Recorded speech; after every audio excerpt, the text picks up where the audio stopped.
With Coke or something? Dinger, do you do Coke? No, I drink Coke. I'm drinking Coke now. Actually, this is Dr. Pepper. I don't think Burger King carries Coke. Those Coke addicts. They fucking partner with McDonald's and not base the Burger King. I'm going off track. Let me eat my chicken. Fuck you guys. I love you guys. So we got a call of concern at your house today. Well, first I'm going to tell you all your rights. My house. I'm going to tell you all your rights. I know, dude. I know well, my deal. Fucking welcome to the Deathless. This is the Deathless attempt still going. Now it's over.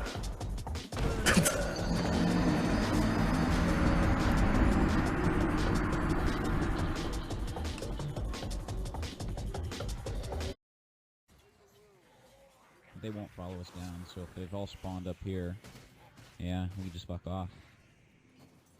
Before they start coming from back here, too. Jump down. Oh, do not jump down. Do not. It is a bad place to exist.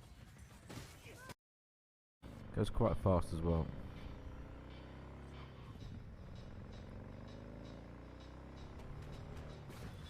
Oh, through the railings. Oh my god, oh my god. How did we survive that? I don't know. Behind like the hot dog vendor, whatever it was. That was crazy.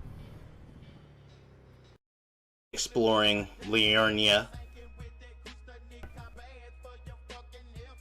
Okay. And shout out Smitty Games for me. He also streams. He doesn't stream that often, but he does stream. I don't know exactly what you play off the top of my head. Like specifically, unless you're just playing games. You don't stream? Or you don't want to fucking...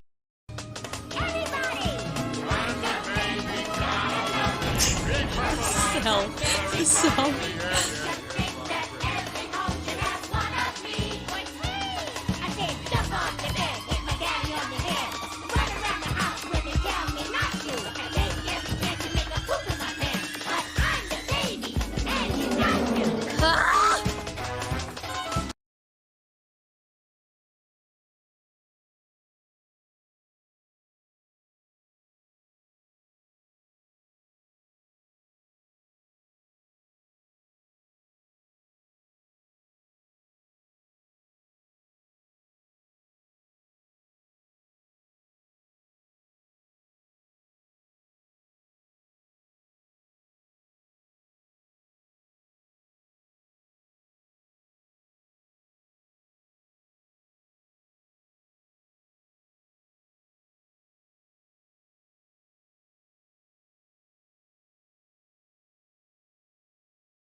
All right, everybody, welcome to the stream. Welcome to the 12-hour marathon. Why am I streaming for a 12-hour marathon? Well, I have a unique opportunity to do so tonight. the family, if you will. They're all away for the weekend, so I figured I might as well take advantage of this opportunity. This is not a charity stream or anything, or a battle stream or anything like that. This is just me doing complete nonsense for 12 hours. I don't know what I'm going to do with myself for 12 hours, but I do have some ideas. So we'll see how that's going to go. First up tonight, we're actually going to go back to Donkey Kong Land 2. And we're not going to rage quit this time. I promise. Last time, I did not have a proper strategy for saving the game. I neglected to save the game. And I got sent back, like 10 levels or something like that when I game overed. So it was pretty bad. But now, I got it figured out. So I am right back to the point where I left off last week. I was actually going to do this on Wednesday, but I wasn't feeling too well on Wednesday, so I figured I'd put it in here today. Just give me a moment to switch layouts, and we'll get started on that. And I hope everyone who's here is having a good evening, and be sure to follow if you haven't already. Make sure to use, let's see, Command Marathon. I actually put in a couple commands for tonight. If you'd use Command QA, you can ask me anything, frankly, and I'll answer it. Not sure if you'll like my answer, but I'll answer it. Or I may have no idea what you're talking about. I'll still try to answer it. And that'll be in a little while later. And then if you use !break vid, at some point during the stream, I'm going to be probably taking a break, eating a snack, and we can watch a vid together. It could be anything, that you like. Could be maybe your favorite locale, or it could be some kind of YouTube documentary of some kind. Just anything you find interesting, and that won't get me banned. So that's the criteria.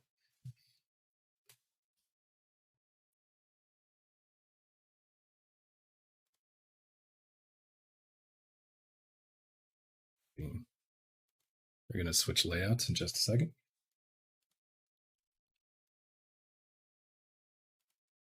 I got a new layout for tonight's Game Boy stream.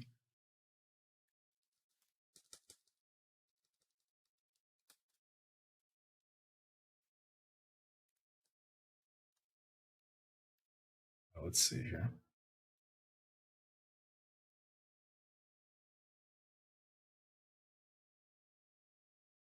Well, the poll is pretty much a tie, so maybe I might mix it up a little bit.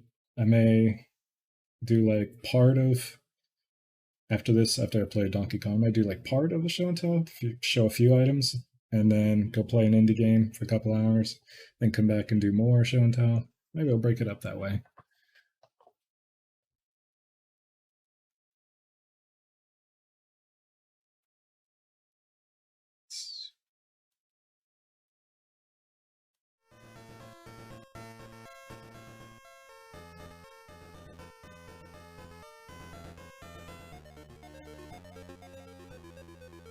All right. Okay, last time this is where we left off. So I figured out what I was doing wrong last time. So at the point where we actually have to save, you need to go back here to Funky's Flights and go take the flight way back to the first world and go save at the Kong College. And as far as I know, I think that's the only location of the Kong College. I'm only on World 2 right now, so I don't know if there's going to be another Kong College later where you're always going to have to go back to the first world. I don't know.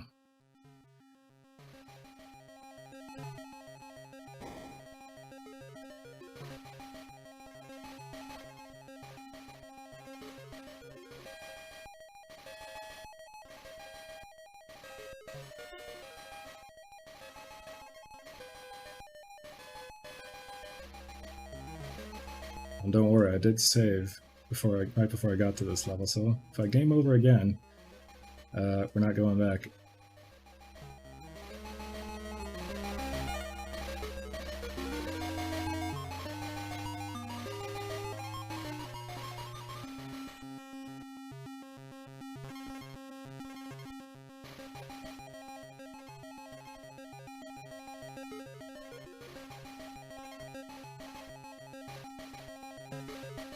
Not sure if I mentioned this, but did you know that the Game Boy Donkey Kong games use the same exact engine as the Super Nintendo games? Always on that spot.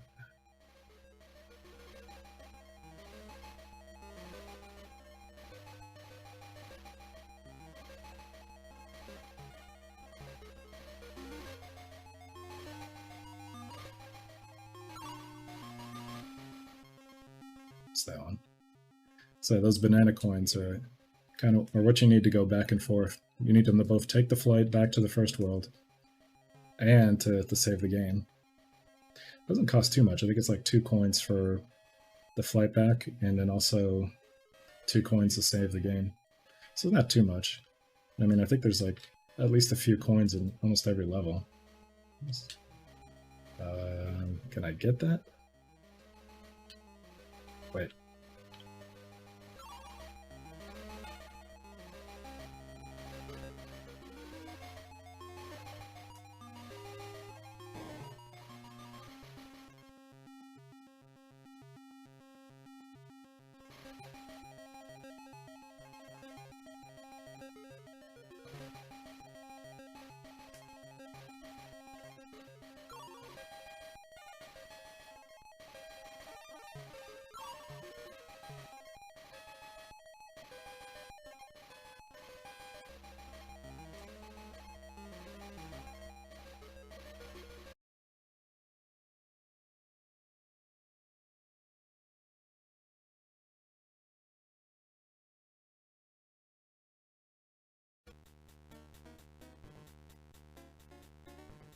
Oh yeah, I kind of remember this one from Donkey Kong Country.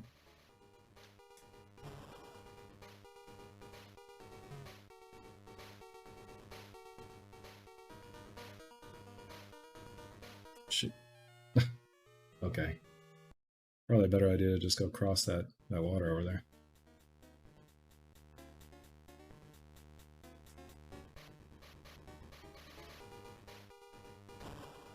I missed it.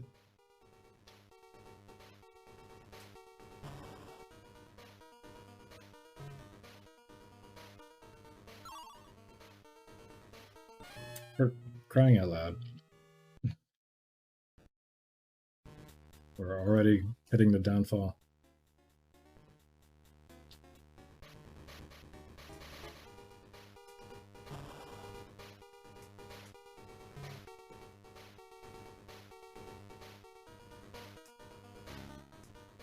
And how do I get away from this guy?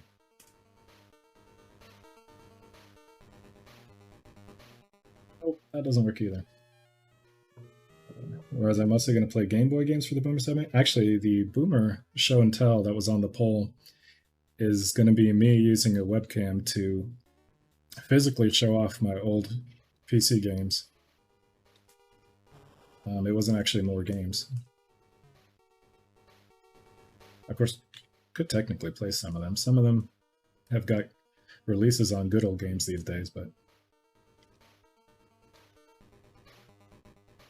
What? What am I supposed to do here? Yeah, so I have a webcam set over on the end of my desk that's pointing down towards the desk, and I'm going to just showcase my old games collection on PC. Oh, that totally did hit. So get to see all my really old games. Alright, I'm gonna try this instead. What's the point of going over to the alligators if the alligators go down?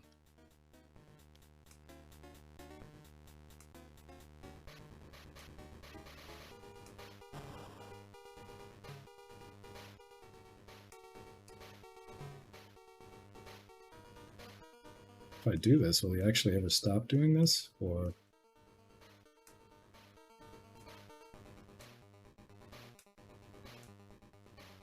is he going to keep doing this until I get over to the other side or something? I have a feeling he's going to just keep doing this, huh? So it seems like I do have to go to the other side.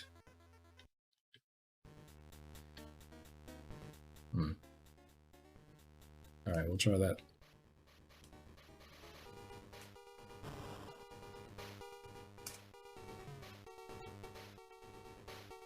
Come on.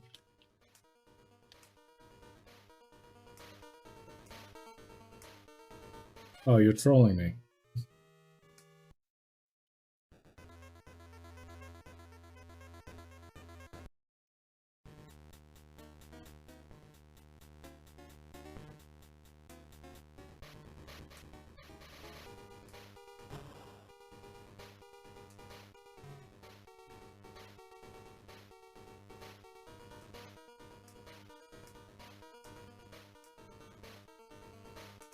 Why? That last one just, it's like, nah, you're not coming here.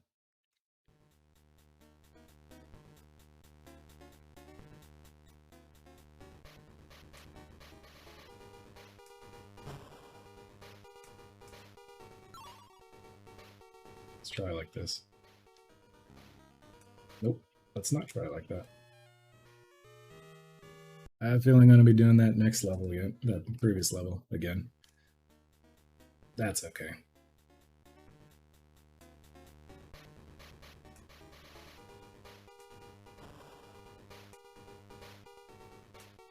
Now here's a question.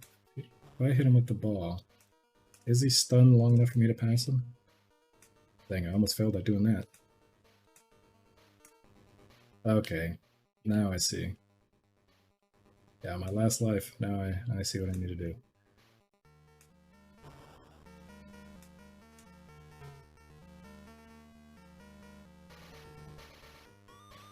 Oh, yeah, I forgot to do that. Just wait for them to reappear, I guess.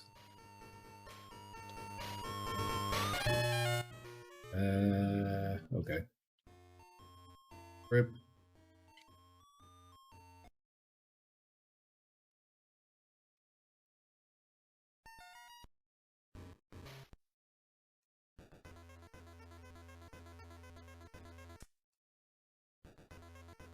Alright, we're running it back.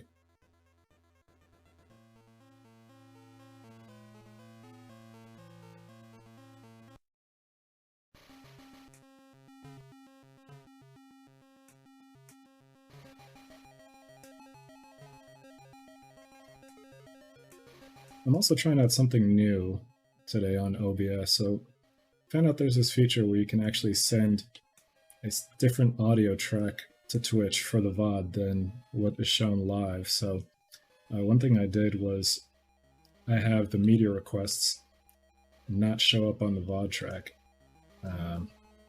which kind of just prevents your video from getting muted. I mean, you do lose the music for anybody who's not watching live, but I don't know. I know when I'm watching VODs, I'd rather prefer you didn't have entire segments that are muted to not having music, personally. But I mean,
I need to do to reach that one.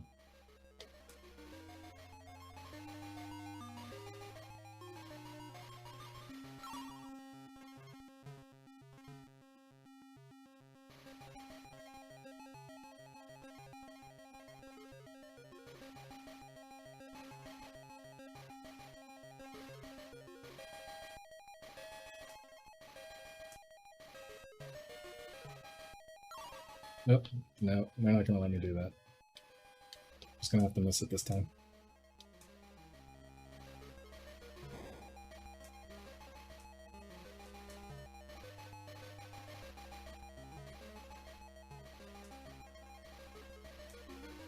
Shoot. Rip.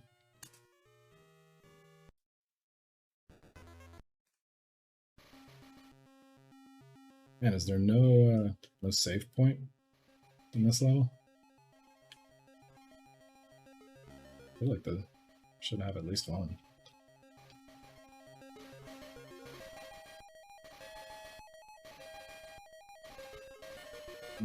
I think this is bad.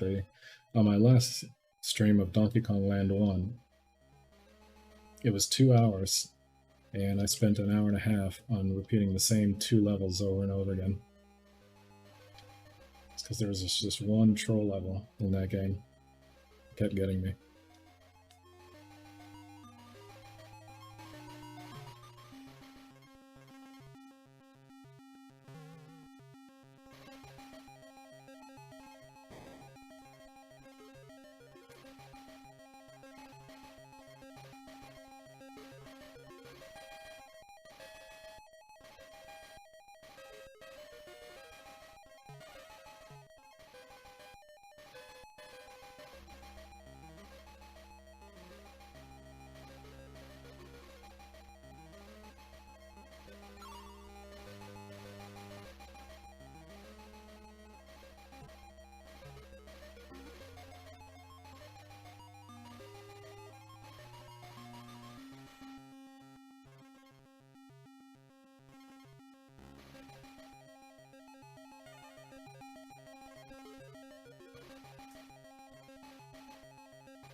I missed it.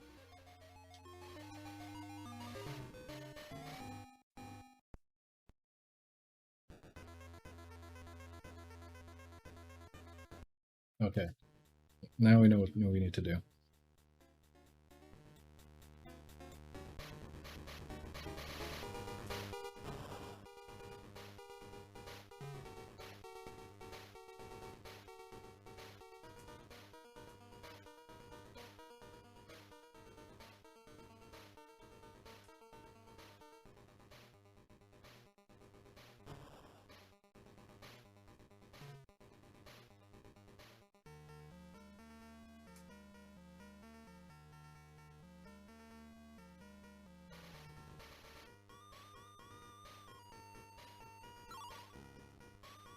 There we go.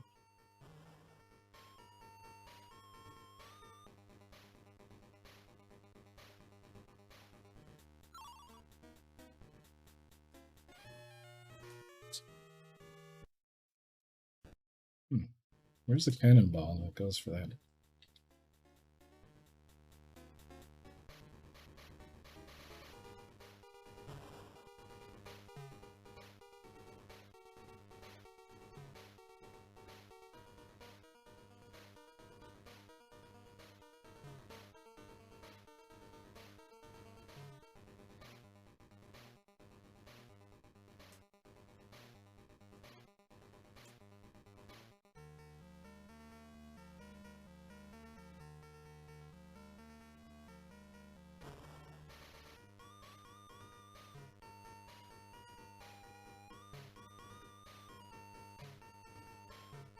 Oh, just come on.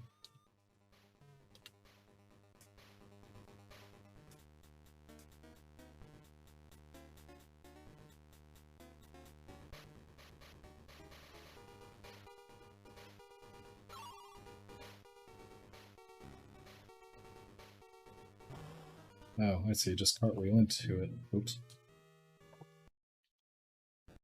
Alright, we're gonna get this.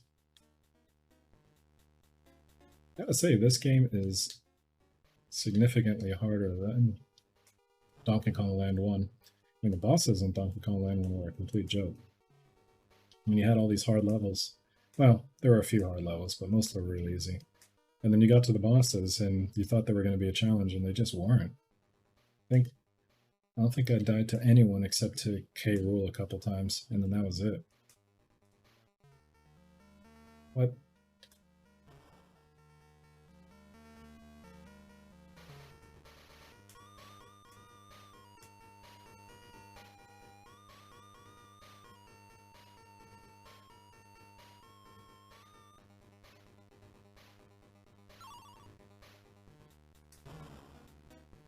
Did I hit it? Oh, yes, I did.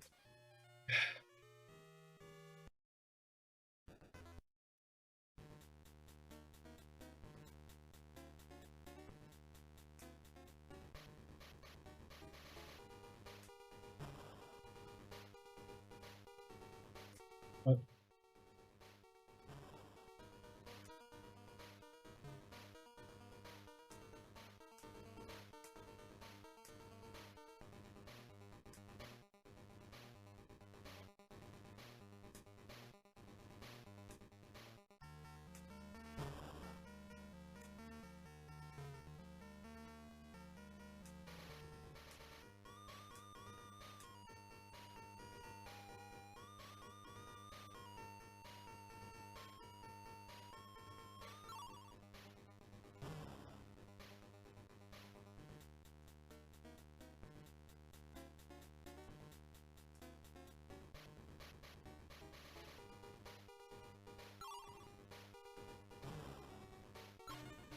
Finally.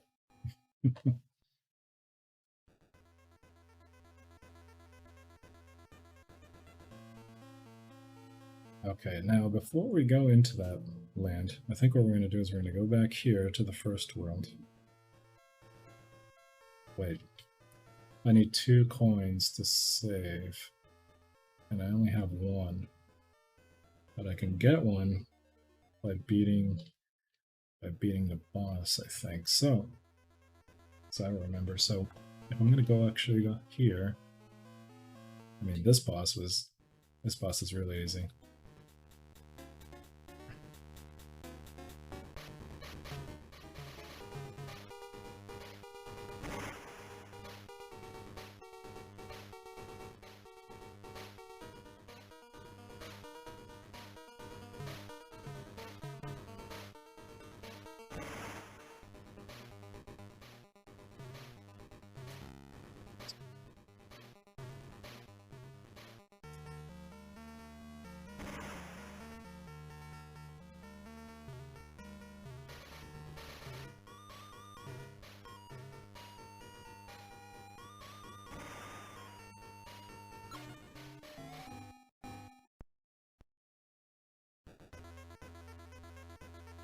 Alright, go back into World 1.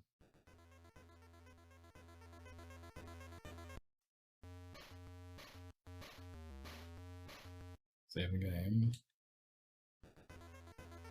And now we kind of have no choice but to do the boss one more time.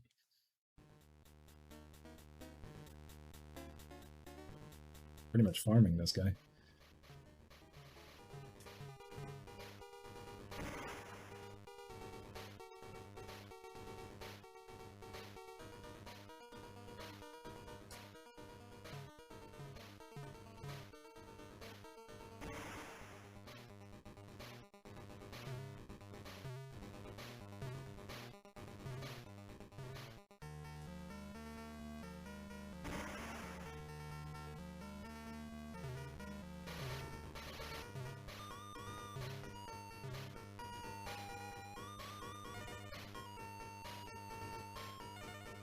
Okay.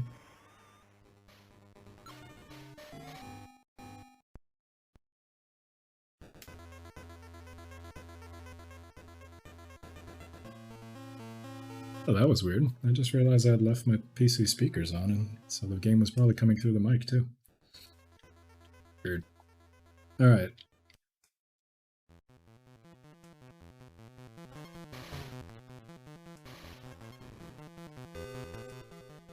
It's got like a sticky surface. I remember this from the other game, I guess. Somewhere we need to take this. Oh, never mind. Oh.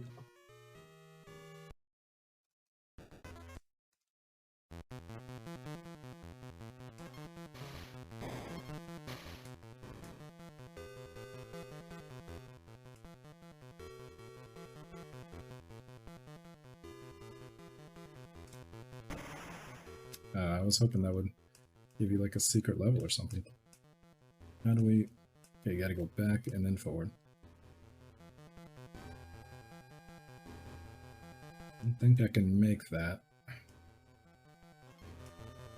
Unless I start from up here. Nope. That's not it.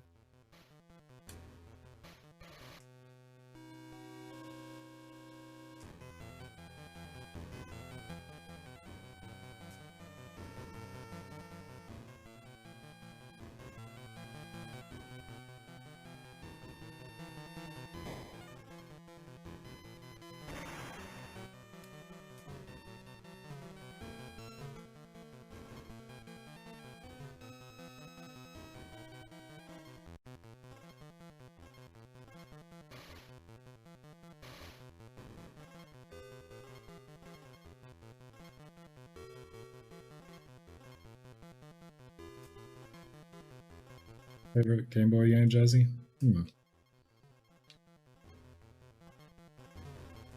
Probably Kirby's Dream Land. Now, the copy that I had as a kid, as opposed to now. Oh, so the copy I had as a kid, I ended up actually losing it. Although I suspect my parents took it from me and got rid of it as like a teach me a lesson about losing games.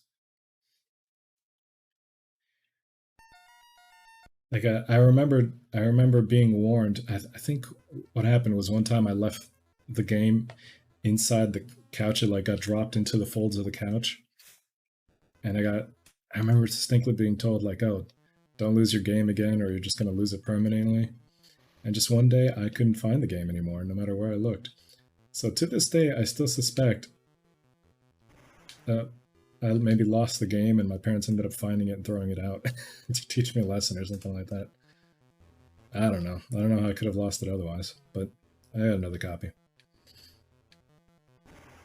And yeah, I guess I would call myself a Kirby fan, but it took many years for me to be a Kirby fan again. I feel like that whole experience of having lost the video game, which has never happened to me before or since, kind of just put me off on Kirby for many, many years. So it wasn't until maybe the last few years I've been a Kirby fan again. And I've been trying to go back and go play all the old games. I feel like I miss so much. There's just so much to it.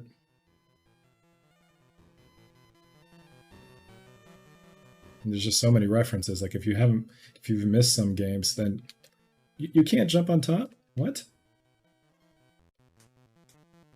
Okay, well this is interesting. You know, I could have sworn that guy could jump on top of... Okay, he can't jump on top, and he can't grip the honey. What are you supposed to do?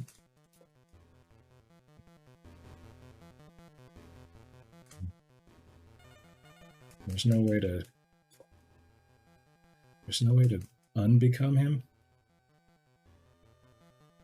Pressing buttons, but yeah, nothing seems to do it.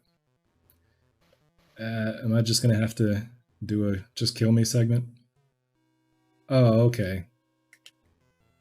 You're kidding me.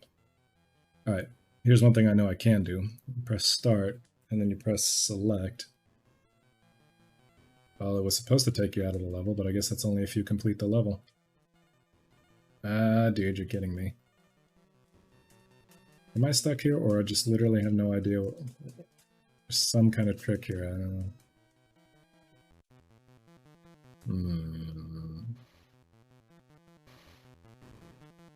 No.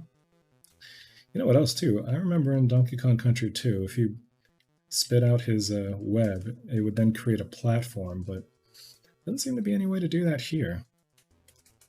You press it twice, doesn't go. Press the other button, just jumps.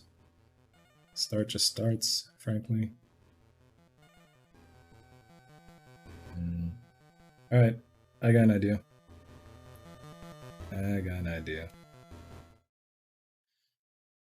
One sec.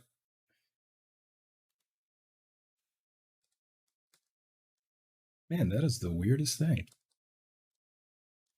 Am I missing something?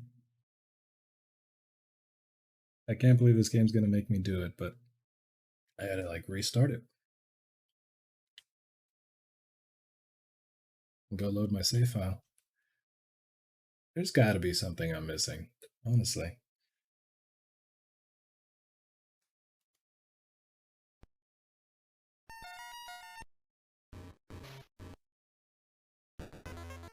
Can't possibly. I mean, doesn't his web make platforms? I was sure of that. That happens in the other game.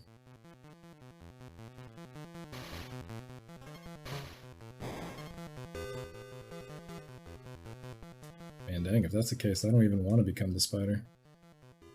You mess yourself up.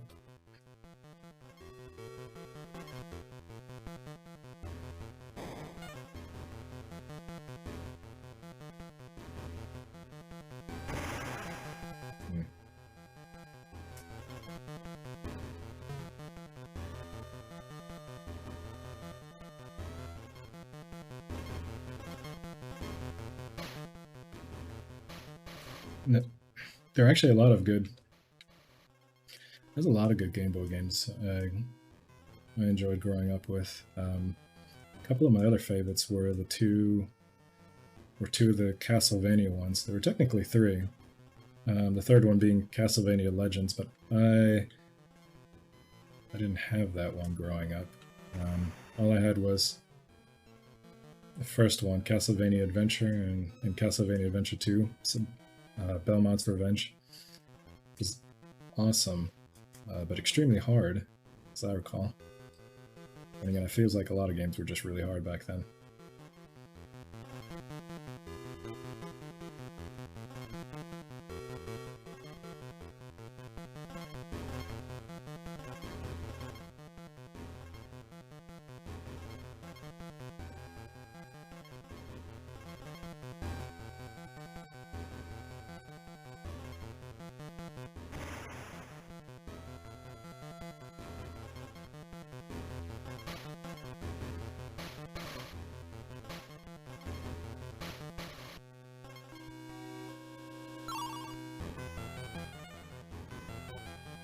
Coggers.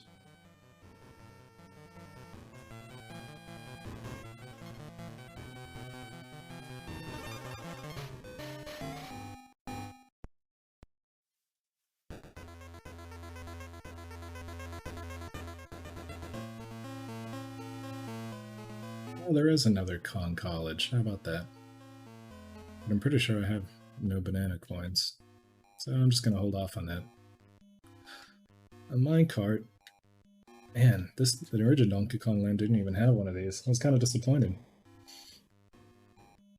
Glad they got it worked into this one. Oh, was I not supposed to do that? Right. Get the ones with the check marks, avoid the ones with the X's. I understand.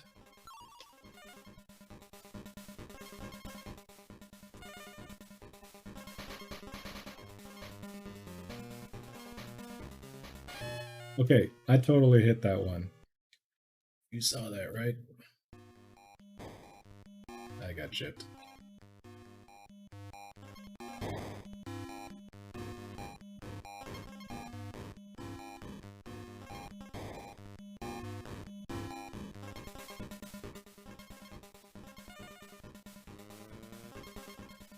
Nope, nope, that's the wrong choice.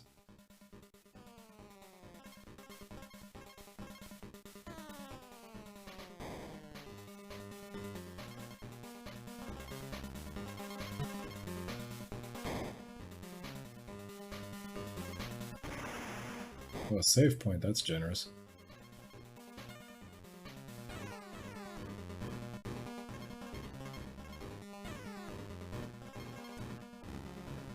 Oops.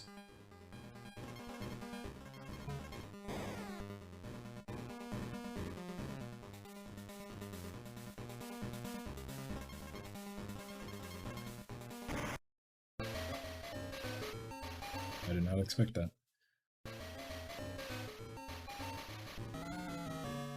What?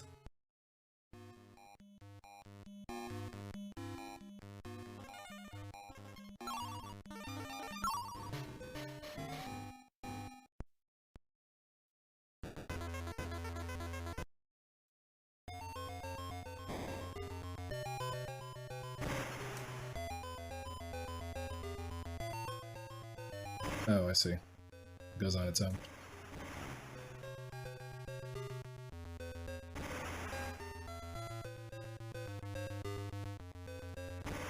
No, there's nothing that way. I wanted to try it.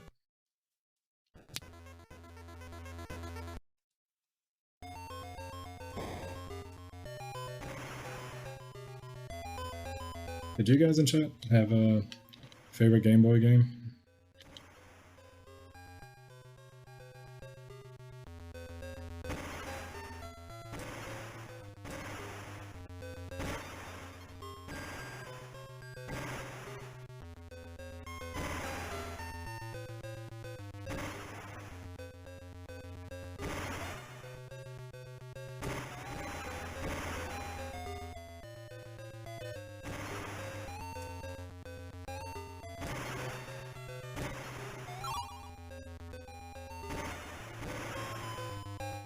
This isn't that level where you have to fly the bird around the thorns. I never liked that level in the Donkey Kong Country 2. Did have really good music though, I would say that. One of the most famous pieces of music from that whole game. I think that's, what, Sticker Brush Symphony?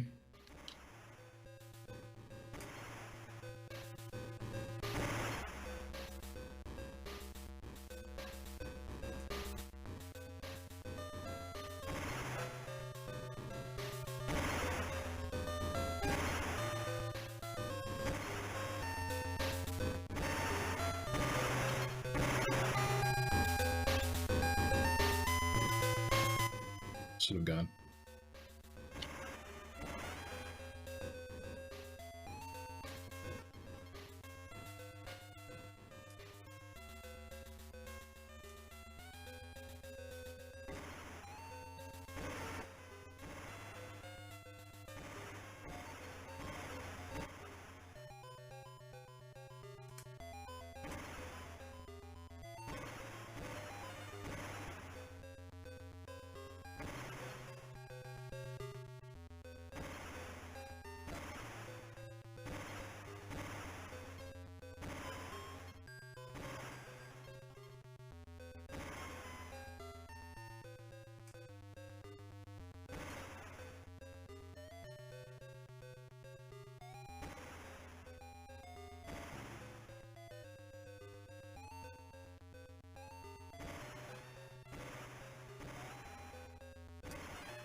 Let's see, what other games?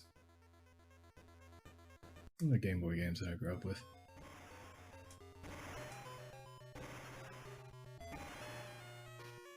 Okay, I need to pay more attention to that.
This seems familiar. Super Nintendo game. Do I have to like race somebody else or something?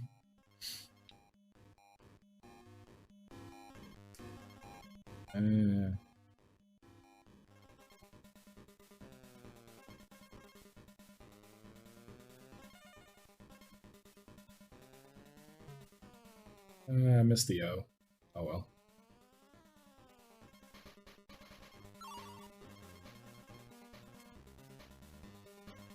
Nope.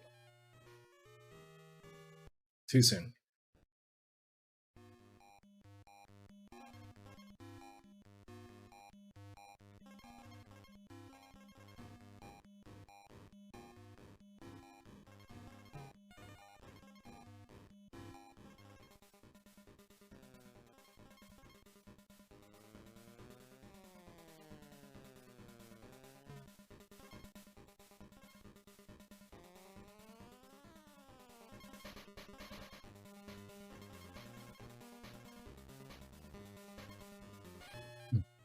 I have to stop doing that.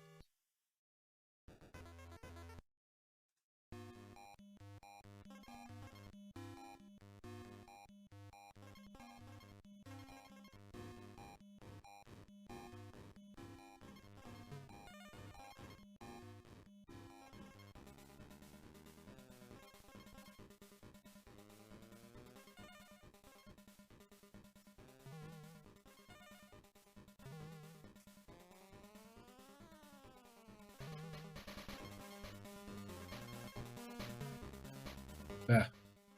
Ah. I thought I was being clever.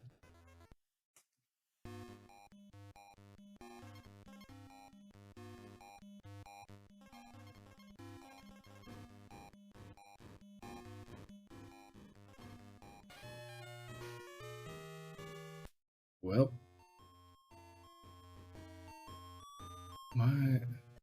I should have gone back and used the phone college.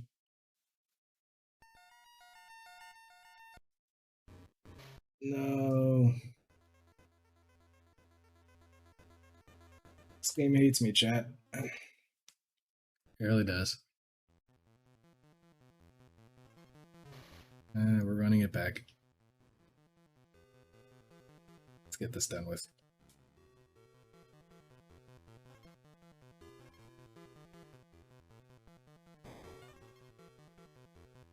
No rage quitting.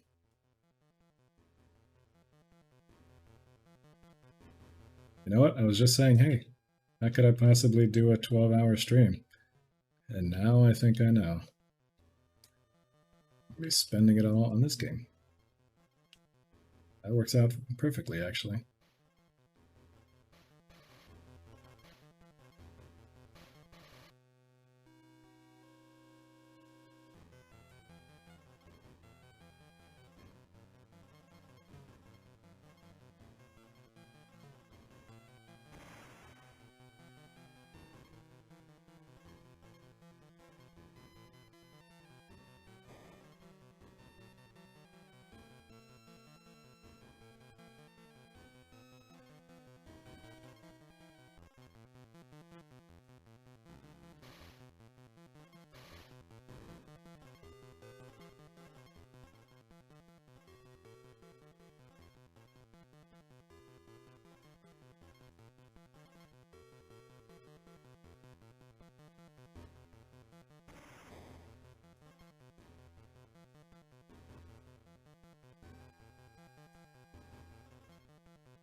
I even collect again?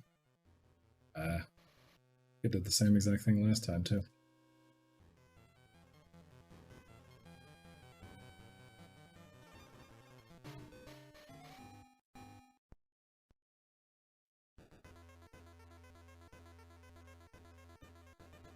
We can do this one with that. Any problems? Hopefully.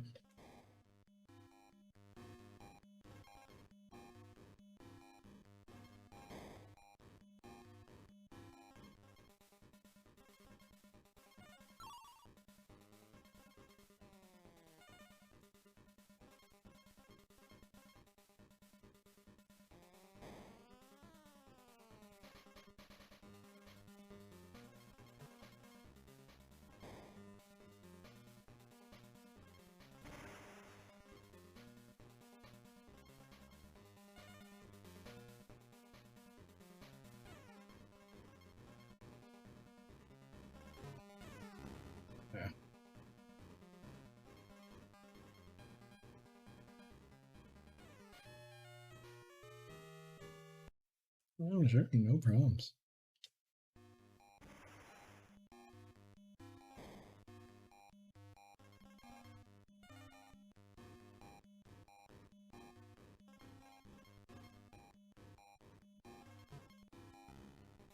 Always missing that one. I think what I need to do on that one is just jump a little. Oh no. What I need to do on that one is just jump a little earlier.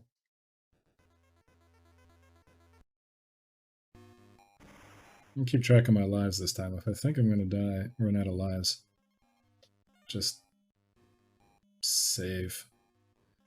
I should have 2 banana coins by now.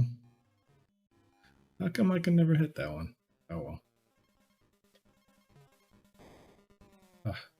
Oof. DK coin. Can't remember what you do with those.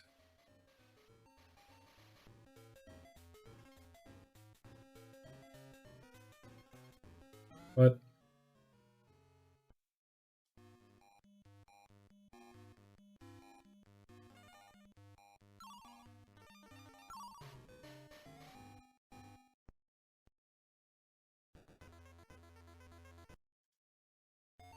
all right, back to this one.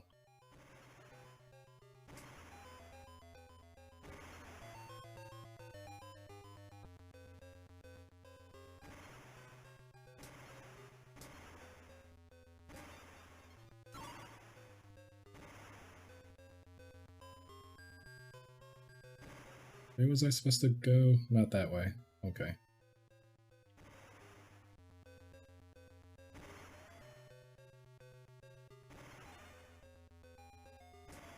I only have 1 coin. Better hope I find another one.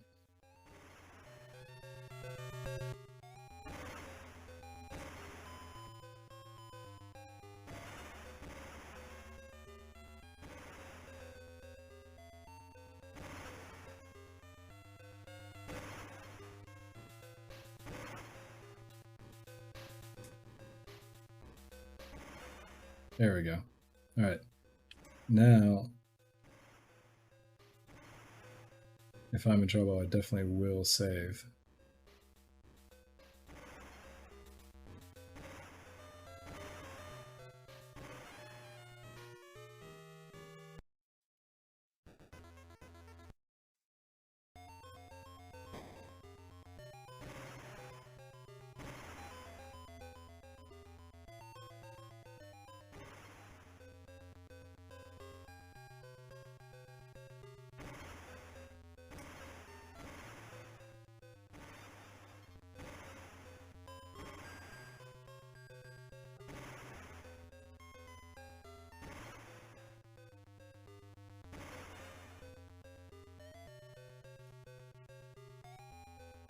What's interesting is that if you die on the level, you don't lose the banana coins that you had already collected.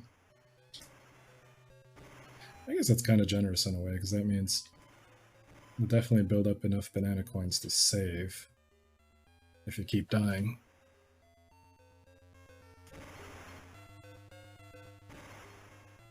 Even though the game is harder, the save system's more generous on this one. In Donkey Kong Land 1, you just kind of saved, kind of just gave you an opportunity to save at some point. And it was never entirely clear when it would decide to let you save.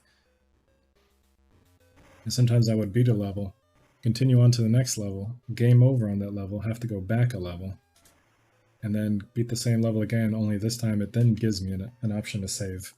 So I'm not sure what criteria it ever used to decide. But at least this one's clear, and I think more fair.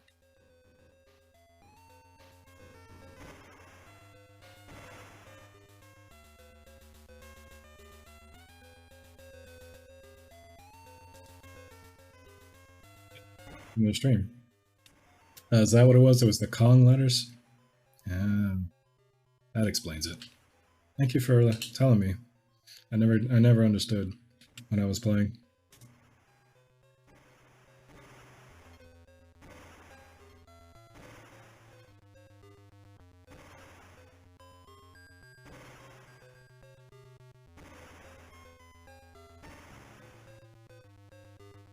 This happens.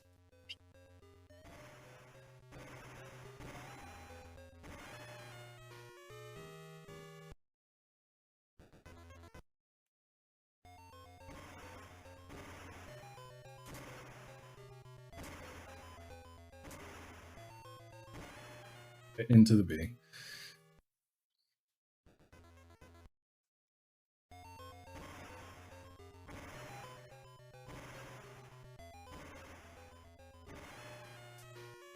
Oh boy.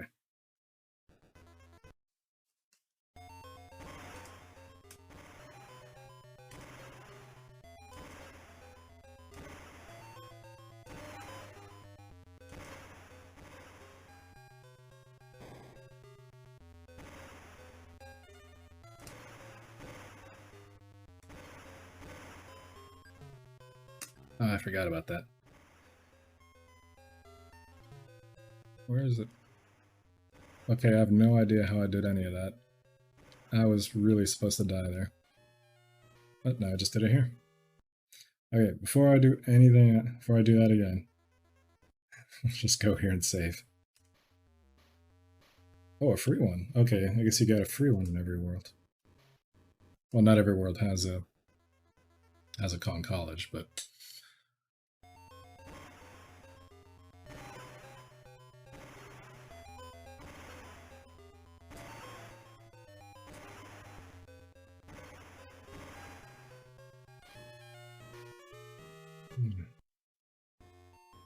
did that.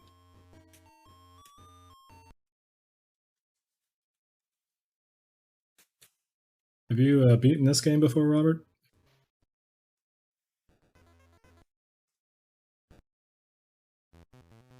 Oh, nope, didn't need to go back here. Luckily, you just do start and select and get out.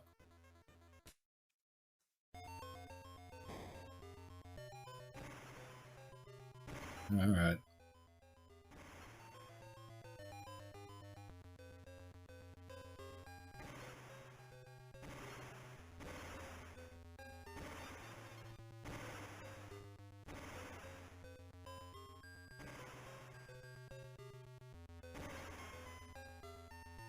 This is actually my first time playing this game. Actually, I did play it for a little bit last week and then sort of kind of raged quit it.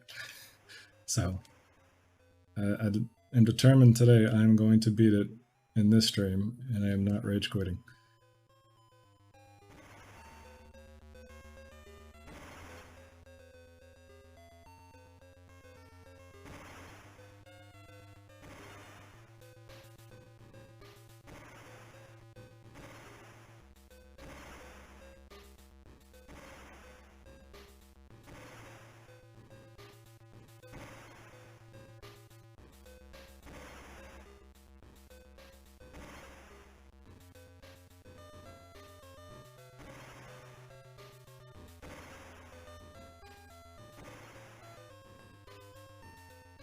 The like free rotating ones always disturb me a little bit.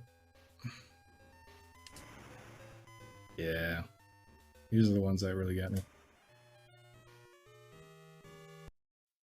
Gotta get the timing right for those.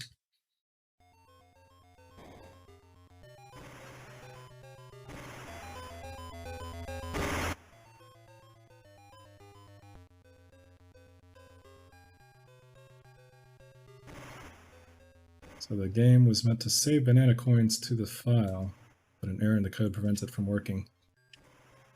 Huh. I did not know that. That's very interesting.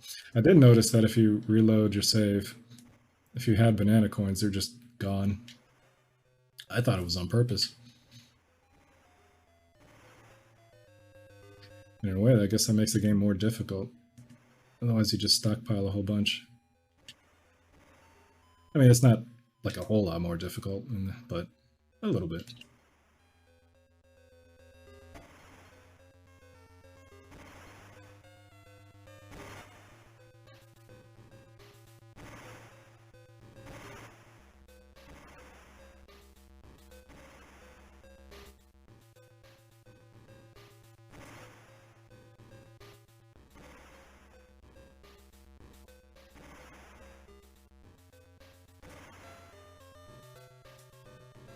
Oops.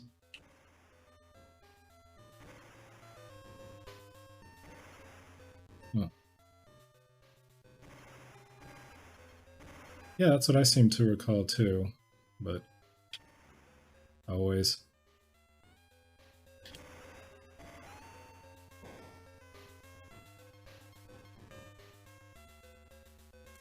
The timing seems to be that I just kind of wait until a little later than I think.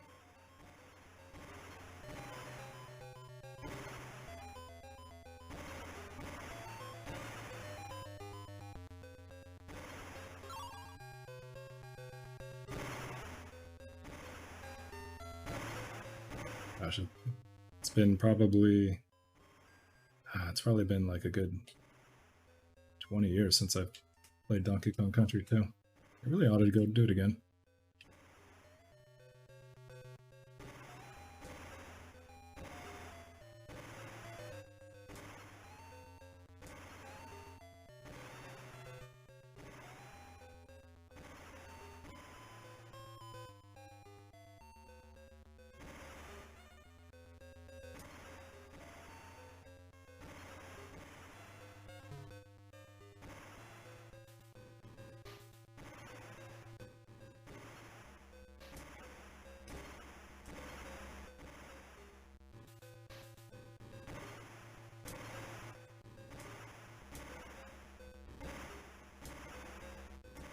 Ooh.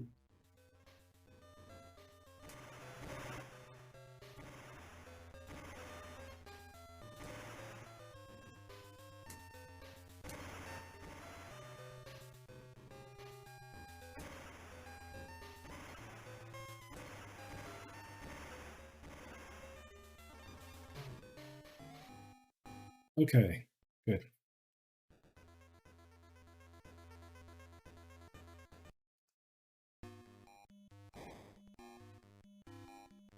Alright, I'm gonna keep an eye on my lives this time.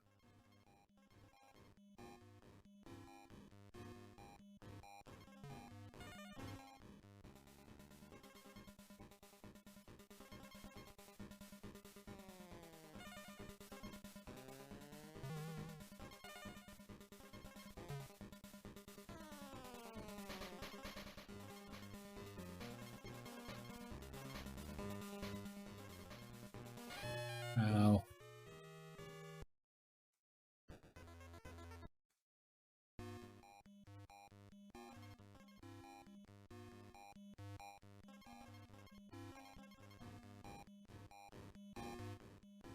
Look how they even tried to replicate the fireworks in the background, even though that's barely noticeable, but it's a nice little touch.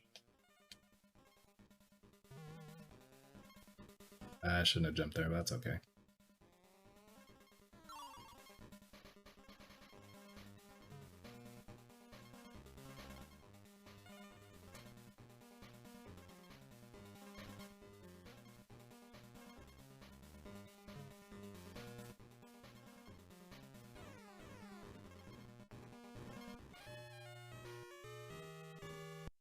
They give you a save point at some point.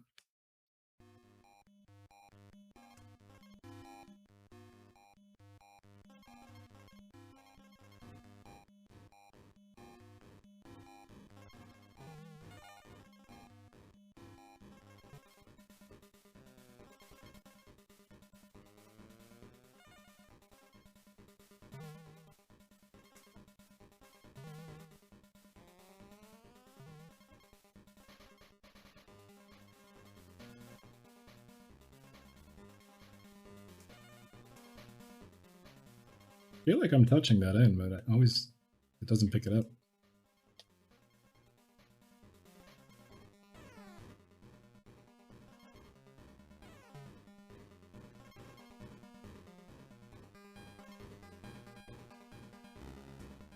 Yeah. Okay. Okay, good.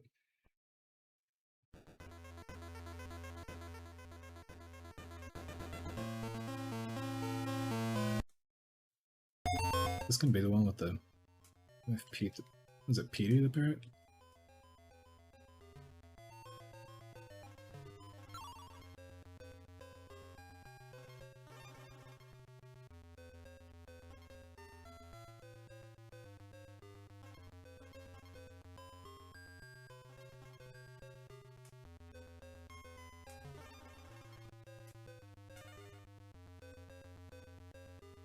It's just a reminder, chat, that in a little while, once we beat this game, we're going to be doing a couple things. Number one, we're going to be doing a bit of what I'm calling a boomer show and tell, where I just sort of show you all the old games, all my old PC games from mostly the 90s and some early 2000 stuff as well. There's also some other things I could show if I really wanted to. I also have like my whole Dreamcast collection I just pulled out of storage. I could even play some later. I just recently got myself a DC HDMI adapter. Well, what am I saying? It's for the Dreamcast HDMI adapter. And I got it today. It looks pretty decent. It's not an upscaler, so it's not like the best you could do. You'd probably want to get a proper upscaler. But it works a lot better than what I had before. What I had before was an RCA to HDMI adapter, which looked absolutely awful. And not only that, is there anything up there? Not only that, but even when the Dreamcast was off, the thing was transmitting some kind of low humming noise. And the way I have my setup here at home is all of my audio goes into the computer through a digital in on the sound card. So in that way my computer audio and the consoles all share the same set of speakers or headphones, depending, since I play everything here on the computer monitor. So, you know, that became kind of a problem because the Dreamcast would be off and you'd still, when you're using the computer, hear this weird low humming sound. So I got rid of that finally. The HDMI adapter works better. It just plugs directly into the Dreamcast and replaces the RCA cables. And what it does is it tricks the Dreamcast into thinking it's in VGA mode. The Dreamcast actually did support VGA graphics, which would have been, 480, whereas it's supposed to do 320. It would have done normally.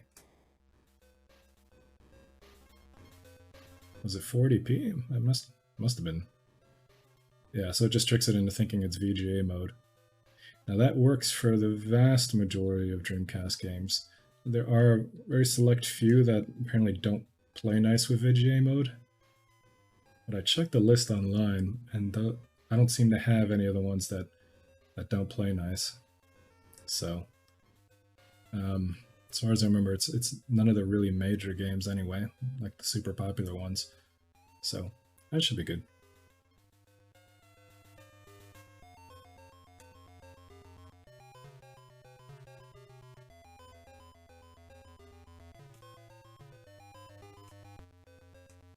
There's certain games that I can't really play anymore. I would love to play a whole bunch on Steam, on stream, but there's a couple I really can't play anymore. Obviously, I have House of the Dead 2, which was one of my favorites, but without a CRT screen, and it's just not really going to work. I mean, I guess you could play with the controller, but who wants to play House of a light gun game with the controller? That's boring.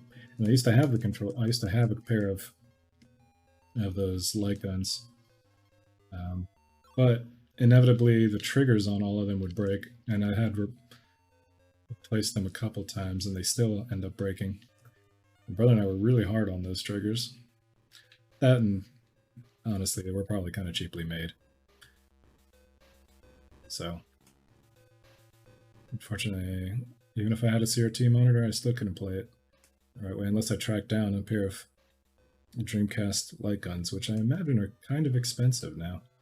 Probably more expensive than when they released.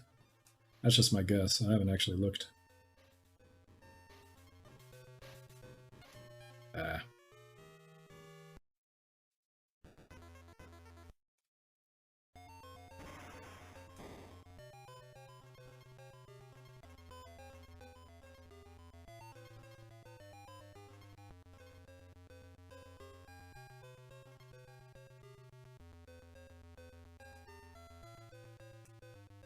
My Dreamcast is actually a launch day model from the September 9th, 1999 launch. I had to save up, I had to work for over a year to earn the money to buy that thing. It was $200. But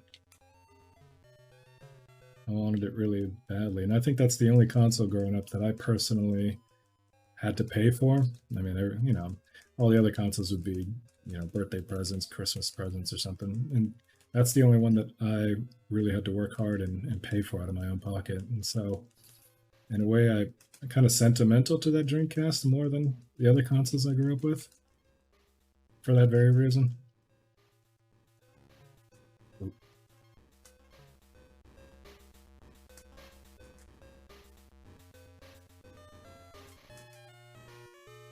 That should just fly by and not waste my time trying to hit him.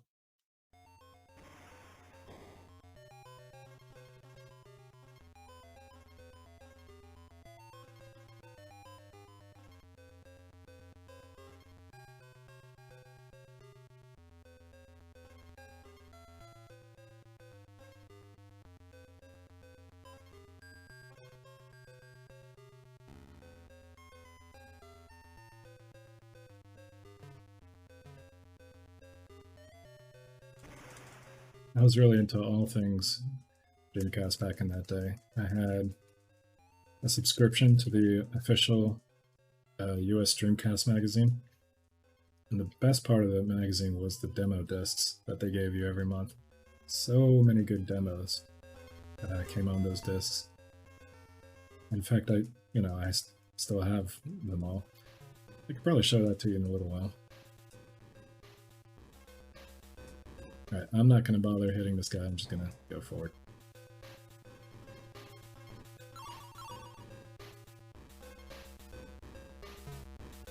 Oh, that was so close.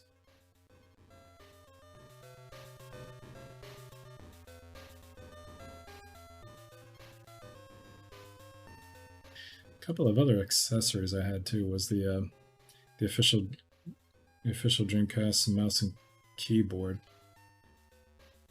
which was only really useful for a couple of games, like either when you were playing Quake 3. Accidental showing off? Well, yeah, I suppose. But, I don't know. I guess it was very sentimental to me, I guess, because I had worked so hard for those things.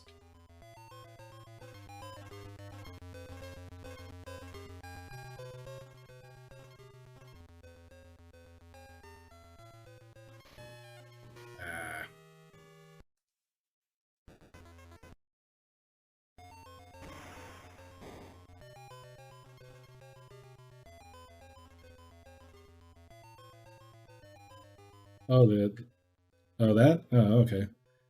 I can assure you that whatever that was, it was probably by accident and not at all showing off. Oh.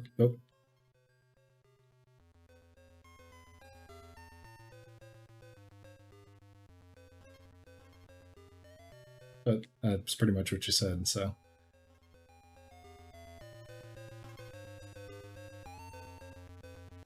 Definitely an accident. I gotta stop doing that.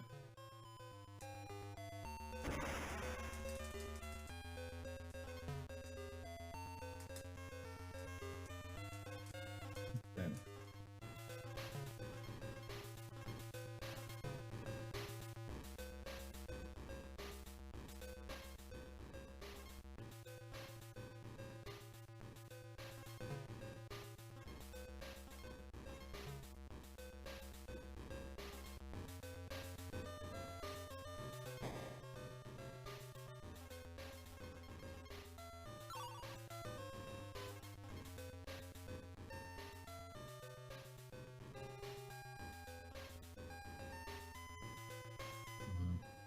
I'm not going to try to do that.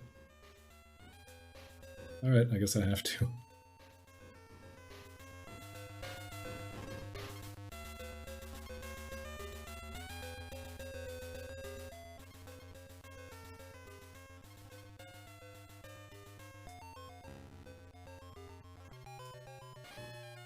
Oh well.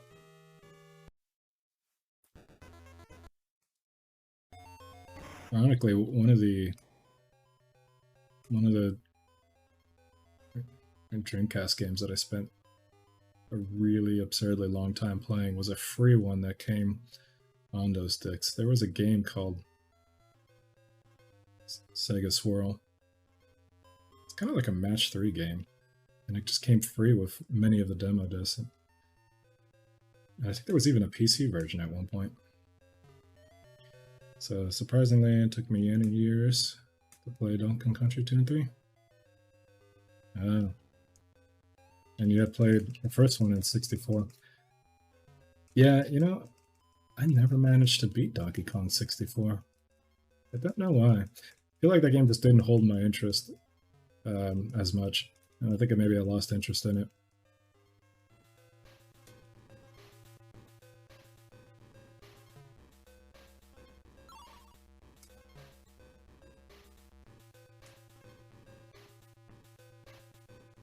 In Donkey Kong Country 3, I only ever played through rental services. I never actually owned a copy of it. It would be the sort of game you'd constantly, at least for me, I'd constantly go back to the rental store and pick it up for the weekend. That's the only ever way I ever played that one.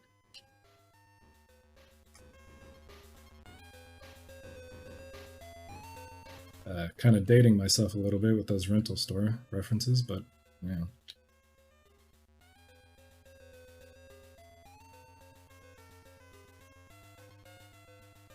Oh, it made you beat the original Donkey Kong twice?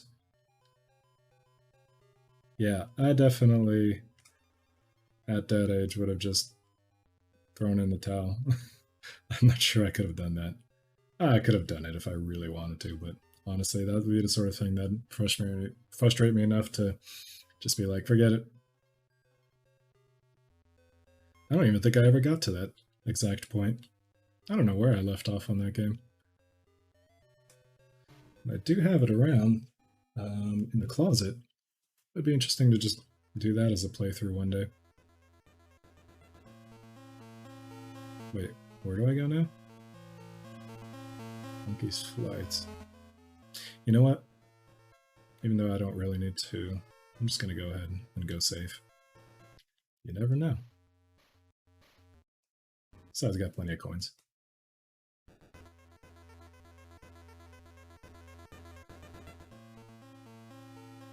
At Donkey Kong 64, from my memory, that was kind of the point of time when Rareware, well, they were called Rareware, but that was the kind of point where Rare just sort of dialed up the absurdity when it came to collectathons and just making you do really pointless things.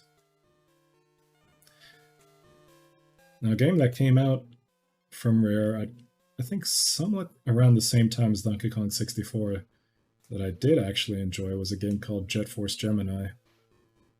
I actually really liked it for some reason. Now, the controls were terrible, but part of that had to do with the fact that there was no second analog on that N64 controller, and that was definitely a game that needed a second analog stick. The C-sticks just weren't doing it.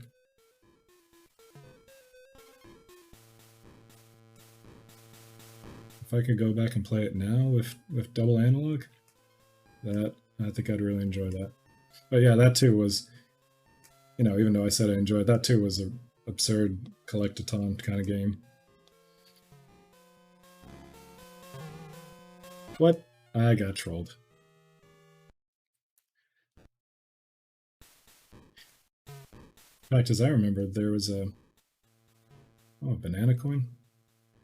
There was a famous Penny Arcade comic way back in the day, because Rare's last game for Nintendo was Star Fox Adventures, which just had the same thing. It just came back to the same thing. It's just, collect all these things and collect all these things. And so there was a famous comic from Penny Arcade. It's like Fox talking to the spirit guy from Star Fox Adventures, and he tells Fox about all the things he has to collect, and Fox just kind of walks away, giving him the finger. That's what I remember.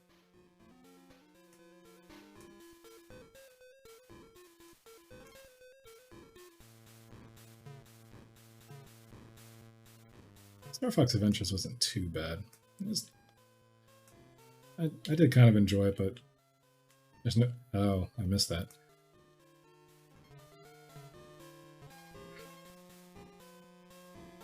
Oh, the comic, Robert, I was talking about was Penny Arcade. I don't know if you know about those, but I don't know what they're doing these days. But I was just talking about a Penny Arcade comic that would have been from... Well, I mean, Star Fox Adventures was 2003. Were they doing comics? If they weren't, it was very close to 2003 when they made the one that was particularly about Star Fox Adventures and just the absurd amount of things you had to collect in that game.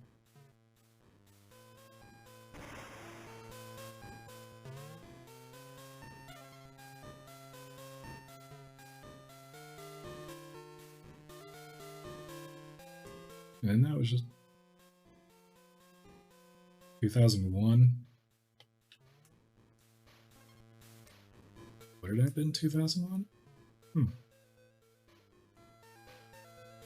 Maybe.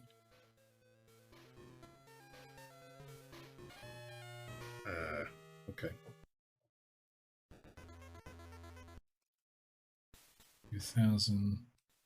You know what? I mean, I'm pretty sure it was 2003 from my memory, but that's okay. Whenever it was, the whole point was just about that comic that was kind of famous.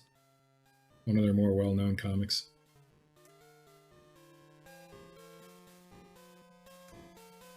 I don't even know what those people do these days. I haven't checked on Penny Arcade. Are they still even around? I know I think they still do PAX, right? That's an event that they do.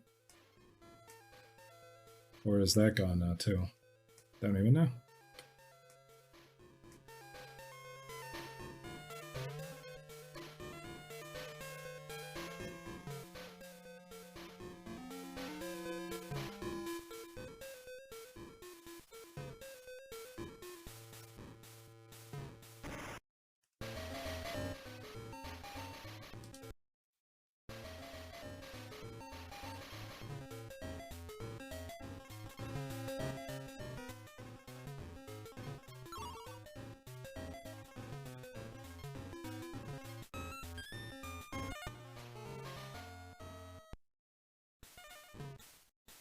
Hey, free DK coin. Nice.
Oh, yeah, it'll be interested in go back and check check that out. But yeah, I actually don't remember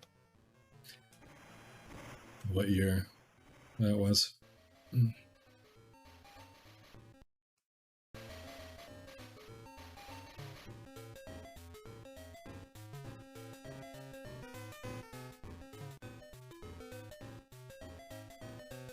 Okay, I guess I'll just leave that behind. Or do I?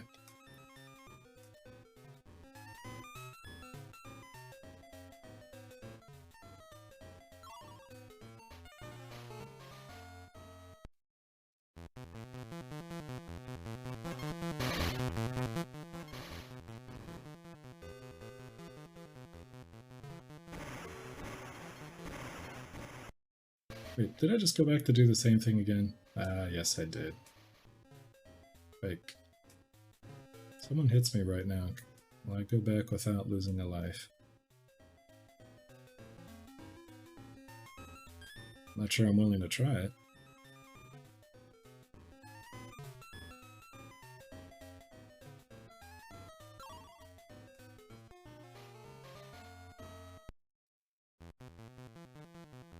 So it's not this direction.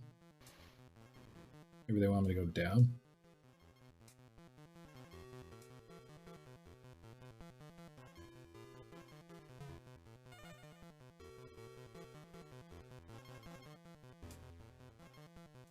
Going down in these games is slightly dangerous.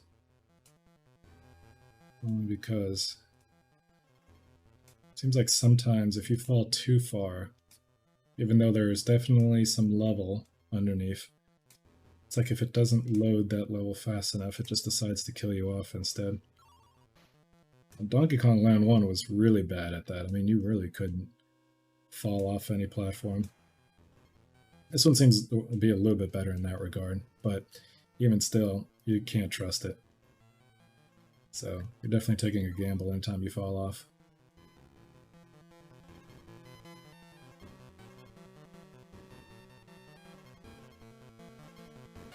Oh.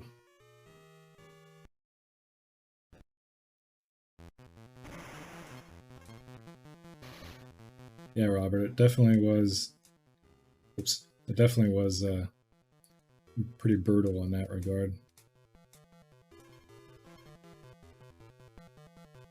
Anything that was below the immediate screen, just... there was almost no chance you were going to survive it.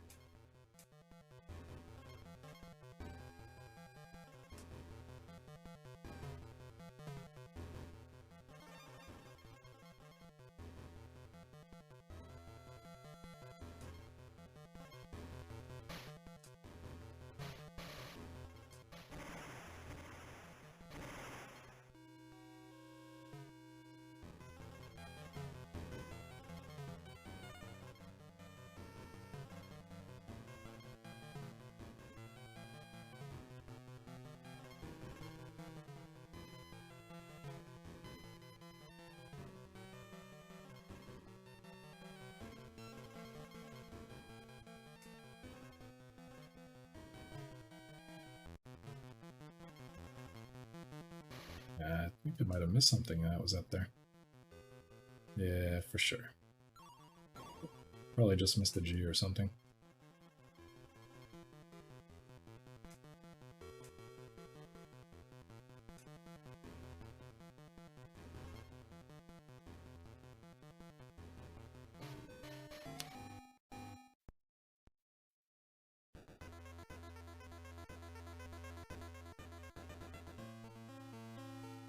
It's been since I did a save.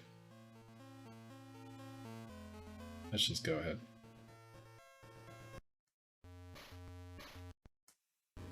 Like the game is particularly stingy with the banana coins, so...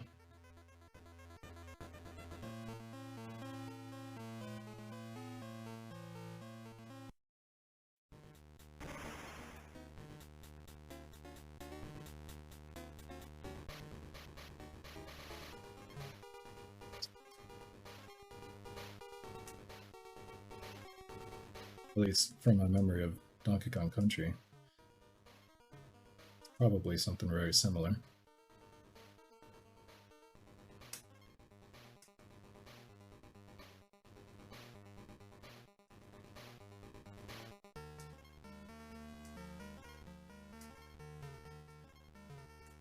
What's a little disappointing about this one as compared to 1 and 3 is that 1 and 3 were at least kind of their own stories.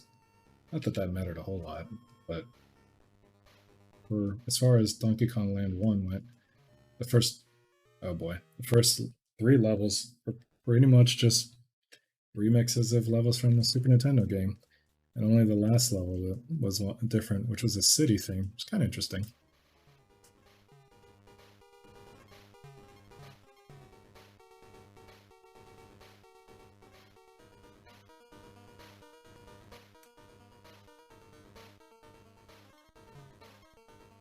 Oh, the normal boss theme is here, but is unused. Huh. Maybe they just didn't like how it sounded. Who knows?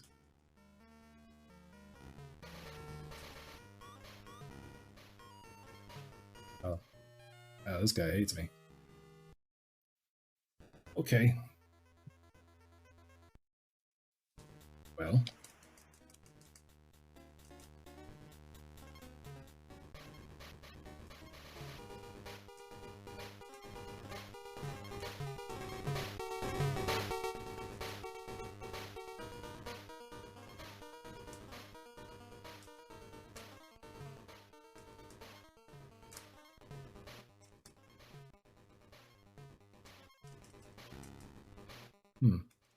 Feels like at a certain point I almost can't get away. Or I can't go fast enough. So, a different way I need to approach it.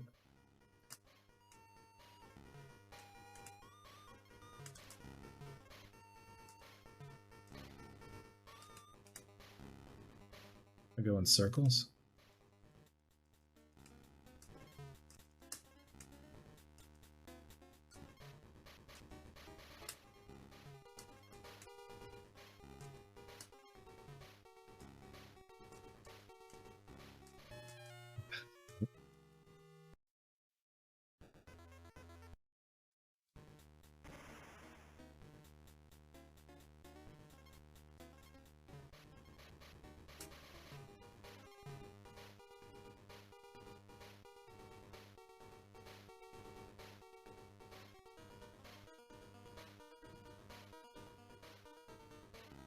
Oh, I did not see that coming.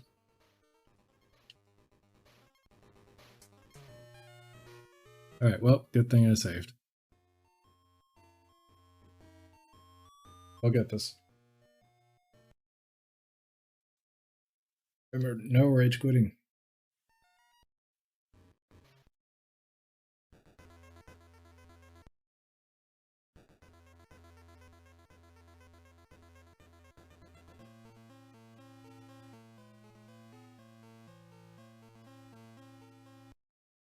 Of course, I guess the bad news is, as we've discovered, I suppose I lost all my banana coins.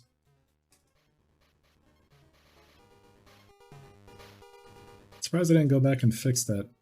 As far as I know about Donkey Kong Land 3, Donkey Kong Land 3 has a sort of 1.1 version, if you will, like a revision A, where they did fix a bug. And you can tell the difference by the title screen, which was rearranged slightly. Like they rearranged the logo a bit.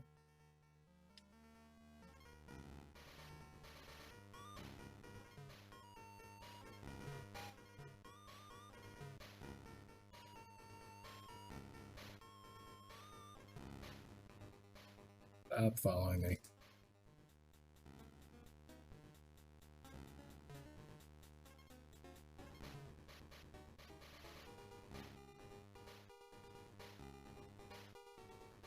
Nope, nope. Yeah, he can really catch up.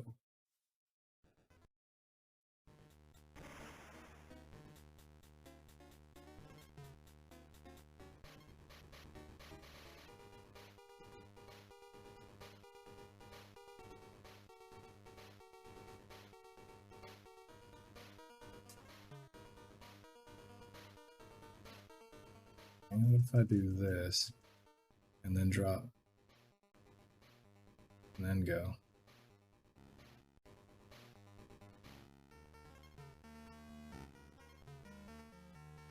Go corner, drop.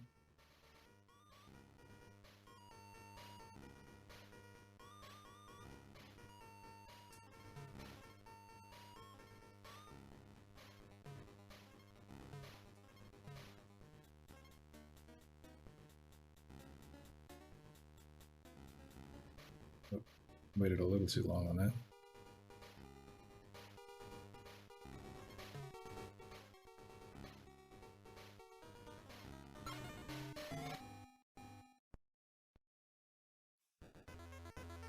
Okay, Start Fox had them as well.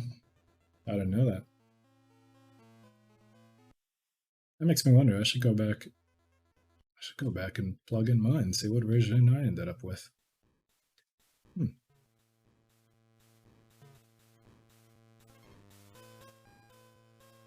Disappearing rope. Okay. Should be interesting.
Oh, okay, that was what it fixed. Well, gee, I can't remember if my copy would do that, so I'll go check that later.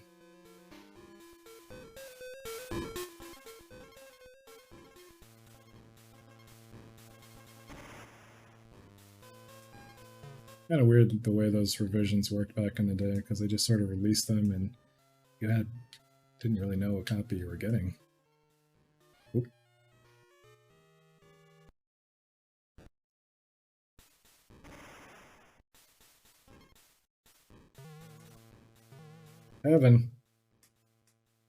Evan is in my stream. Hey mods, can I get a shout out for Tevin? Oh wait, there are no mods. I'm the only mod. Right.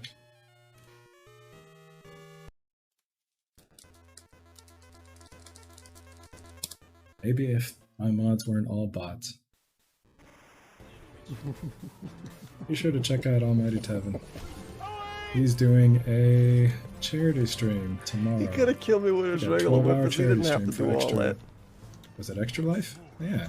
We still got a chance. Good cause. Go to his channel and do exclamation mark charity. Yeah, he's scamming. Very cool guy. We gotta just go a different way completely.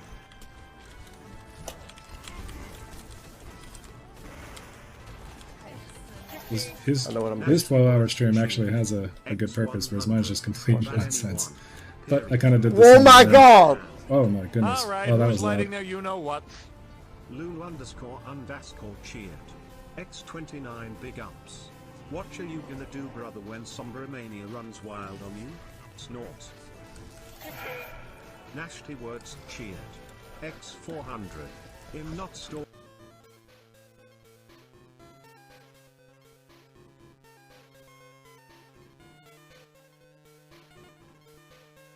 Hoggers.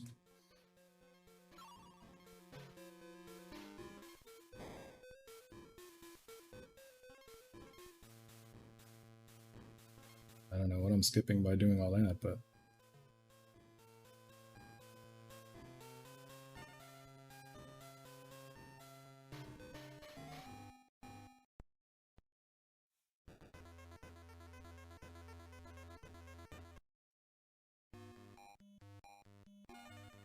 oh no, another one.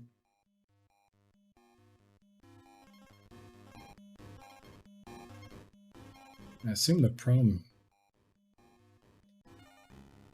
Oh, so you cannot do that. Alright. I should have known that. Right. Whoop.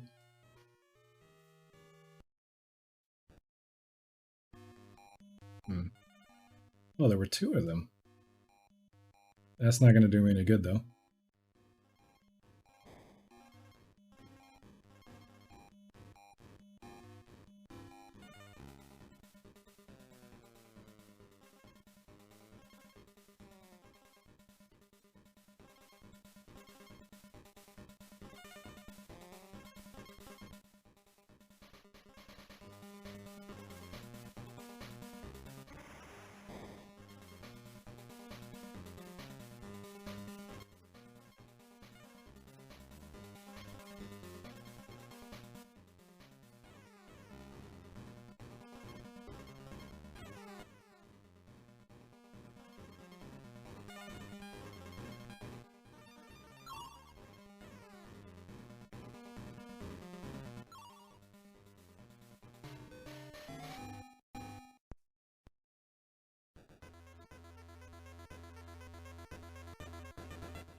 No Kong College and no way to get back yet. I better hope I make it to that point. We're repeating a bunch of levels. But that's okay if I have to. This is the no rage quit stream. I refuse to give up. Oh. Okay. I understand.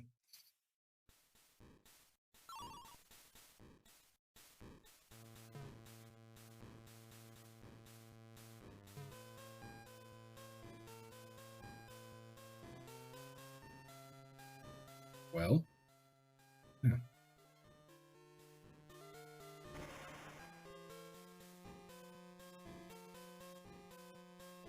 Do I need to wait for it? Okay.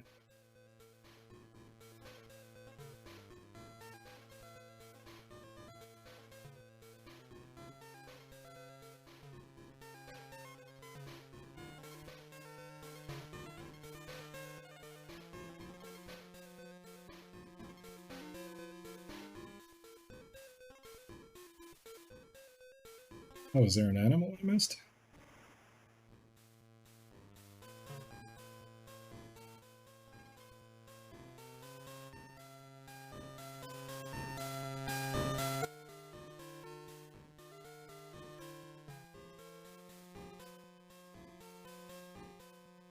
Oh, I should have saved that.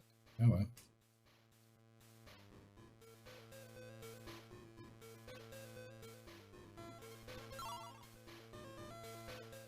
Oh.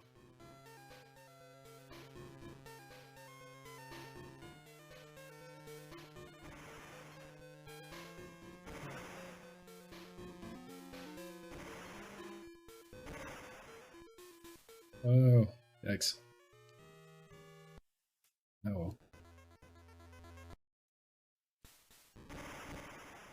So if you're just joining us for the 12-hour nonsense stream, in a little while after this, which, I mean, I don't know how long this is going to take, but once I finish with this game, we're going to be doing a couple things, including the Boomer Show and Tell. I actually have a webcam set up at the other end of the desk. I'll be showing you some, like, my old PC game collection. Oh, I didn't touch him. Come on. It's going to be like all my old 90s and early 2000s PC games. And a few extras that I found I was scrummaging about today.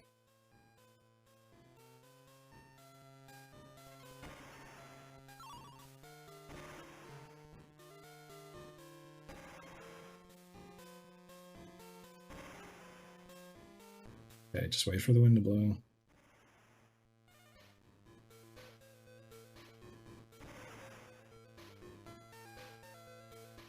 I'm not taking any risks. Wait for it.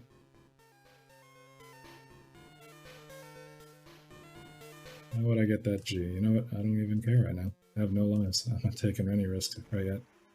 I just need to make it to the next Kong College. Or at least the next funky rides. That's probably where... Oh, okay. Oh, there is a Kong College. Fine. Good.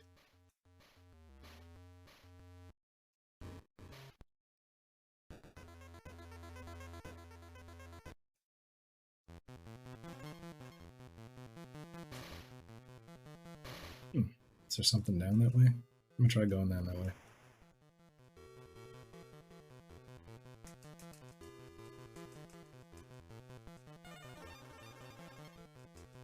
That's interesting. We can't fly back up.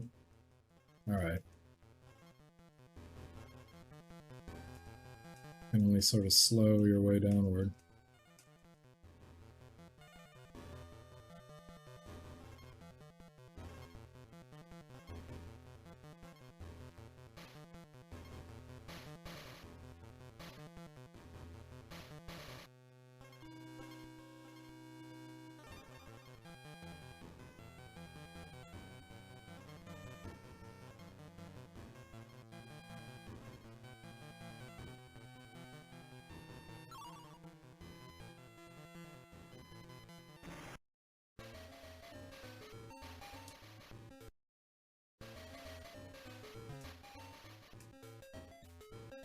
There's supposed to be a way to beat him? Use Diddy on the... Maybe it's supposed to use Diddy on the front for those.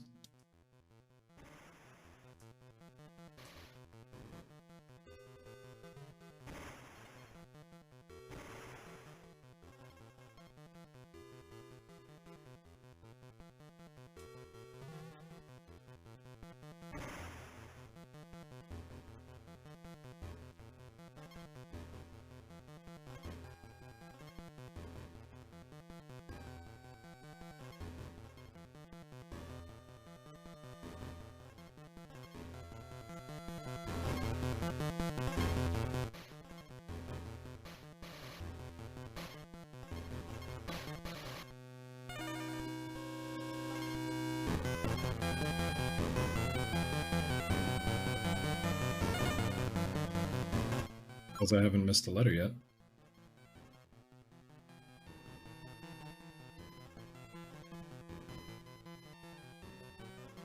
Looks like you can... It's just my imagination, but you can make yourself fall a little bit faster by pressing down on the D-pad.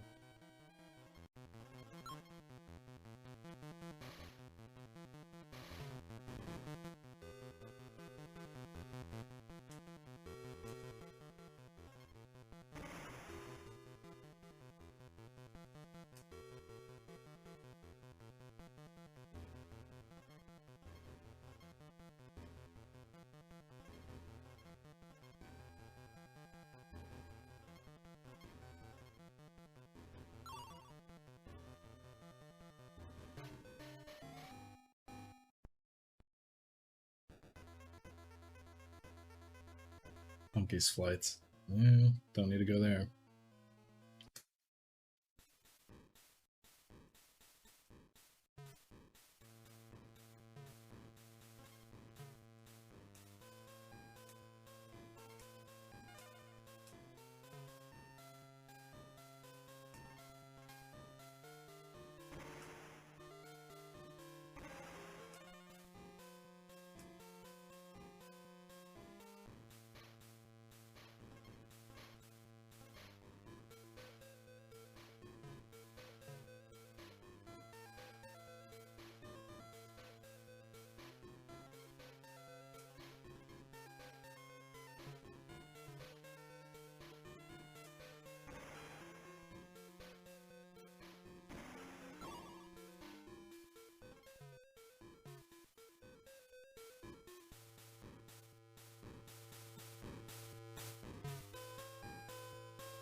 I guess I'm not going that way. But I'm not sure if I trust going that way either.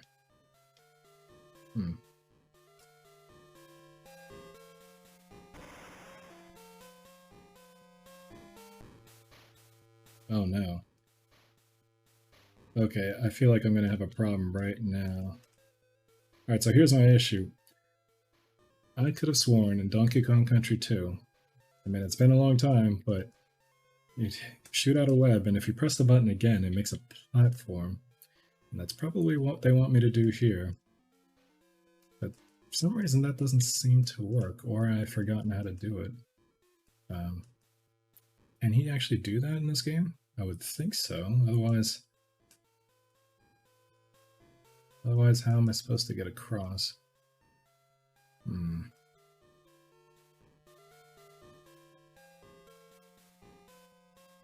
Oh. Oh boy.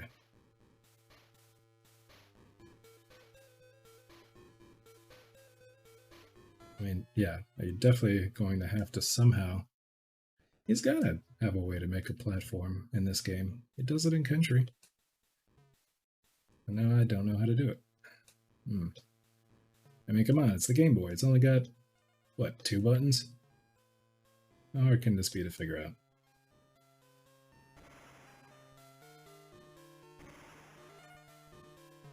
Probably expecting me to go back and read the manual or something. Back in the day when you actually had to read the manuals, or you didn't know what was going on.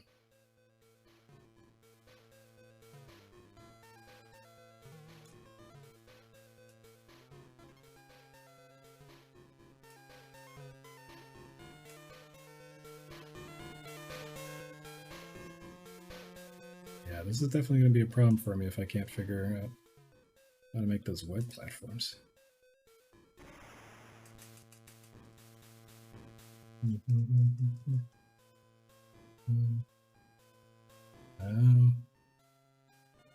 Start button does that. Select. Oh my goodness, you're kidding me.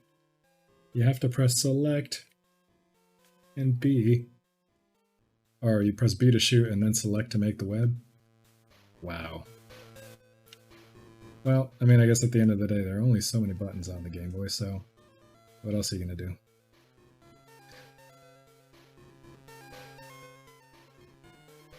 Oh, see, and earlier I had restarted the whole game because I didn't know how to do that, and I thought I was stuck somewhere.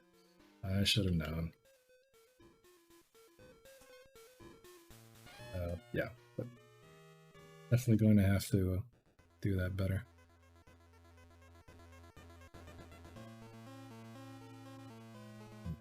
How many coins do I have? Oh, plenty. Just save.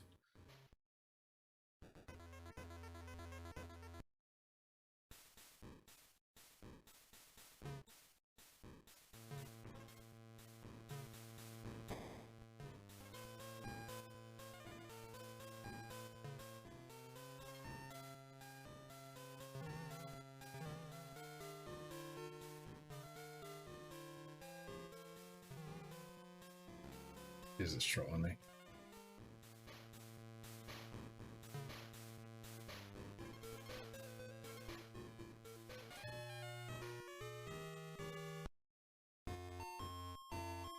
Rip.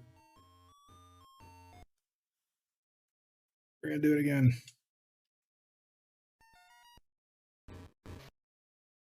I wonder how many worlds are on this, oh. Wait, yeah. Actually, don't know. Wonder if it's 4 like the last one.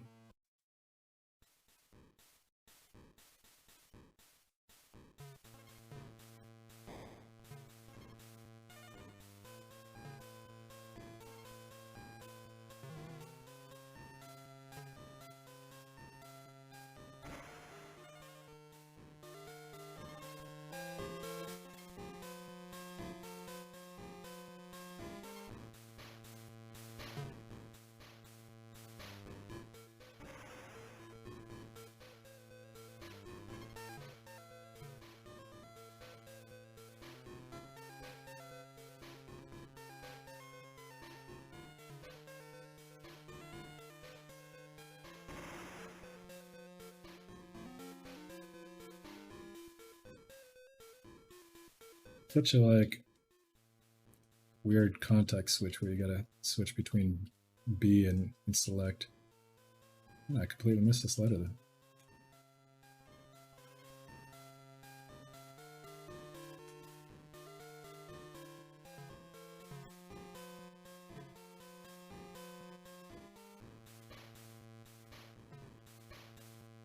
You know what? That was probably the smarter thing to do. Let's just get rid of him first.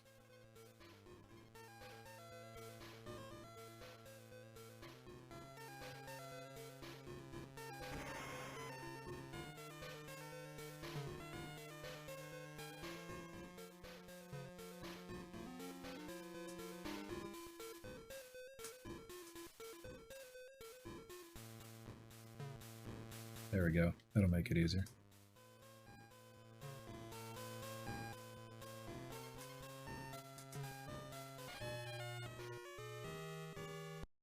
I was saying.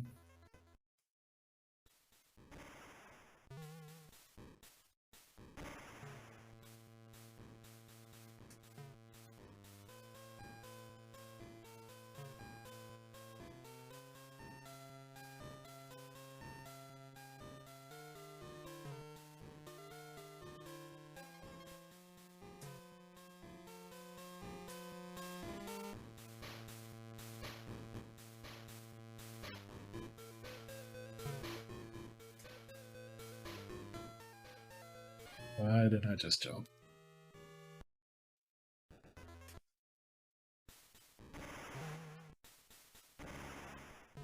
Oh, really? Oh, at least they're nice enough to give you the DK barrel here. We'll go back and start again.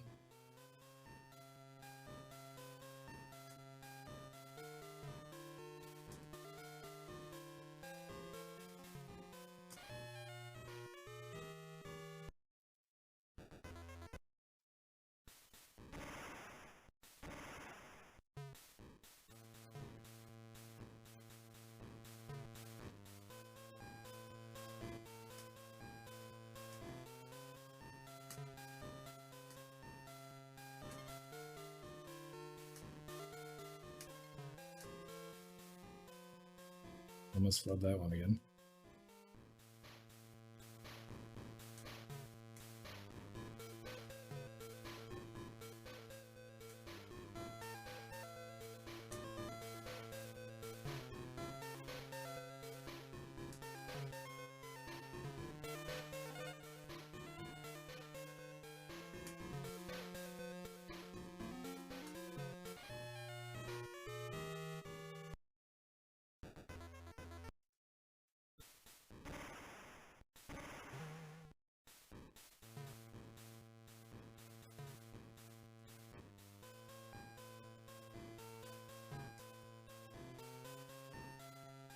There's a bit of a slide to him, so that if you're running and jumping, it seems like he slides a little bit forward. It's kind of have to compensate for that.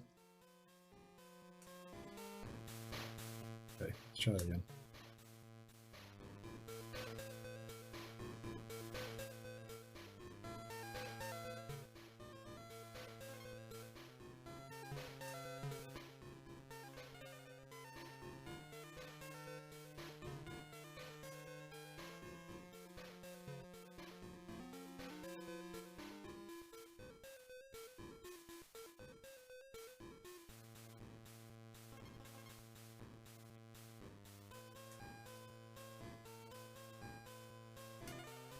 I'm gonna die, aren't I? Oh. Oh, well that was surprising.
Need to take a sip. If you're wondering what I'm drinking tonight, I am drinking some delicious, refreshing water. If you were curious.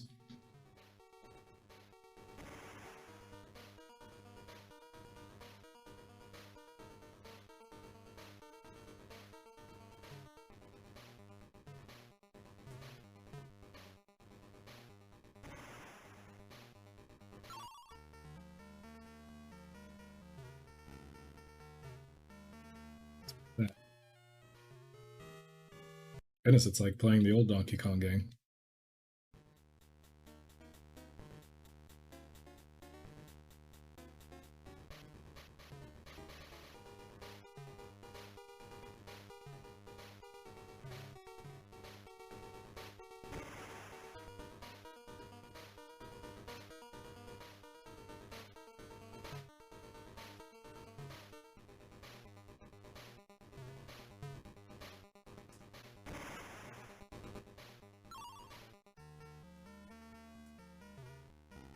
Oh, no.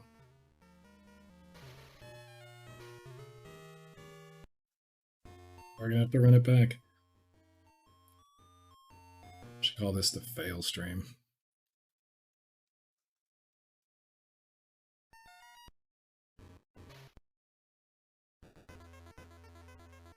Oh, don't know why I'm going back that way. How far do I need to go? The spider level. Alright, we can do it. I can do it.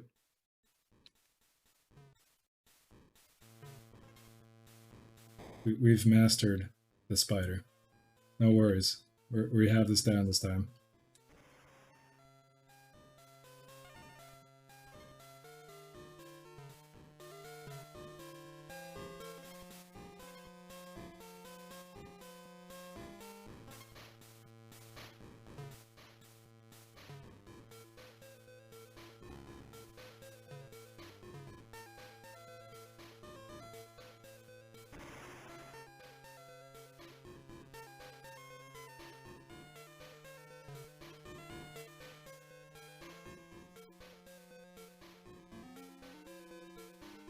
Maybe it'd be better if I go like this and then back that way.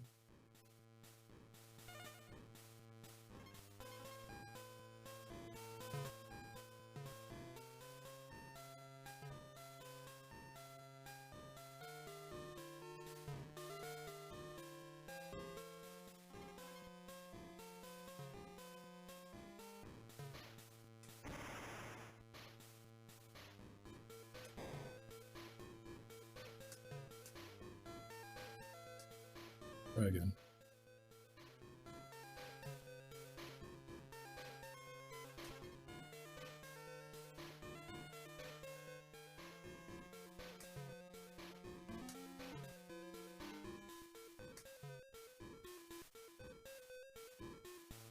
Yeah, I realized that if you don't set out another web right away, the platform you stand on lasts a little bit longer. So try not to go crazy with creating another platform too quickly. But you can't jump on them. I forgot that.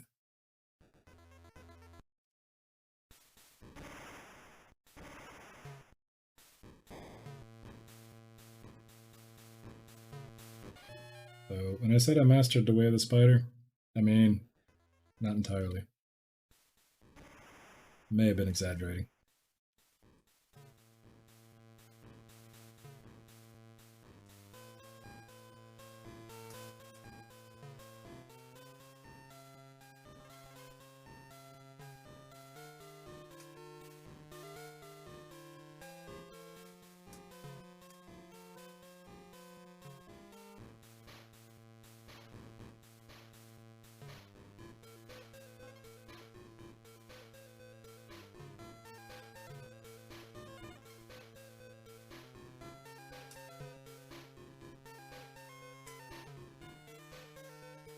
Do it again.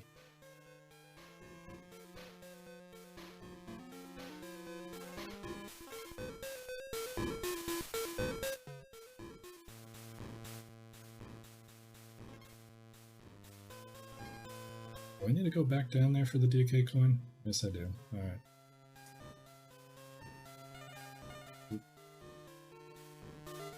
One button.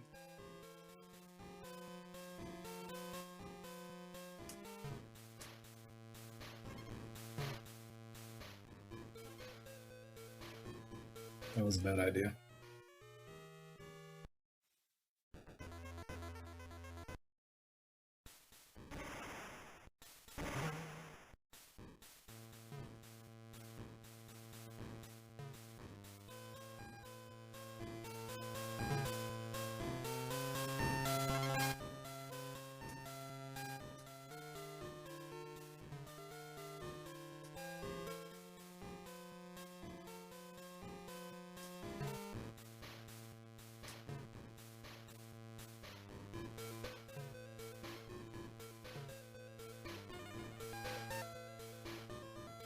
Oh, almost fell off for no good reason.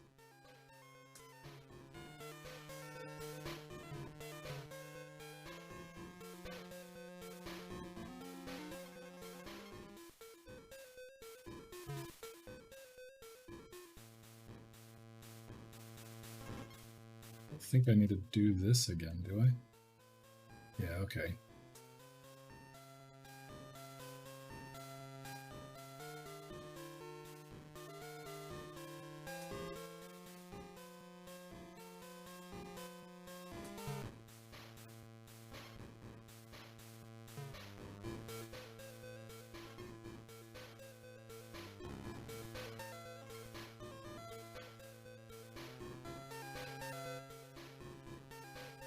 I don't know, we're in the...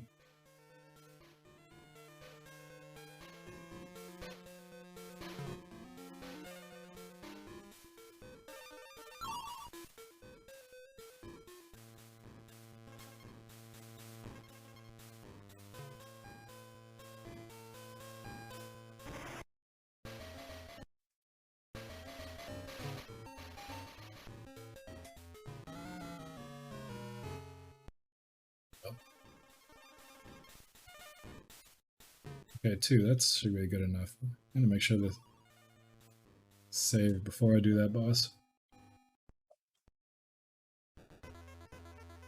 That second part of the boss is pretty hard. I mean, I'm sure there's some kind of trick to it.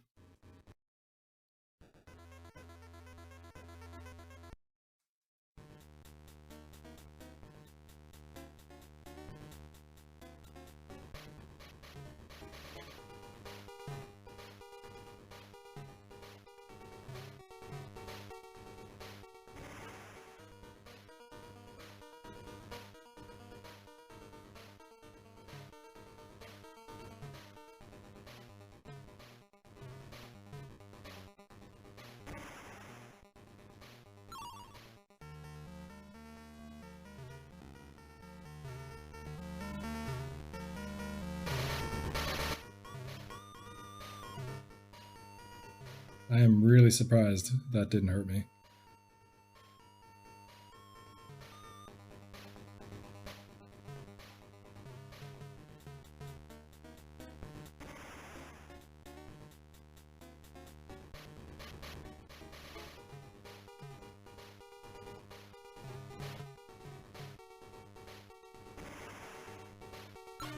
Yay.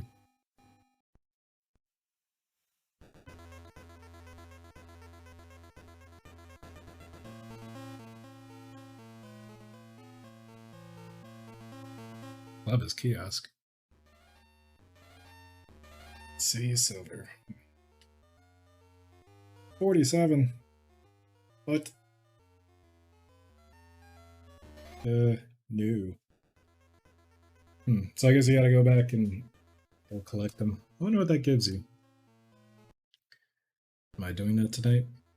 Probably not.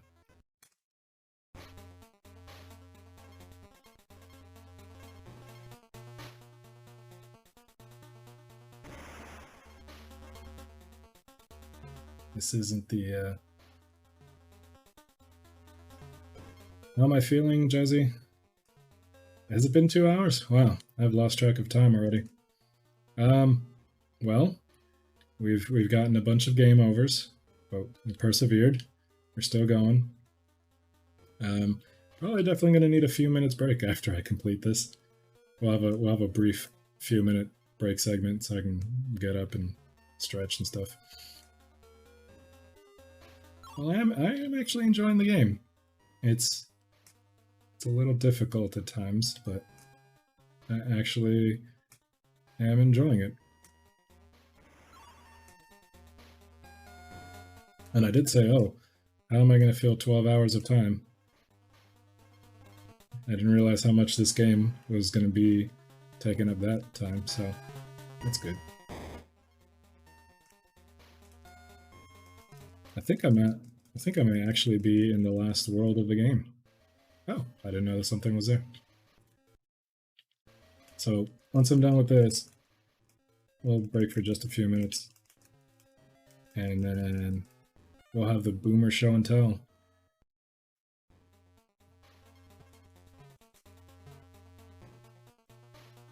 Or at least part of it. Which reminds me, if we're going to do... So the other item was the Steam Indie Game Roulette. So what that is, I'll go ahead and explain it, is I've gone through my Steam account and I have probably, what, like 1,250 games in the Steam account. And then I was going through the statistics lately, and about 66% of those games are entirely unplayed. Basically what's happened is I've been subscribed to that Humble Choice monthly subscription for, I think, the last 4 years. and they just throw so many games at you, especially.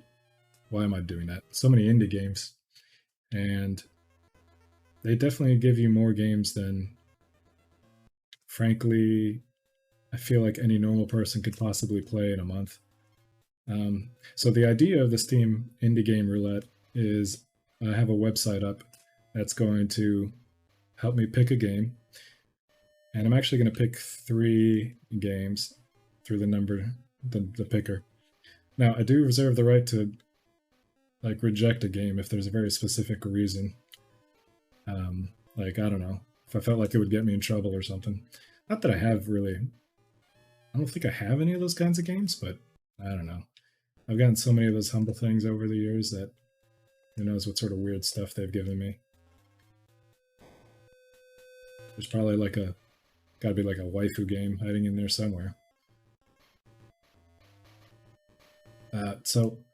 Oh, and nothing that's like multiplayer only or anything. Definitely something I could play single player. And the criteria, it's got to be a game I have not played at all. Do I need to wait for an updraft or what? Doesn't look like I'm getting one. So how do I go up there without getting hit? Who knows is the answer. Okay, so I'm going to pick, 3 of those games I think I said? And then I'm going to have them, probably going to have to install them. So I'm actually going to do that before I start the show and tell segment, so they can go ahead and install before the start of the, so that they'll be ready.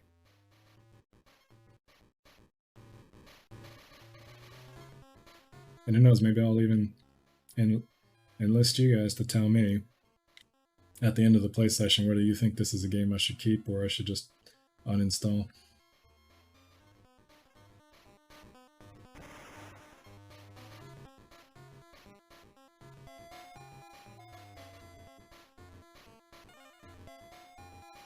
Did not expect that there.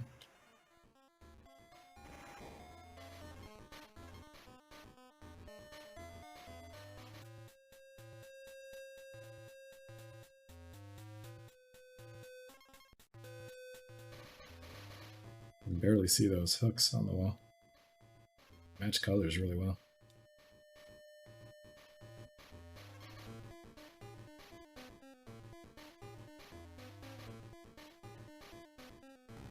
Oh goodness, the Devon raid? Juzzy? Thanks. Maybe?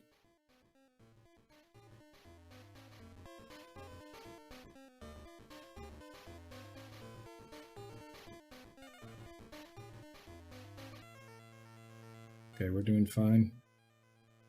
Wait, there's a DK barrel in there. Why can't I go after that? Yeah, it's not gonna let me, huh? I'm on the platform.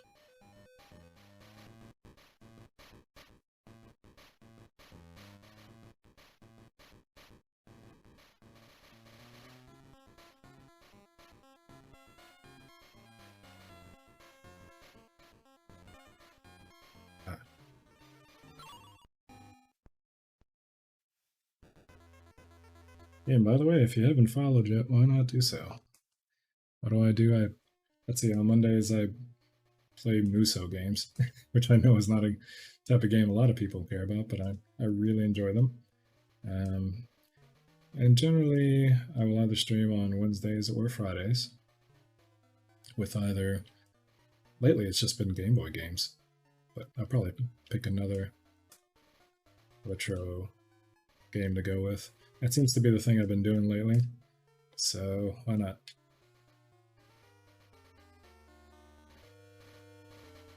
Should we do Donkey Kong Land 3 right away? Oh boy. Oh, this is... Wow. I'm really surprised I didn't die, I gotta be honest. Also missed this barrel. Do I get back up? Let's go this way.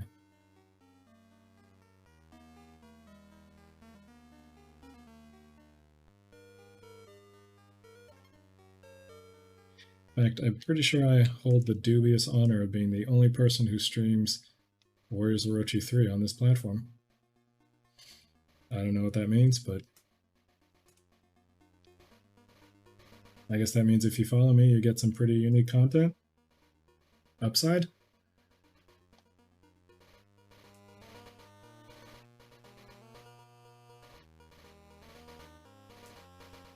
I mean, not that you can just go watch a YouTube video or something to that, but you get to watch me play it.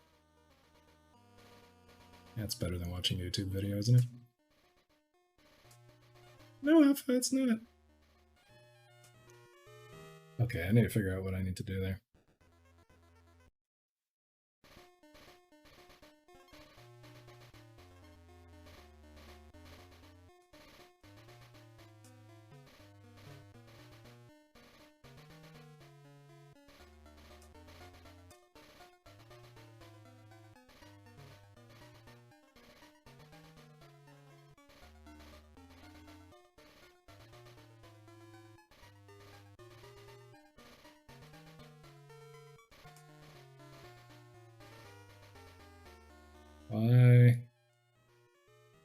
Where do I need to drop from there?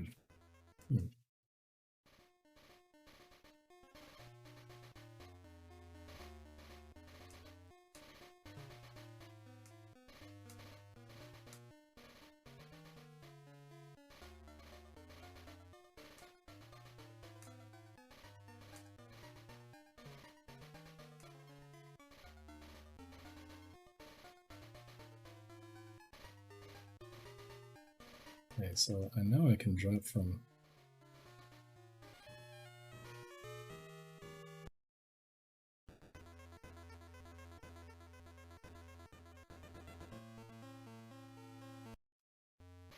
Yeah, we need to do this for sure.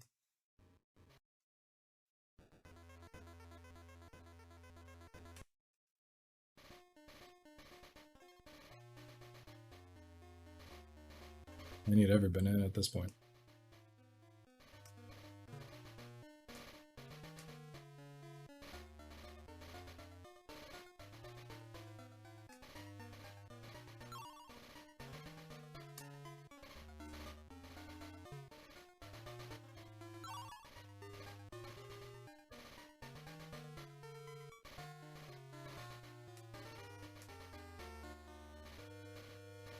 I'm trying to drop here.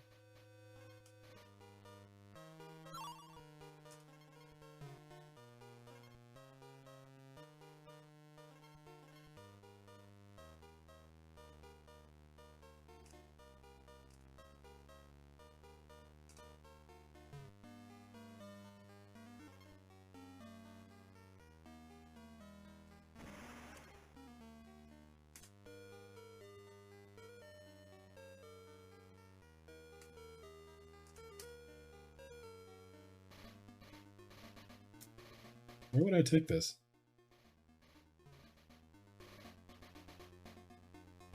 I ask as if anybody else would know, I suppose. Well, I think there's one person who knows. Okay. Can we... Nope, well, you can't beat him that way. I thought you could. I feel like I had a distinct memory of... Well, then again, I think in Donkey Kong Land 1 that worked. Am I misremembering? It's possible.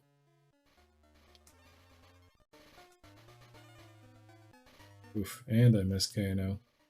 Not doing well on this level. Not doing well at all.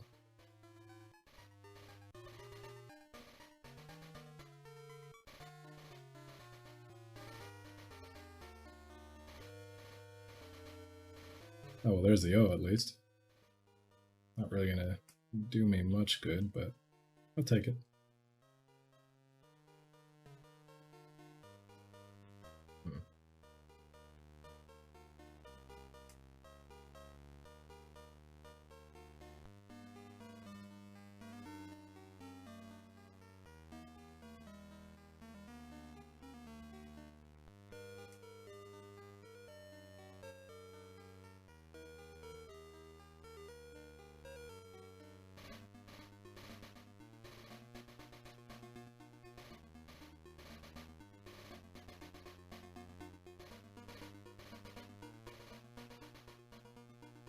What's over this way?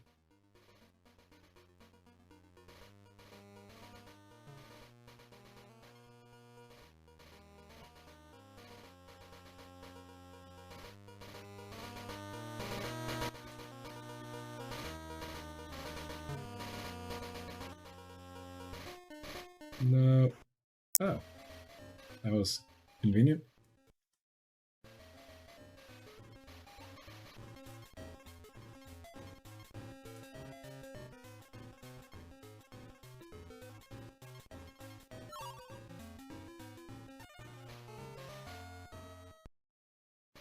Don't worry, only, what, 35 more of those coins to go? Long.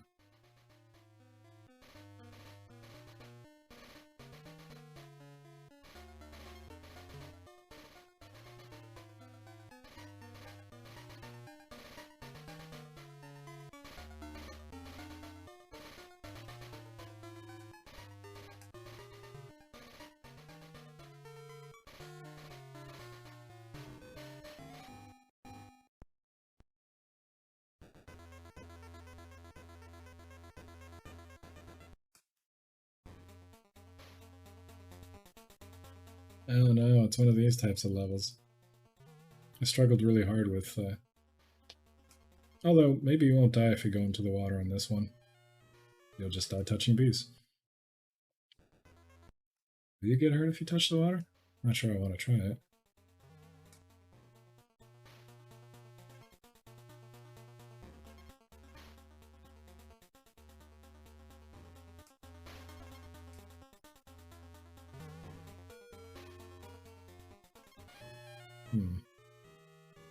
Well. Okay. I'm not rage quitting. I'm not doing it. Go on again.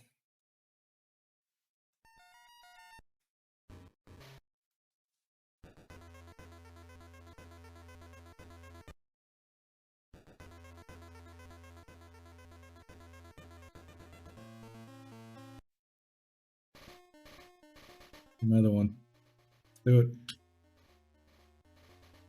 This is the no rage quit stream.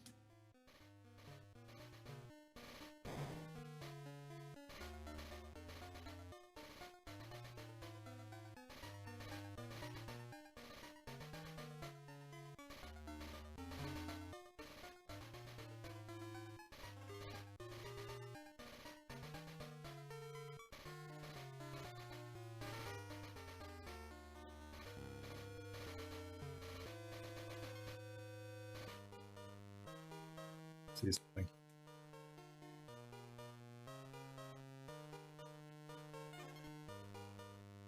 Oh, I should just do a straight drop from the coin, and then it would be fine. Alright, well now I know. I want to make sure I get at least a couple of coins, otherwise I'll just be back in the same situation later.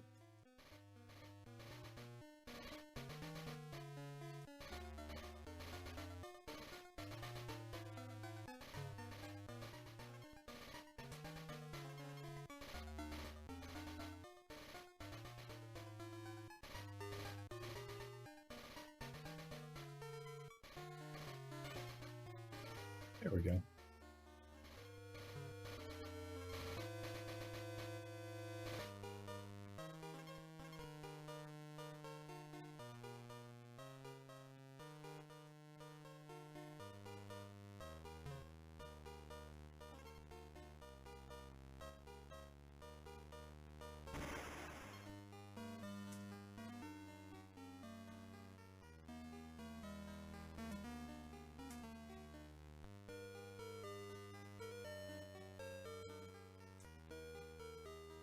It was down here, wasn't it?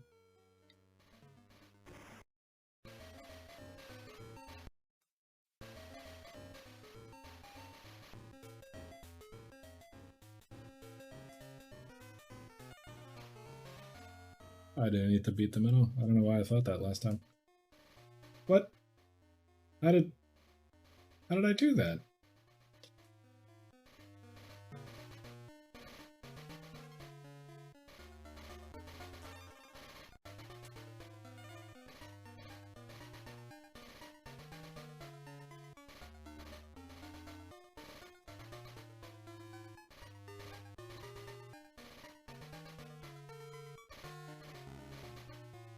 Didn't switch fast enough.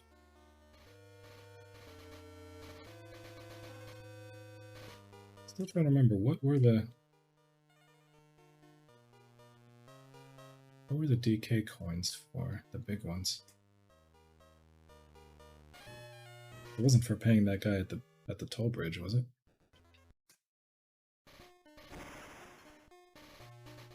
Because those would be the other coins. The ones with the guy's face on it. I don't really need to do this again. Just keep moving.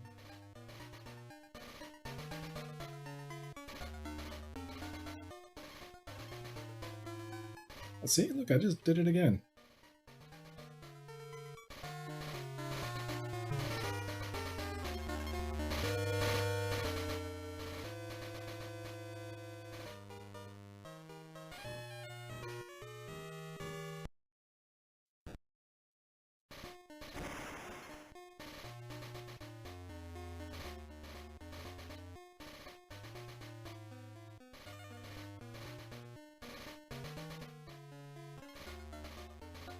DK barrel would be pretty nice right about now.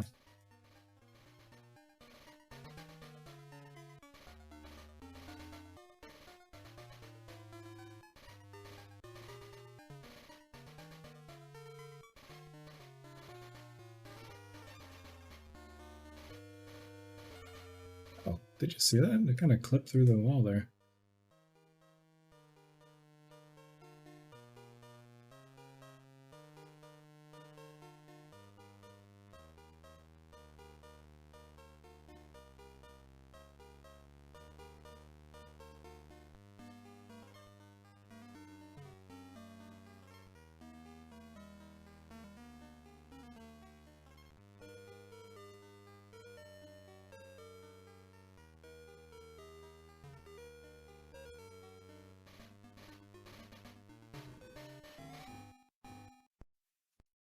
Okay, this time, go back and save.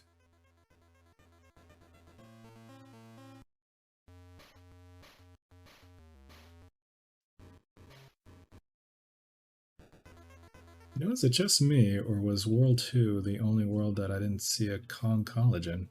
Did I somehow miss it? Oh, hey. Wow. It's skipping the whole section.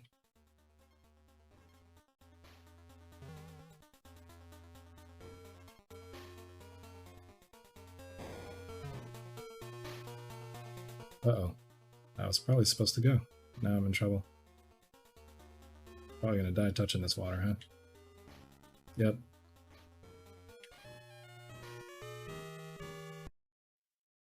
I remember this level from the last game.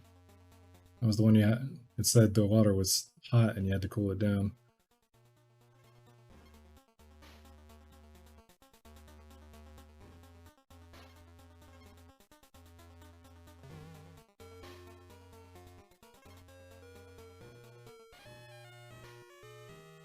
You really got to build up that momentum. I forgot about this too.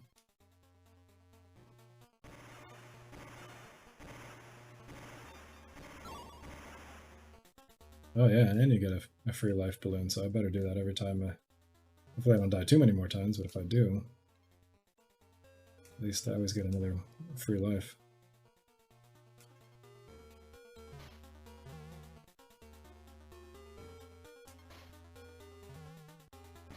Oh, he trolled me.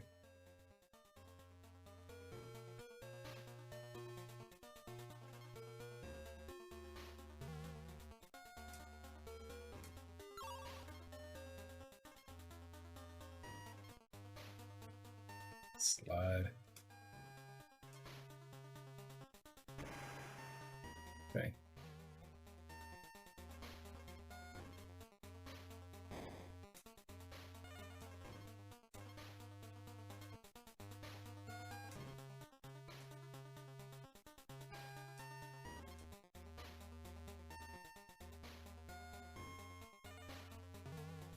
Hey.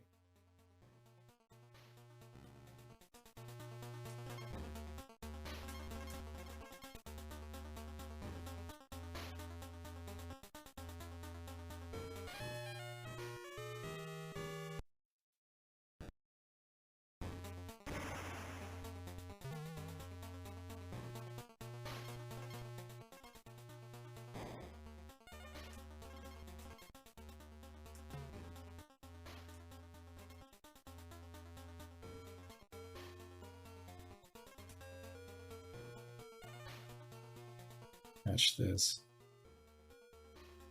Oh, okay.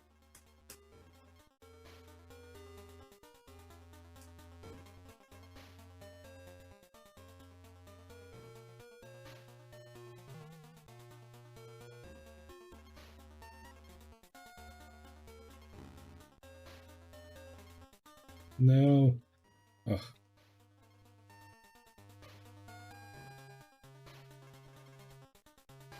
It's back here. Aha.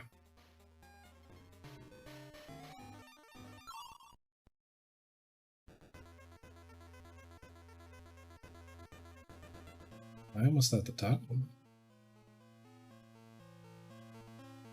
How many coins do I have? Yeah, okay.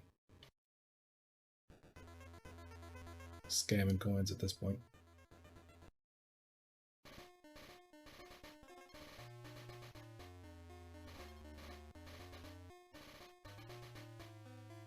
Oh, well. I might actually be getting pretty close to the end, I think. And I don't know exactly how many levels are in this game. If it's like the original Donkey Kong Land, there should be only 4 worlds.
Oh.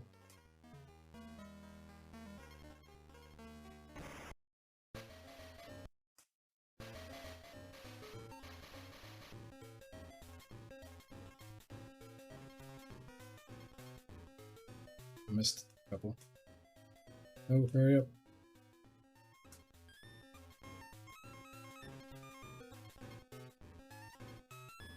No.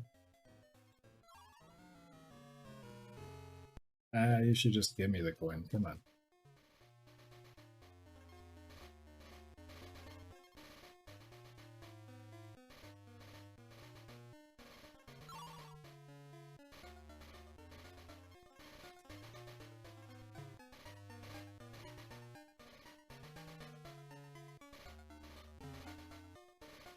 Just making sure I'm not missing anything.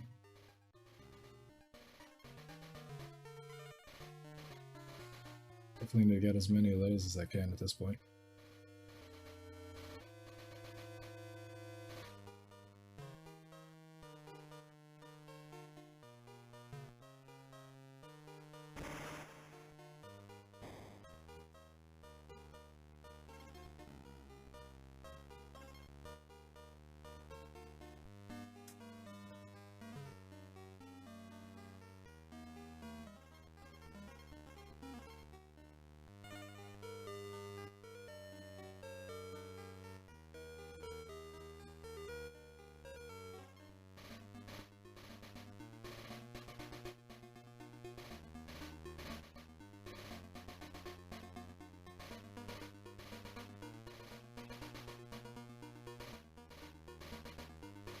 Nope.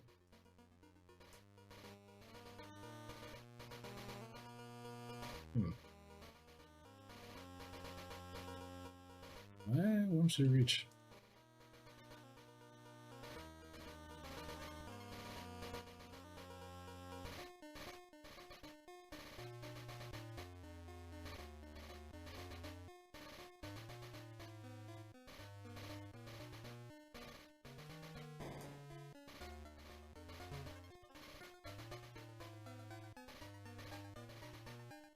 It's weird. It seems like if you hit them, go at them sideways, it'll knock them off.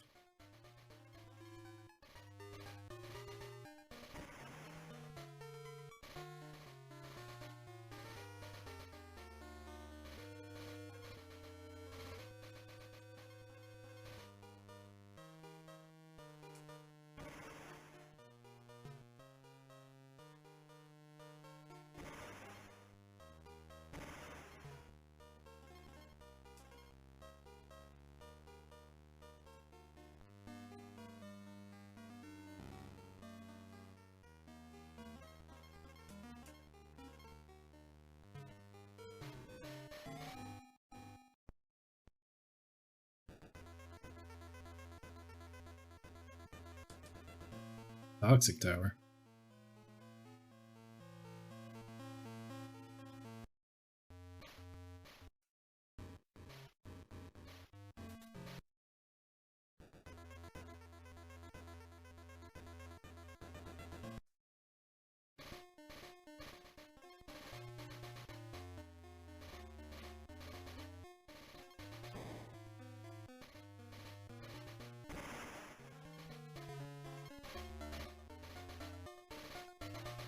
Yeah, at least this time I know how to do the web thing. Oh no, and it rises too? Yeah. Okay.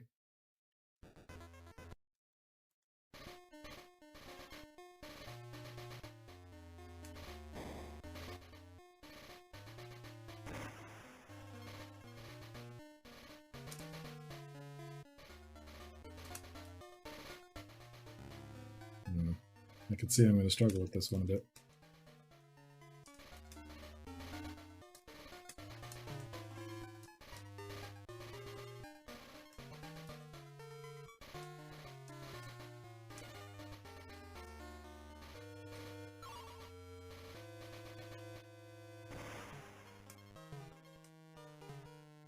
Man, the snake. Have I even seen the snake at all this game? This is the first time. I feel like I haven't seen him. Or, actually, that's actually not true. There was one level. I think I can remember in the first world that had him. But I think that's been it since then. Can't remember.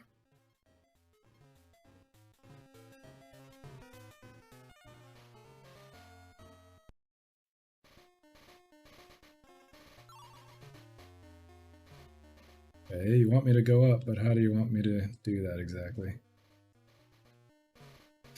Oh, didn't he have like a charge that he could do? Yeah. Okay. I think I just did that with select or something.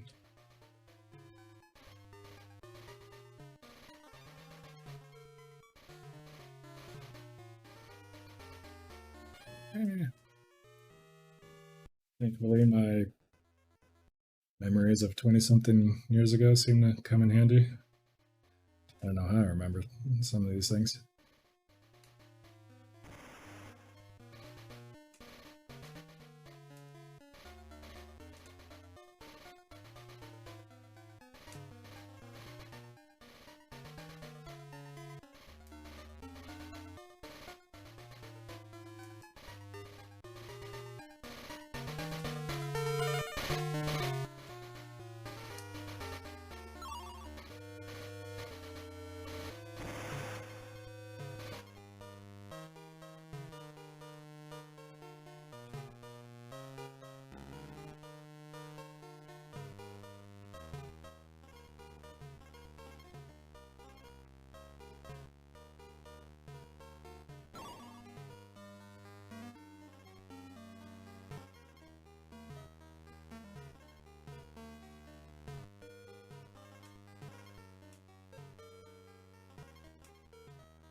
Okay, we can do this.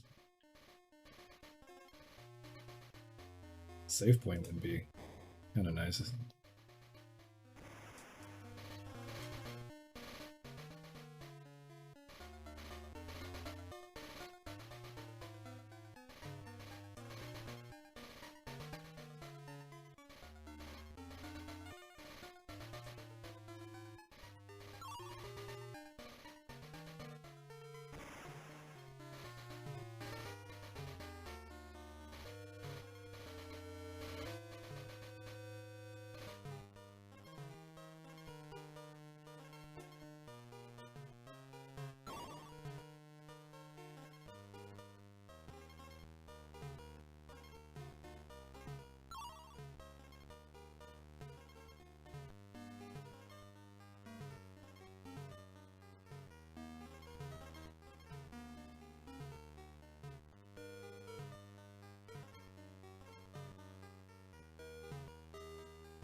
That was a little weird.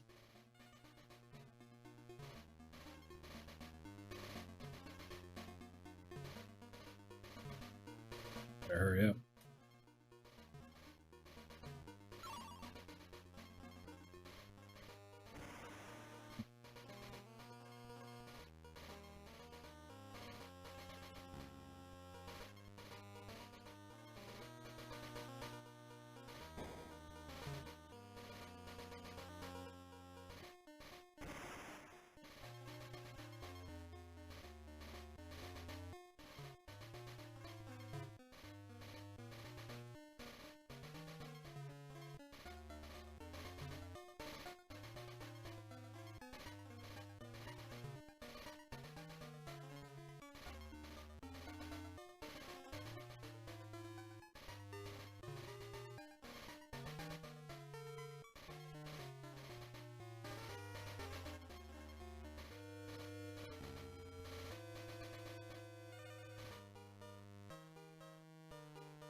Anything on this one?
Stronghold Showdown.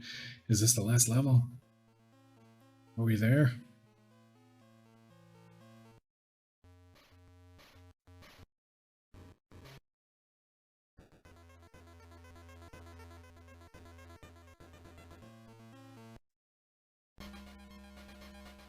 I think this is it.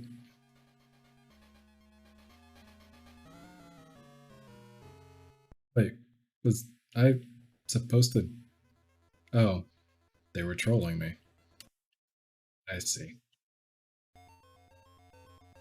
What is this?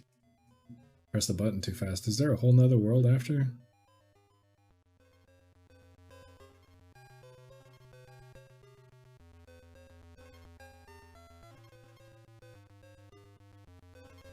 Did the game just troll me into thinking it was the end? Wow.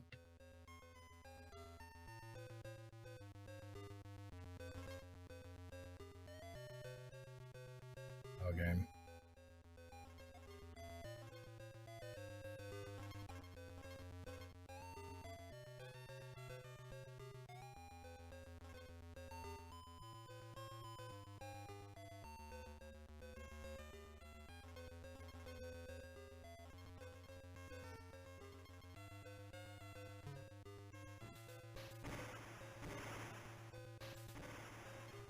There we go. Hey, what is that? I'm in a race. What? And I'm losing. Oh, I can press up to go faster. That's better.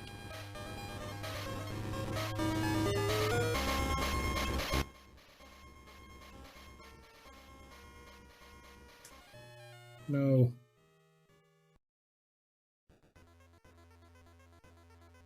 Oh, there really is a kind of a whole nother level. Okay, we got this.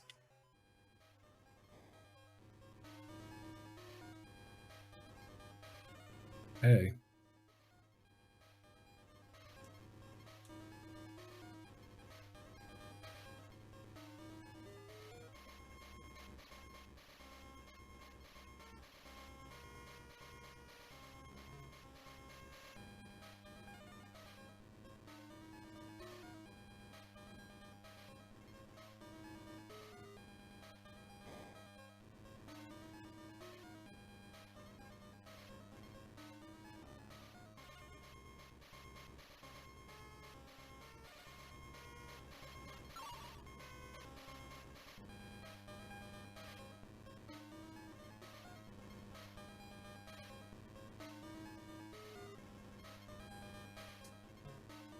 Oh, how did I not die there?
That was intense. A-Rule duel. Okay, is this the actual end?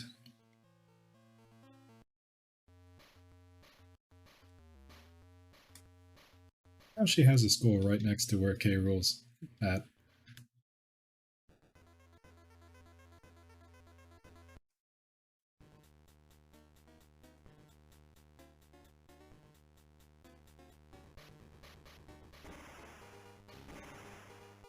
Wait, I can't jump on top of the ball? I thought I could.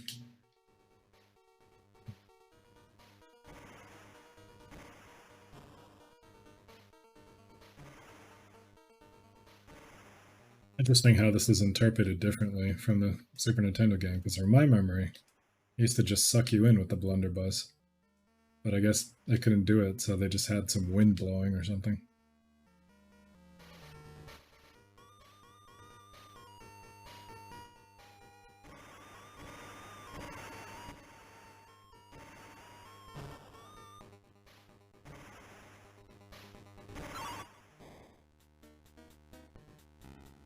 I don't know why I did that for.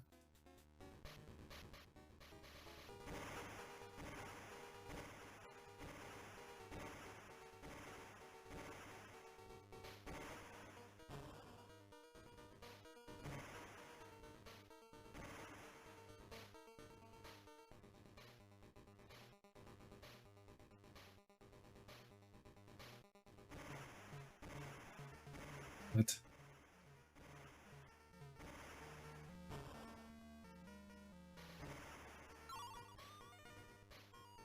Nah, he's trolling me again, right? Oh, hey. We did it?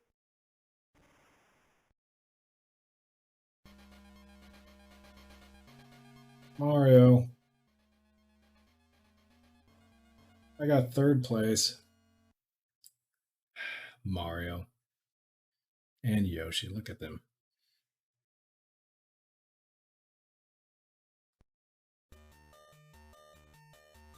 Yay. Oh boy. I'm looking forward to taking a few minutes break, but man, that was actually really good. See? We persevered. We didn't have to rage quit. Should have just done this. I should have just done this last week. 9 hours to go. The real clock in starts now. Yeah. Yeah, now it's like, well, the easy part's over, because this was a game I was supposed to do the other day and just fit it in here, because I'm like, I got 12 hours of content to fill. Maybe I should move the game over. Oh, wow. And I beat the game right as my original music ended. What is this even playing? Wario Master of Disguise. Okay.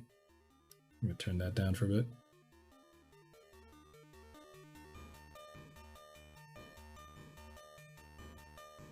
Bro, Kaka.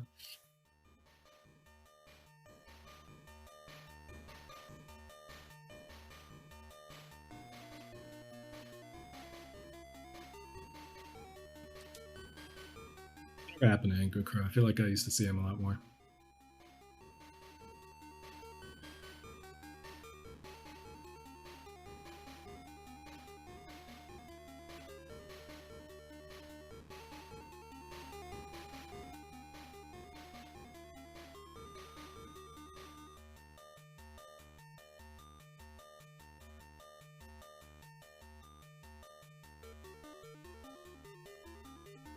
Okay, so it looks like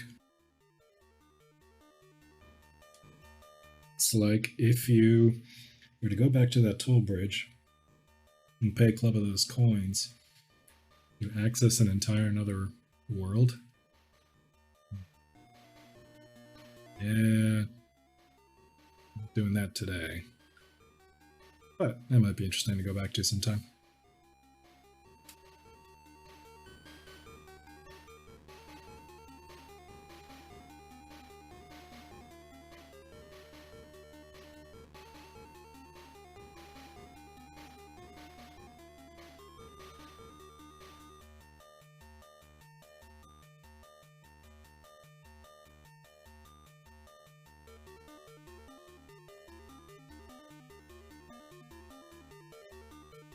For a sip, for sure.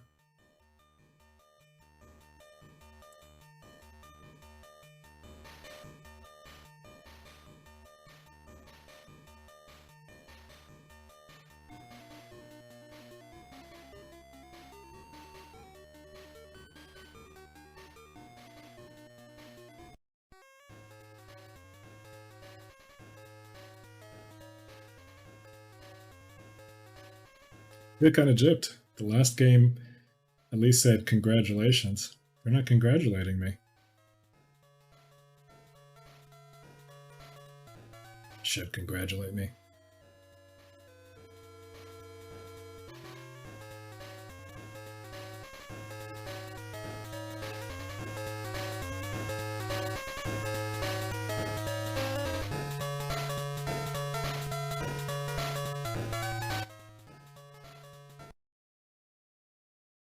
Okay.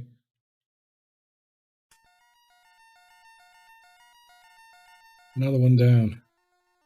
Let's change back to our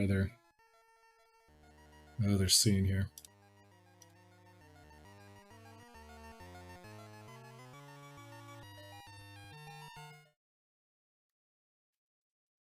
Oh, back when Rare was good, for sure. I had this whole lengthy discussion just a couple hours ago about the sort of games Rare started turning into making before they got bought out by Microsoft. Like the big collectathon games like Donkey Kong 64, Jet Force Gemini, Star Fox Adventures.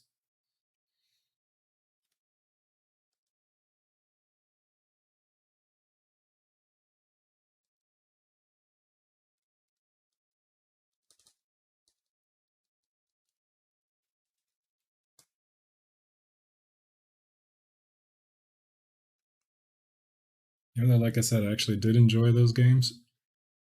Well, Donkey Kong 64, not so much, but I did enjoy Jet Force Gemini and Star Fox Adventures. Even though Star Fox Adventures probably went on longer than it needed to. I feel like it could have been a little shorter. All right. I am going to take a break. I'm going to go on break for just a few minutes. Get something to drink, go stretch. We are over 3 hours into the stream. I cannot believe it. Pretty soon, this is going to be the longest stream I've ever done. Probably in another 10, 15 minutes, I would say. All right. Hey, Jazzy, I wanted to ask, would you mind being a mod in my chat?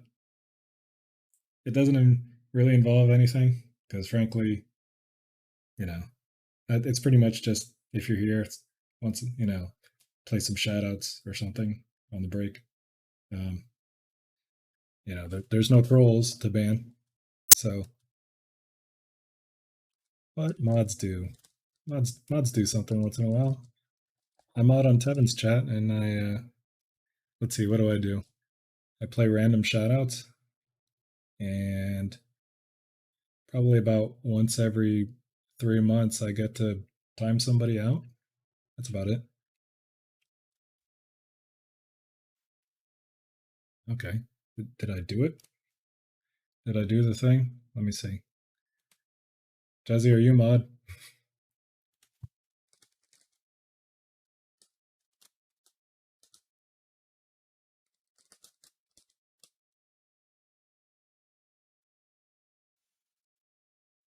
What's my stance on Cheerio Eater? I don't really know much about Cheerio Eater, except every time I'm in somebody else's stream, they seem to have an opinion on Cheerio Eater. So I don't know. I mean, if he were here, I certainly wouldn't do anything to him. I'd want to see how, what he actually does and why he seems to have some kind of reputation. But he's welcome here, at least, for now.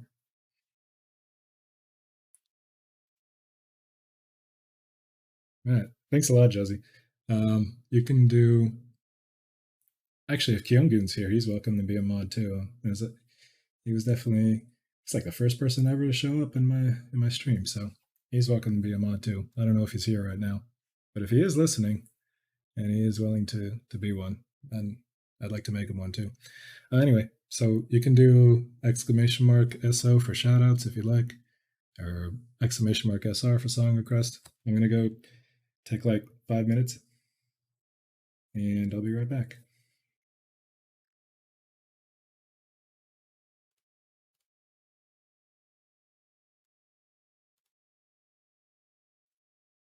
Actually, before I go back, I am pretty sure I had changed my playlist to something else.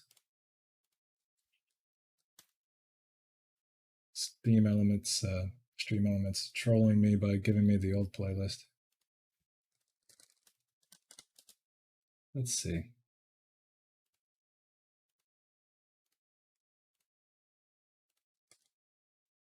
I input a new playlist here.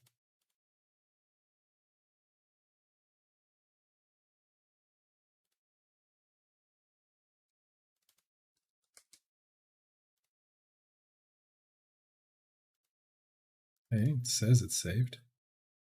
No. We're going to stop showing on stream for a second. Settings, main settings, backup playlist, save. Go back, then do forward. No. Early stream elements, you're fired.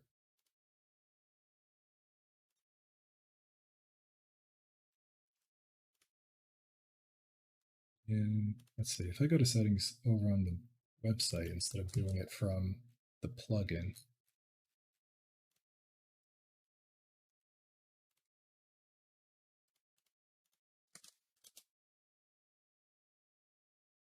Okay, how about that? Is it actually playing on the stream? Wait. There we go. Enjoy. I'll be right back.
I'm back. So, like I said, before we do the boomer segment, yeah, boomer show and tell, as I'm calling it, we need to get ourselves ready for the Steam indie game segment. So before we do anything else, what we're gonna do is I'm gonna go switch over to the tool that I'm using to pick Steam games for tonight.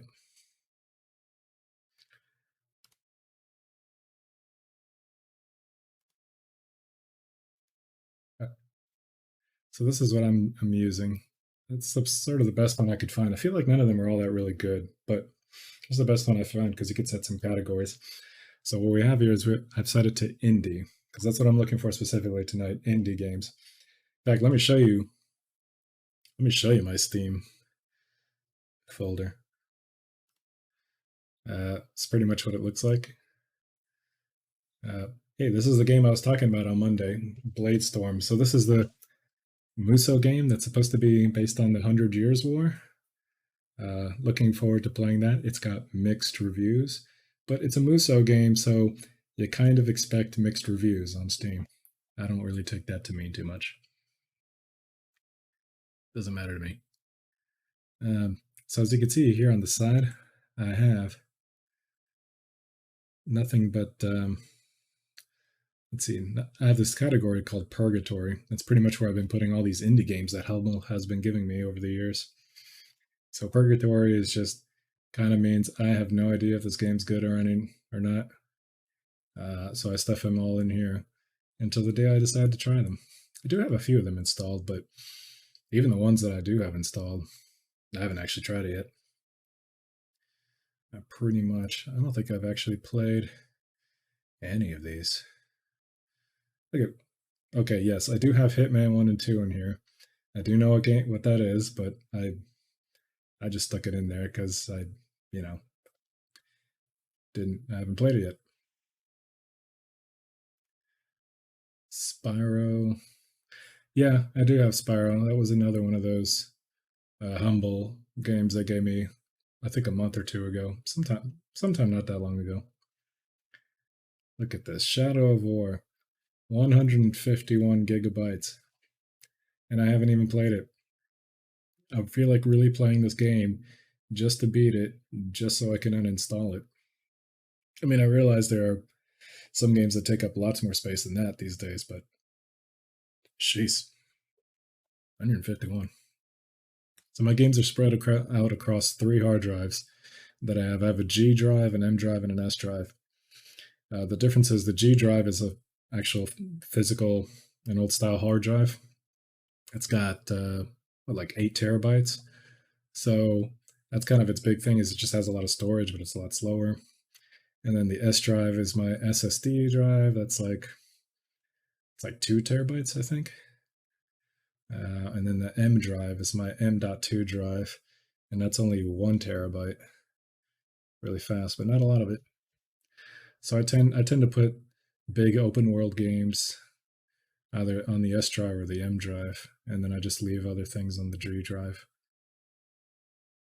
It's not a hard and fast rule. I mean, I have Fallout 4 on the G drive, but Now, unfortunately, the Steam Picker tool doesn't take into account your categories, but I have a feeling that you can't access that. That's like a local computer thing, so nobody can see that. Look, I even have a Musou category. Oh, wrong category. There's Bladestorm. I got Dragon Heroes 1 and 2, Dragon Warriors 7, 8, and 9, also 8 Empires. Persona 5 Strikers, that was a good game. I enjoyed that. Let's see. Oh, Samurai Warriors 4, 2, and 5, and Spirit of Sonata. Warriors All-Star. I may actually stream this one day. It's like a Koei Tecmo crossover, franchise crossover type of game. Like you got somebody from Tales over there, and you got somebody from the Atelier games over there. So this should be pretty fun. I'm sure it has mixed reviews too, but that doesn't stop me. All right. So let's go over here. All right, we're going to see what 3 games it recommends us. I may override its decision. You'll notice I Actually, it did it by default, but it says no sexual content. So thank you, person who made this. They obviously understand that some of us don't want to get banned. All right, Discover. Let's see what it gives. Inside. I have that game, right? I'm sure I do. And it is suggesting me games I actually own, right? Inside. Oh no, it's one of those types of games. I played a game recently that was just like this. It was Little Nightmares. Okay, well, I guess that's fine. Usually these games don't do too much for horror games, but I'll take that one. So we'll do Inside. And I need 2 more games. Five Nights at no. Beat Hazard 2. See, this one I might have to reject because you kind of have to use your own music, and that's kind of a dodgy prospect on Twitch. It does look good though. Oh, Vampire Survivors. Interesting. This one's actually, I think, quite popular at the moment. Let me go. Let's see. I better mark these as favorites so I don't lose.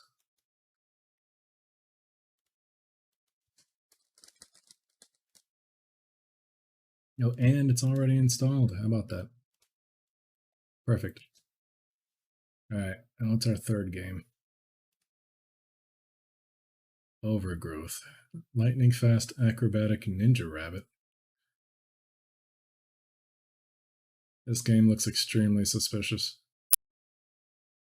Okay. Sure, why not? What am I getting myself into?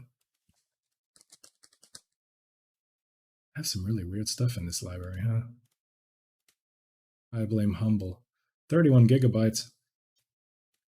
For some furries? It's all that fur. I guess. Okay, fine. We'll get that started.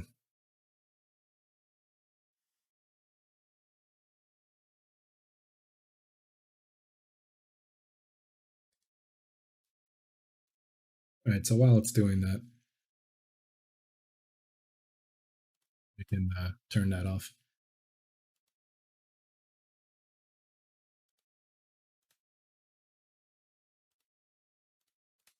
Oh boy, Inside, Overgrowth, Vampire Survivors.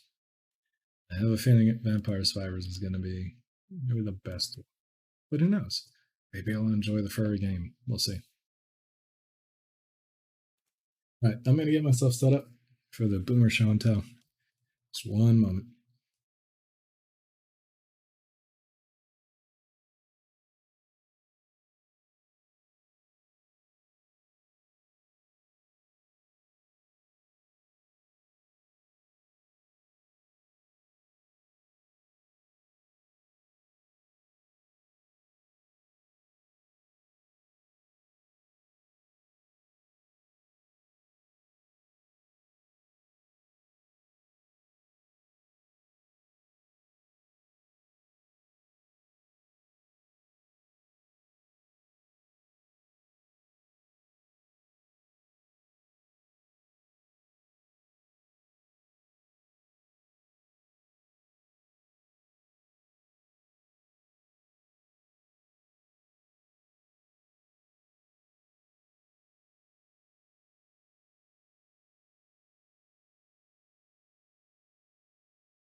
Okay, I have moved the microphone over to the other side of the desk, and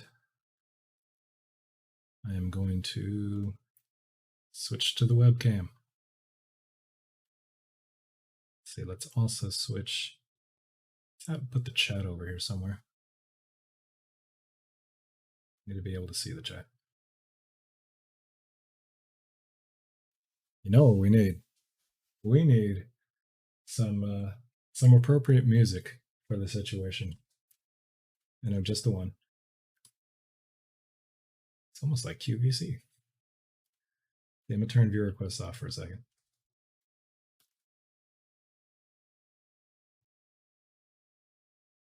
Ah, yes. Perfect.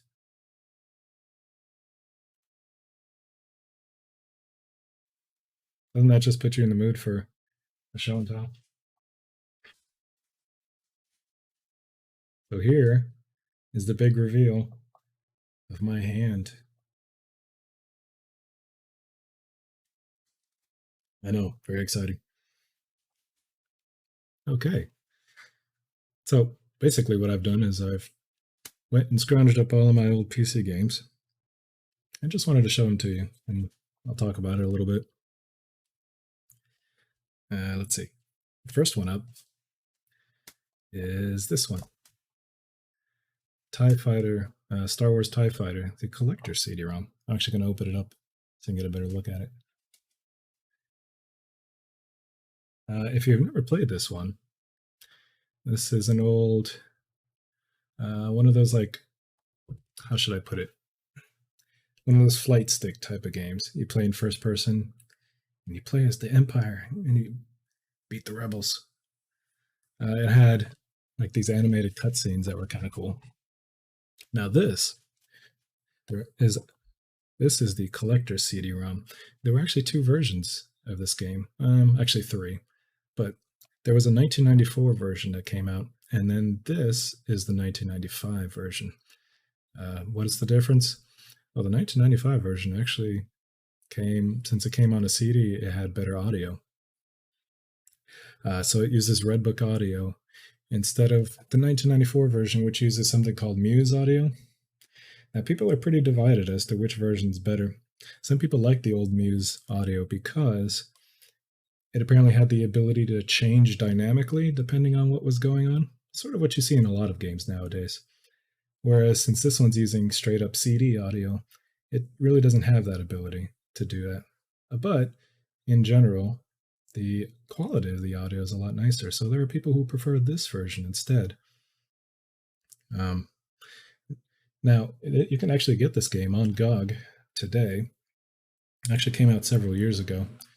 When it first came out, they only released the 1994 version until people complained enough that they then started including the 1995 version in the same purchase. So you actually get both versions if you make the purchase.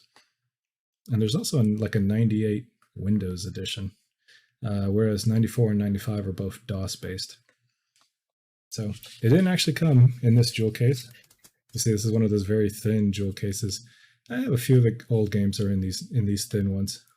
The reason is, these old jewel cases, you just touch them the wrong way and they would shatter into 1,000 pieces. So I did lose a few of the original cases for games that way and put them into these thin ones. But yeah.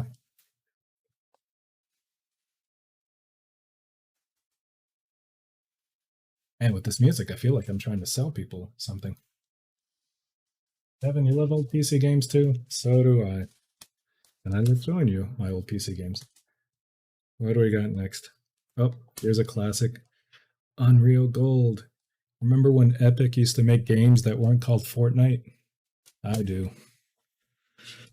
Yes. This one's published by Infogrames for some reason, but it's Epic. I promise. Not much to go on as far as the installation instructions, but not really much to it. Some of them had really nice booklets that had a whole bunch of stuff in it. You'll probably see a few of those. Yeah, this is also on GOG these days. GOG has really stepped it up as far as putting a lot of these really classic ones in there. Let's see. Oh, that's right. This one actually also comes with the expansion pack. That's what makes it gold. Yeah. All right. So that's that one. Now, unfortunately, I can't talk about Unreal 1 without also talking about Unreal 2. This is not as classic of a game, shall we say. It's not terrible. No, not really. All I remember is that this game was really hard to run on the PC hardware that I had back then. I mean, it was like a 1 gigahertz computer or something at the time, and this really did not run well. Now it's fine, of course. We got an advert for Unreal Tournament 2003. Almost the best Unreal Tournament, but that distinction actually belongs to 2004. Some people will think that's a blasphemous opinion because they prefer the original Unreal Tournament, which is also good, but nothing. I still think 2004 is better, to be honest. One thing I found interesting when I looked in this earlier, and here in the manual, there's a ad for a sound card. Remember when we used to buy those sound cards? Yeah. I mean, I still do because I actually have a sound card in this computer. But for one reason and one reason only. Man, there's like this glare. I got to get rid of that, huh? So for one reason only, and that's because this card that I have has a digital in port. Not a lot of sound cards have digital imports. Most of them just have digital out, but this one has both digital in and digital out. And I kind of mentioned it briefly earlier, but what I do with that is I have all the game consoles connected to a splitter that has a digital out port, and I connect that digital out to the digital in of my desktop, and that allows both my consoles and my computer games to all share the same audio hardware, the speakers and also the headphones that I use, since I do all my gaming right here in front of the computer, whether I'm playing on console or not. Also, one thing that's really weird about this is at the top it says Incredible 6.1 Gaming. Now, I've never heard of 6.1. I've heard of 5.1 and I've heard of 7.1, but 6.1, that's really weird. I have never seen that before. Anyway, this had two discs, the install disc, which you of course used to install, but then weirdly enough, you had to, when you were actually playing the game, you actually needed this one, the play disc. I certainly don't miss the days when you had to leave a CD-ROM sitting inside of your computer and just to play it. A very cheeky form of copyright protection, frankly. I never liked it. Especially when, even though you would install the game, it would still load the audio files off the CD, and so it was slow. It's like, hey, why don't you just install that on the hard drive? I think part of the reasoning was that they were trying to save you hard drive space, but I mean, come on. Give me the option at least. Ooh, I got another one for you. This one is a real classic. Lego Island. Dude, if you have never played Lego Island, you have to find some way to play it today. I don't even know if it's available as anything. It's probably, is it even available on GOG? I'm not sure that it is. But this is a real classic one. What it is essentially, it's first person, right? But even though the island that you're walking around is 3D modeled, all the characters that you would encounter are actually FMVs running around. So it was kind of weird and stilted in that way. And the island was really small, and when you really thought about it, there's not a lot you could do. But it was so cool at the time because it was just something you didn't see really. It was kind of new in that way. I really hope they bring some way to play this again. Like I said, I don't think GOG has this. I can double check for a second.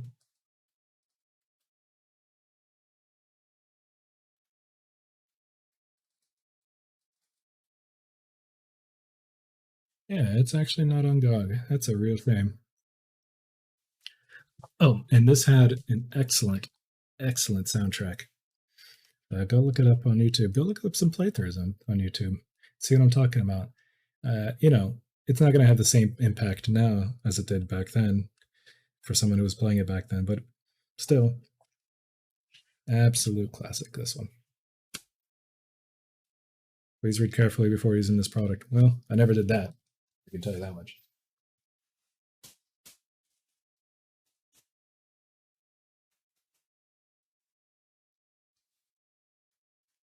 That's next on our lineup here.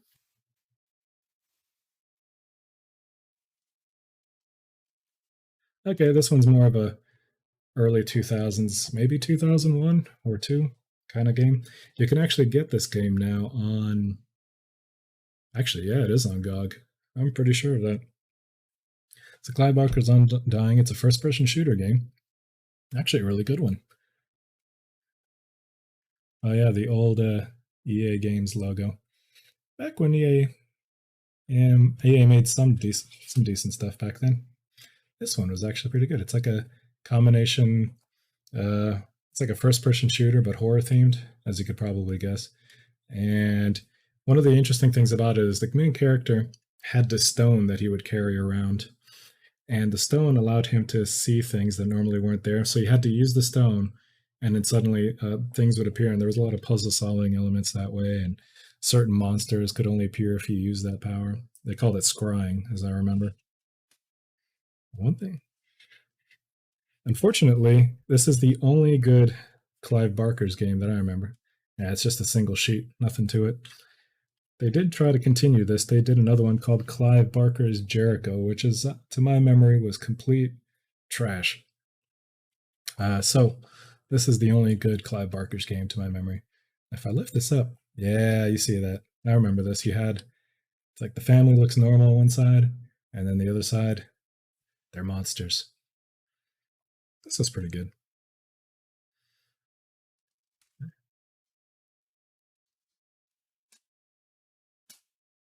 Yeah, controls in the back. Very good.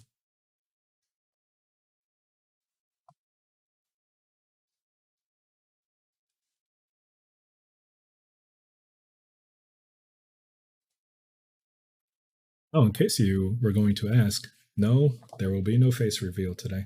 I'm sorry. But you can take a look at my lovely hands. That's about it.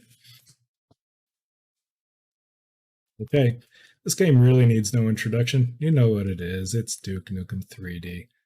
The Atomic Edition, specifically. And that means it has all of the expansion packs. Wait, did it? Or does that just mean it has the 4th episode? Oh, yeah, the Atomic Edition just had the 4th episode that they added. Dude, here's Duke Nukem and Death Rally. Death Rally was another good game. I wasted so many hours playing multiplayer on this one. Now, of course, multiplayer back then was you had to go get your friend's phone. I think you had to dial their phone number or something. So back when I was playing this game with a friend, all I had was 56K modem. And of course, that hogged up your phone line. And that was a real problem for anyone who tried to call in. Actually, yeah, if anybody tried to call in, basically they couldn't, which was really annoying for my parents. And I think they kind of temporarily banned me from this game because I kept hogging up the phone line. Also, if anybody picked up the phone inside the house, it just kicked you right off the connection. Really annoying. But yeah, my friend and I, we played so many custom maps on this game. There was a great website back in the day. Was it Duke 4 or something? Where you could actually download custom maps. We do like cooperative maps. Those were our favorites. This game's a little this one's kind of waterlogged over the years.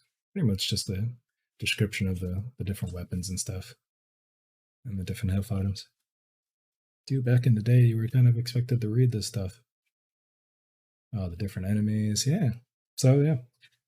I mean, everybody knows what this game is, really. Oh, yeah, Total Entertainment Network. There was a sort of service you could get to play on this game. I never used this. So, I only did like direct, where you just kind of did modem to modem. Of course, there's been like a million different versions of this that have been released.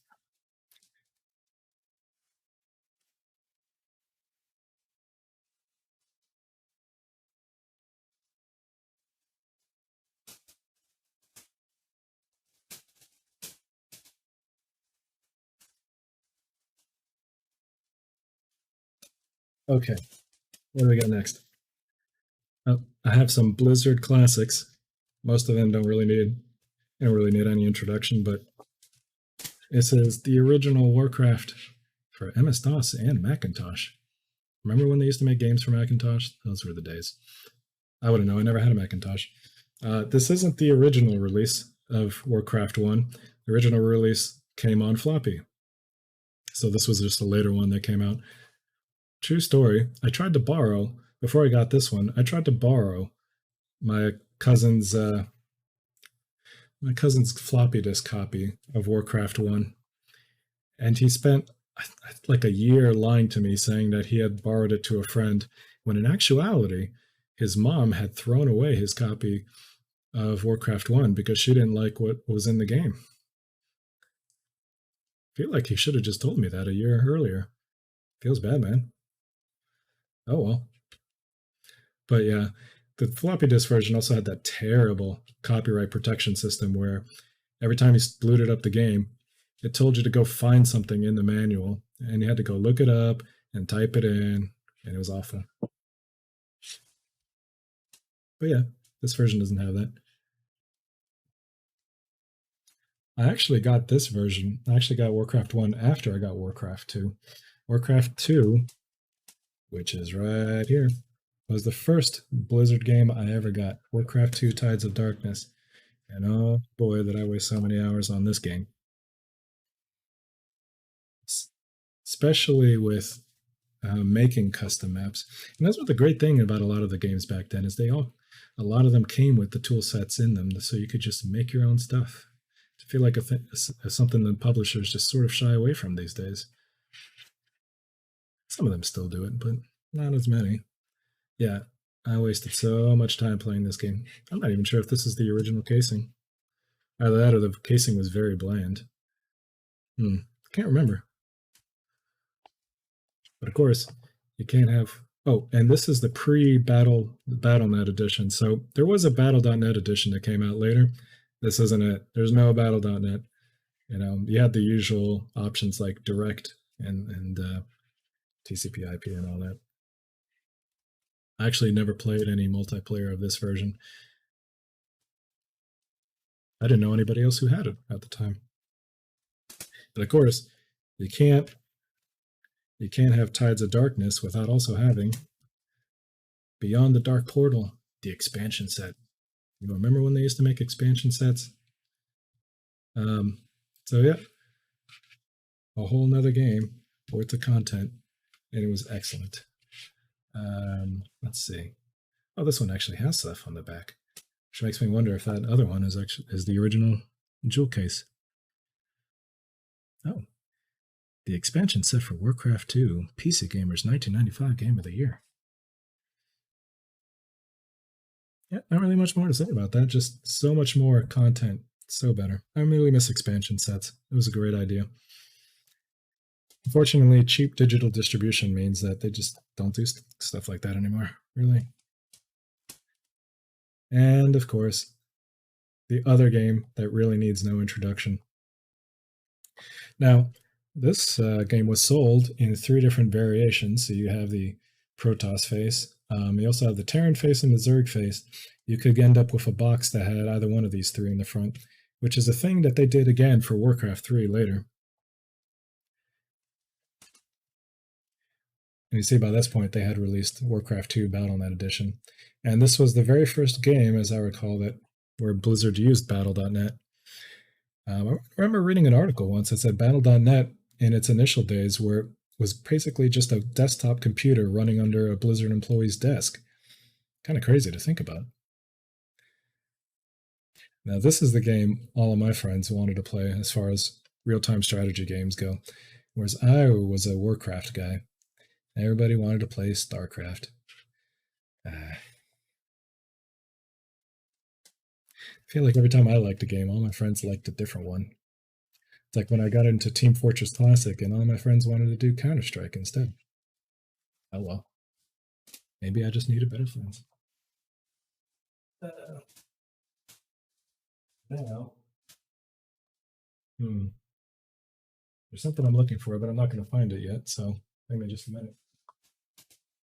I do have the expansion set Broodware. It's floating around here somewhere, but I'm sure I'll eventually find it. Of course, Warcraft 3, right here. I'm not sure it really matters to cover up the CD key anymore, to be honest. Long since gone. Now, like I said, Warcraft 3, they did the same exact thing. So you have these 4 faces. When you bought the box at the store, you could end up with one of these 4 faces in front. Mine had the Arthas here. I really miss Warcraft before the World of Warcraft stuff. Like, I got into World of Warcraft for a couple of years. But I don't know. I feel like the whole... How to put it? I feel like World of Warcraft just sent Warcraft into clown territory eventually. And just more and more absurd stuff. I mean, it was never really like a deeply serious franchise, but I don't know. I feel like there was at least less absurdity before World of Warcraft came around. Part of me still wishes that there's a day where one day they'll decide to do Warcraft 4, where they'll just pretend like World of Warcraft never happened. That would be the day. Not really much in the little booklet. I was just checking. And of course, can't have Warcraft 3 without the Frozen Throne. Yeah. Not much else to say. This was really good. This one had a lot of a thicker. The booklet on this one is so much thicker. What in the world? Yeah, they're showing you all the various differences in this expansion. In a minute, I'm actually going to show you a few booklets that I have from these PC games. But yeah, pretty much just showing you what's new in the expansion.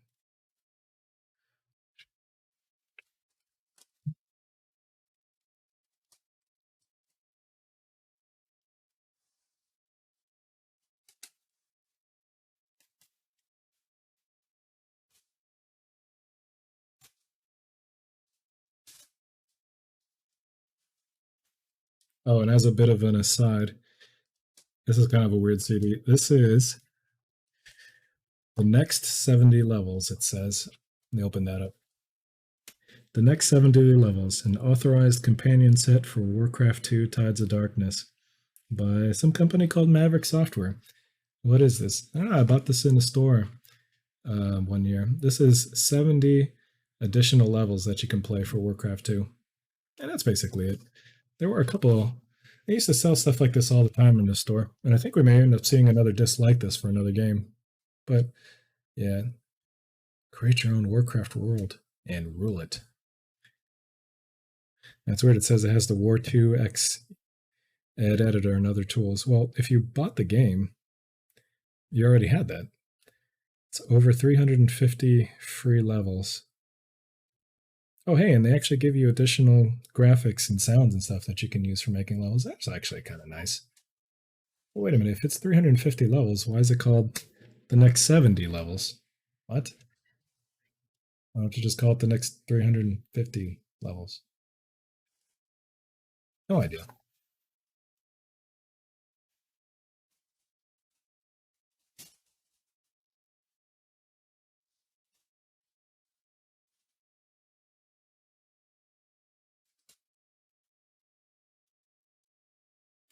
Here's a good one. Star Trek Voyager Elite Force. This is a first-person shooter game. I'm not sure if you're familiar with Voyager, if you watched it. It was really the only Star Trek series that I actually cared about. I never cared about any of the other ones since. I really don't care about Star Trek now, but in the 90s, Voyager was good. What can I tell you? And this was a good game. This actually just got a GOG release, I think within the last year. They had put, like 3 or 4 classic Star Trek games on GOG just recently, including this one, and its sequel, which I never played. But this is made using the Quake 3 engine. It's got voiceovers from the actual cast. It's got a good storyline. I mean, yeah. Why don't you give it a check out on GOG? I actually highly recommend this one. What is that? That's not a CD key. I don't know what that is. Some advertisements for other Star Trek games, none of which I actually played. Here's one for one called Star Trek Conquest Online. Turn-based online strategy. I have a feeling that didn't last very long. Just a guess. That probably shut down pretty quickly. Oh, here, you can actually see the... Wait for it. Right there, you can actually see the Quake 3 logo. Oh, and GameSpy, which no longer exists.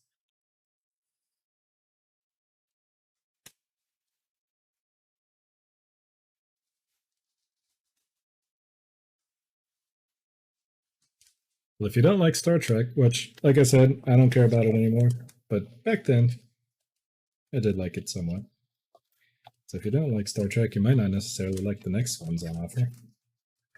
But they're interesting titles nonetheless. These ones, I believe, also have recently gotten GOG releases. They're kind of twin titles, if you will. The first one is Star Trek Klingon.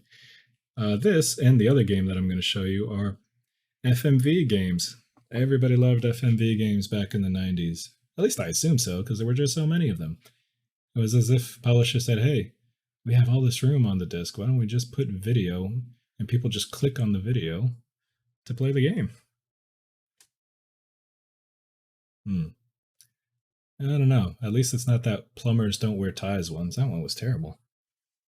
This, Klingon, and the other one I'm about to show you were actually pretty decent.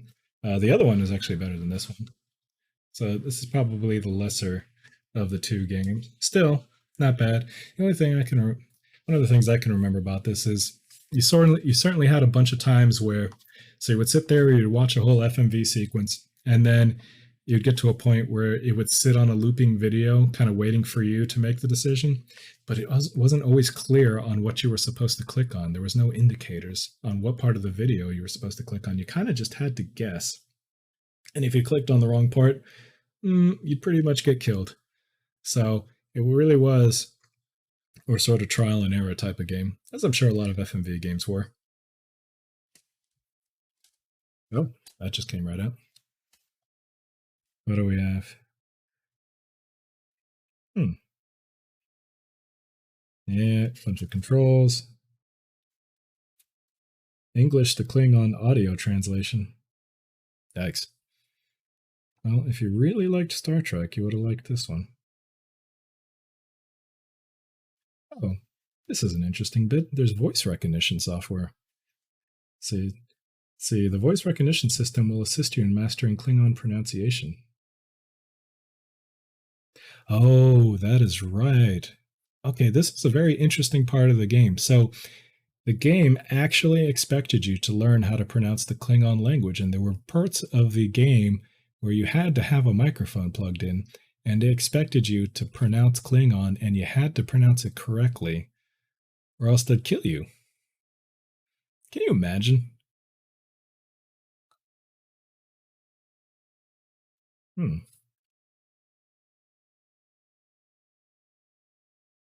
Unbelievable. Man, can you imagine a game like that today? Is there a game like that today? Hopefully not. It's a terrible mechanic. You know what? That might actually get me to learn a lot of language, though. If you don't speak the language correctly, you'll get killed. So this is the companion game to that Star Trek Borg. This is the better of the two games. When am I going to bring out the Red Alert 2 disc? The answer is never, because I don't actually own that. I'm sorry. I do own a bunch of games from the time period. I don't own everything. Star Trek Borg. Not much more to say about this one. Very same exact style of gameplay. Now that I think about it, there probably should be a little booklet here. It's probably floating around here somewhere. Not much to say. Same style of gameplay, but frankly, the story is much better. And let's face it, it's because it's the Borg, and they were a lot more fascinating than the Kling. I think that just had a lot to do with why it was better. All right, let me go get the next thing.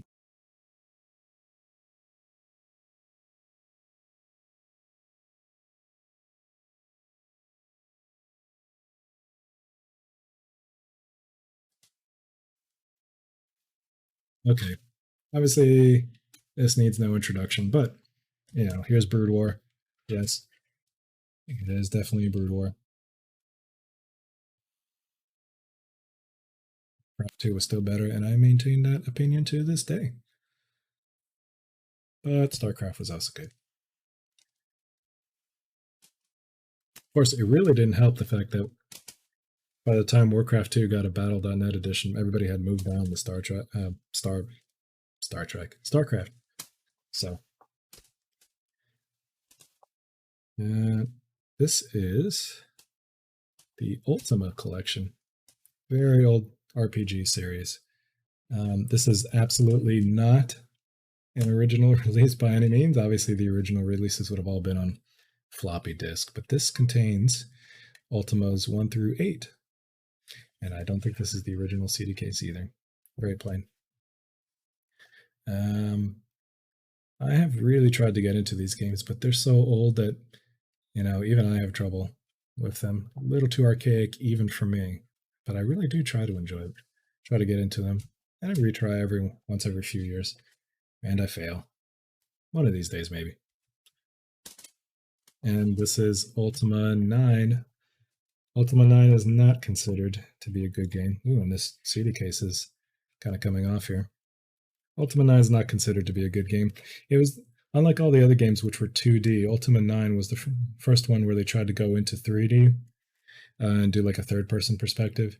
It was pretty jank.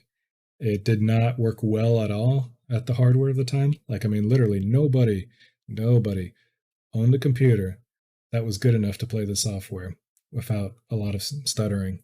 It was just one of those types of games. But whereas some of those types of games eventually went on to be classics, this one did not. And this was pretty much it for Origin. After this, EA just took them out back to the woodshed, which is what they do with a lot of studios. Oh, and here we go. Ultima Online 2 coming in 2000. Yeah, that never happened. Feels bad, man. I played a lot of Ultima Online back in the day. I may even have the disc to show you today, but fortunately, Ultima Online 2 never happened because Origin got taken out back. Here is Arx Fatalis. You can actually play this game on Steam, maybe GOG as well. In fact, it wasn't that long ago, just several years ago, Arcane Studios released the source code for this game. This is Arcane Studios, and if that sounds familiar, that's because that is the same people who make the new version of Prey. And this is what they did before. This is how to put it? It's kind of like an Elder Scrolls-esque type of game, kind of that similar gameplay, except the whole game takes place underground, and it's part of the story. I would say, well, it was kind of janky, but then again, Elder Scrolls is kind of janky too. But somehow this ended up being slightly more janky. Still, there's something oddly fascinating about this game. I try to go back and play it every now and again. One of the interesting gameplay systems that I remember is that it allowed you to draw the magic. Like it made you move your mouse cursor around the screen to draw the magic symbols in order to use the magic. It's not the only game to do that, but that was definitely one of the more interesting parts of the gameplay. Is this a 2-disc set? No. Copy protected. Somehow I doubt that. I'm sure this could be copied quite easily. But like I said, there's no point because you can get the source code now if you want.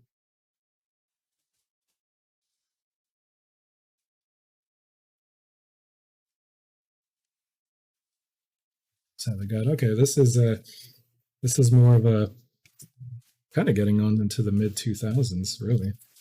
Lord of the Rings Battle for Middle-earth Anthology. These are real-time strategy games, and they're excellent real-time strategy games, especially the second one. Excellent games. It's really a shame that they don't make more of these. And really, all the Lord of the Rings games they do seem to make these days, if they do make one, don't seem to be all that good, except for maybe Shadow of War. But the last couple ones I remember seeing weren't very good. But as far as real-time strategy games go, this one's a good one. So this has 1, 2, and the expansion pack for 2, all in one DVD. You open that up. Huh. Very nice. Oh, look, we got an advertisement. The RTS King is back. Command & Conquer 3. For the Xbox 360, who in the world would play a real-time strategy game on Xbox 360? Or any console, for that matter. Yeah, you must want to torture yourself if you're going to do that. Just buy it on PC. You don't play real-time strategy games on console. Alrighty. Yeah, just basically a giant stack of discs. Let me see here. Holy cow, so many discs. There you go, you got the first one. Great camera work we got going on here. And Battle for Middle-earth 2. Looks like a second disc for Battle in Middle-earth 2. It came on 2 discs. And now when I say disc, these ones are actually DVD ROMs. Like I said, this is like mid-2000s kind of deal. And there's the one for the expansion pack.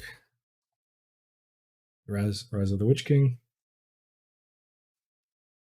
And there's one more down here. What is it? I feel like we've gotten all the content. Game manuals, it says. Game manuals? You needed a separate disc just for the manuals? How big are these manuals? Interestingly, the game manuals is a CD-ROM, whereas the others are DVD-ROMs. Red Alert 3 was on console as well? Yikes, that's unfortunate. Now, there was a version of StarCraft on the Nintendo 64. I never played that version, but supposedly there was additional levels on it that kind of were supposed to hint at a sequel of some kind of Protoss and Zerg hybrids, which I think is something they started going into at the end of StarCraft 2. But you can actually, these days, if you have StarCraft on PC, you can just freely go and download the additional, or recreations really, of the additional maps that StarCraft 64 had.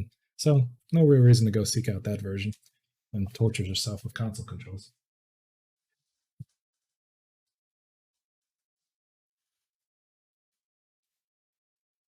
Okay, this is random. Final Fantasy VII Advent Children, the 2-disc special edition. Classic. I never watched it. In fact, I have so never watched it, it is still in the cellophane wrapping. Spectacular full-length feature film with extraordinary CGI mastery. Wow, I bet. Too bad I never found out. And probably never will, as it will continue to sit in cellophane for the rest of eternity.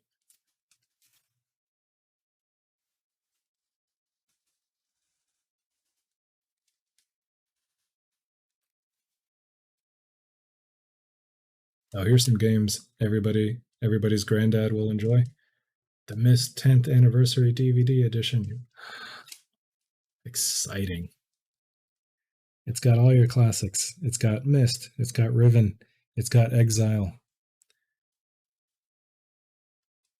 Specifically, the Myst Masterpiece Edition, which you can get on Steam these days. Actually, you can get the whole series on Steam these days. They recently just released a Myst remake.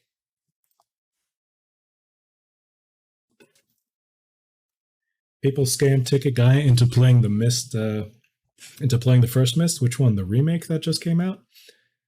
I think the remake was, what, last year? Or did she play the old Masterpiece Edition? Yeah, the remake, huh? That one's not bad.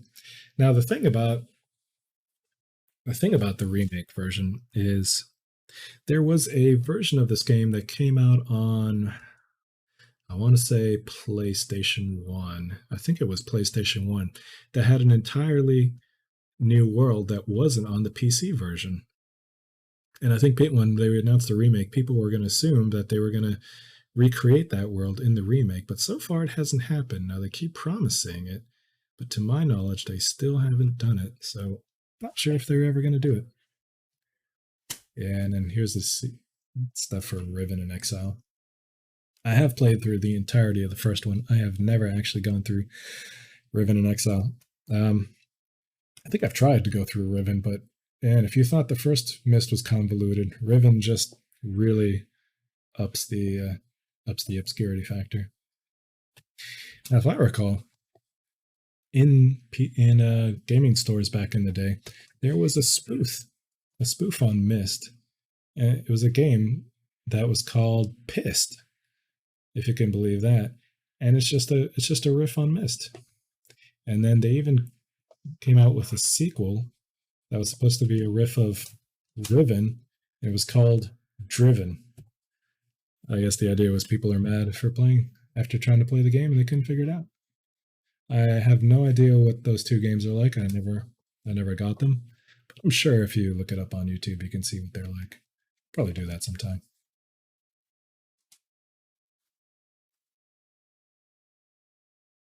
Now here's a completely random interlude. It's not a game, but I did find this among my PC games that I scavenged today. It's a processor. A really old processor.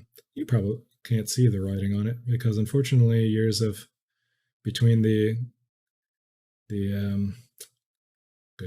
stuff that's on it, the thermal paste, sorry, and the reading has worn away over time. You probably can't read it, but this says AMD K62 processor. One of my really oldest computers had this one. This was not my first computer, mind you. But my first computer had what's called an Intel 486DX2, and it ran at a whopping 66 megahertz. Could probably buy a watch that goes a lot faster than that these days, or an alarm clock. But yeah, this one, the AMD K62, this was a trying to think. I believe this one was, I want to say 333 megahertz, maybe? I think so. Yeah. Ooh, I like this music. Yeah, so one of my really old processors, I don't know why I have it around. In fact, if I look around, I may actually have the 486DX2 laying around somewhere. But I found it today. I thought I'd just include it in my showcase today.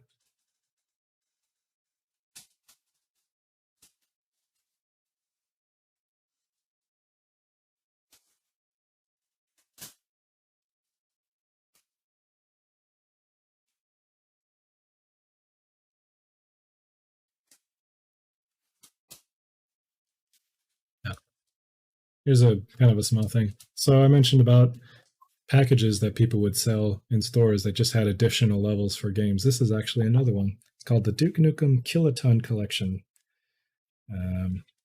Although this has a more official look to it than the Warcraft 2 thing I got. Yeah, so it's basically just additional levels for Duke Nukem, which is always nice, especially back in the day when, internet was really slow. And so downloading levels was slow. To have a whole bunch of them on a disk was kind of nice.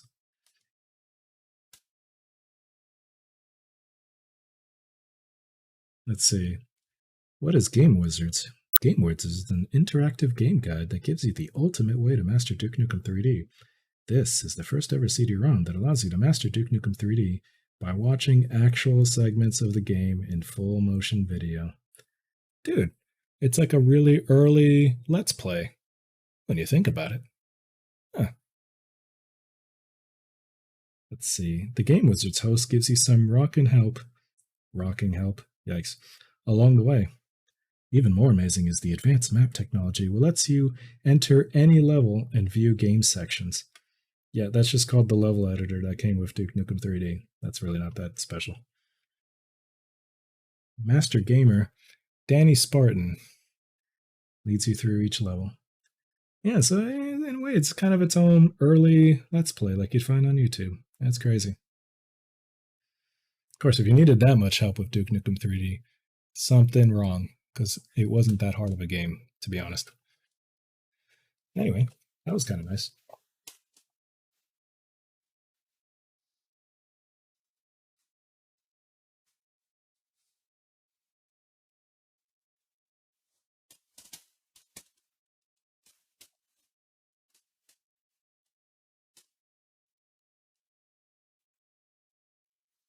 Now here's an interesting Destruction Derby 2.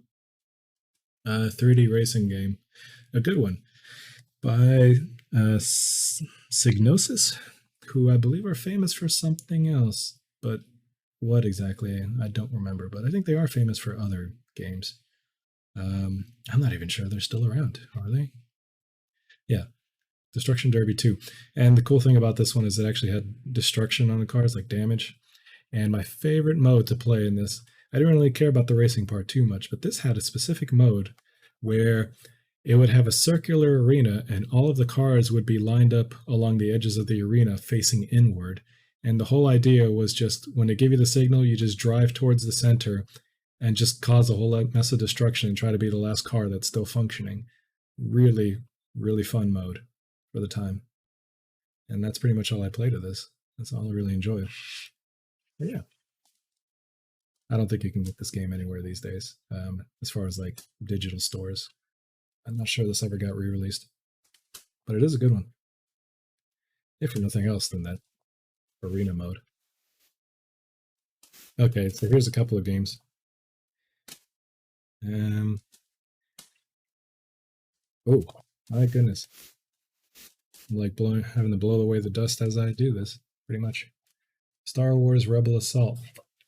And also, I would say, might as well, Star Wars Rebel Assault 2. So what were these games? Well, they were more FMV games that you played with a flight stick. And these two have also gotten GOG releases, believe it or not. So FMV game, play with a joystick, shoot down ships. Also had that same kind of problem that FMV games had, where you just weren't quite sure if you were clicking on the right place. So, pretty good overall. They had a really good run of Star Wars games in the 90s, as I recall. To be honest, this isn't even my entire collection. If I go digging some more into some closets and stuff, I have even more that I could showcase, but I'll probably save those for another time.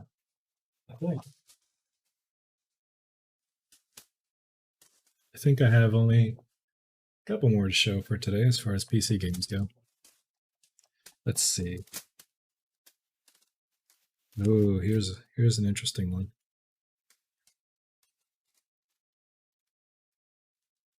Well, Journeyman Project Turbo, which unsurprisingly has also gotten a GOG release within just the last few years. What is this game? Well, it's another FMV game, kind of more of like a detective type game, but you know, they would have certain scenes where you had to click on the right place at the right time, but you weren't quite sure where to click, and so you would die and you'd have to go back and try again, that sort of thing. And this sheet of paper, I believe, yeah, look, it's like solutions for the game that I had written down. Unbelievable. Codes and stuff. This game came with the CD-ROM drive, and there I have a couple of examples that are like that. Unfortunately, one of them I don't have on hand, but excuse me, one second.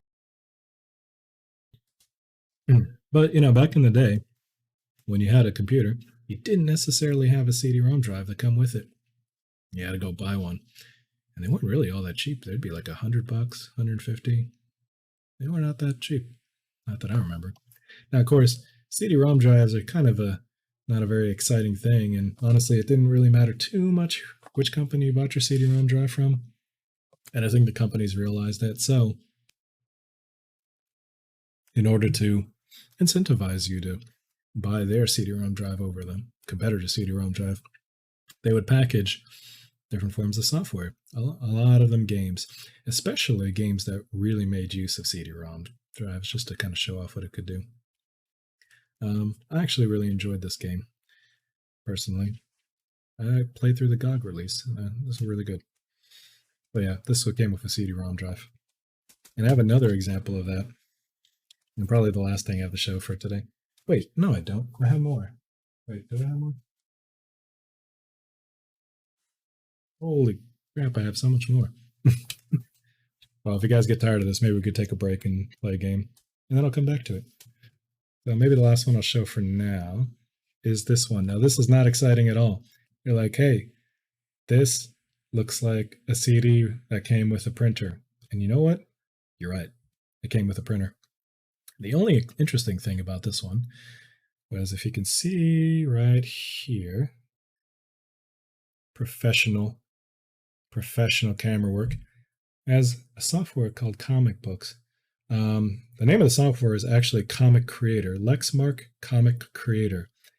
And dude, it had artwork that you could use. It would have like different heroes and villains and different poses with different backgrounds. So you sort of create your own comic panels by mixing the backgrounds and the heroes in different poses, and you can give them speech bubbles.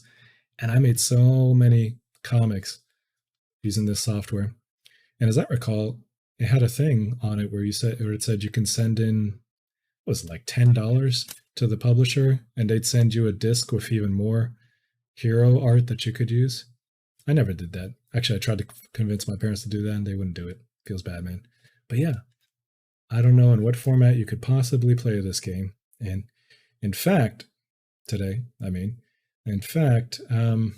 had an idea where, looking through this today, I had an idea where I can try to get this working on the computer and just do it as like a stream where we make a comic book together. Now, there is no way, absolutely no way, that this is going to work on Windows 10 straight out of the CD. So my guess is I'm going to have to set up a Windows XP virtual machine, and hopefully that'll do the trick. Yeah, I'd love to do a stream about that. It's kind of fun. Okay.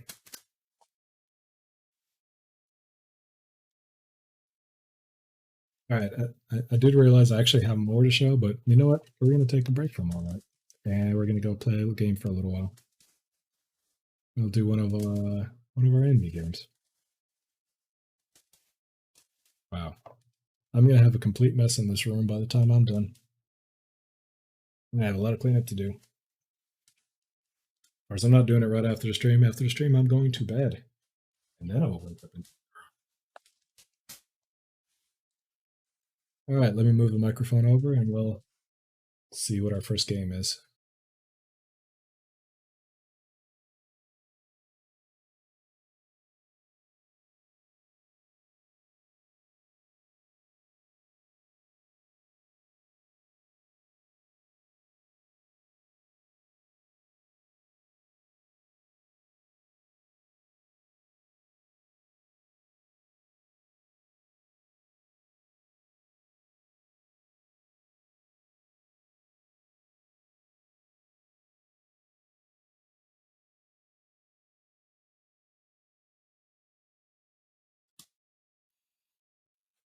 Jump the boomer scene. How are we doing on time? 7 hours and 40 minutes left to go. What? How long have I been streaming for? 4.5 hours, pretty much. Wow. Like an hour and a half just on showing you stuff. Okay, so what we're going to do is we're actually going to... Not even time for the lunch break. Well, I don't know what time it is for you, Jesse, but over here it is 12:21 in the morning.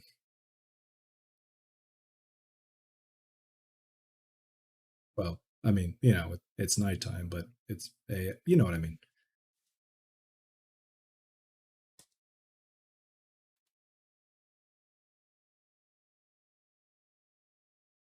Wow, you're like 14-hour difference from me? That's crazy.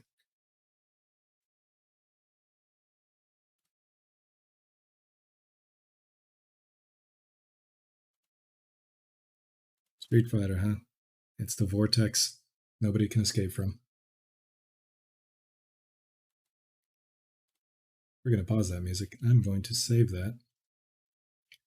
I'm going to come back to that on the next one. So what we're going to do is I'm going to show you the rest of the stuff a little later. Let's play a game, shall we? Which game shall we play? Okay, we have... Let's see, we have... Choices are Vampire Survivors, Overgrowth, and Inside.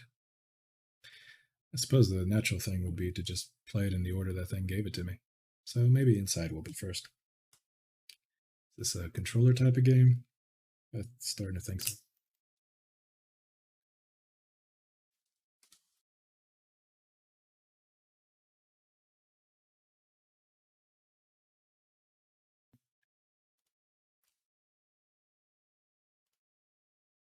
Let me get the game loaded up and then I'll switch scenes.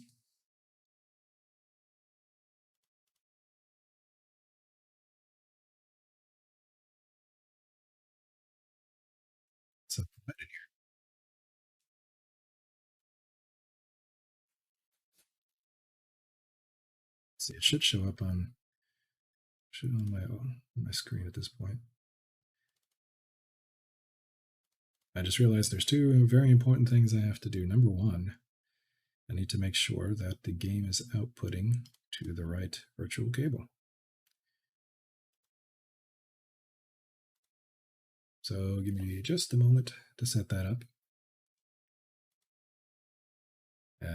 Here, just listen to that for a minute.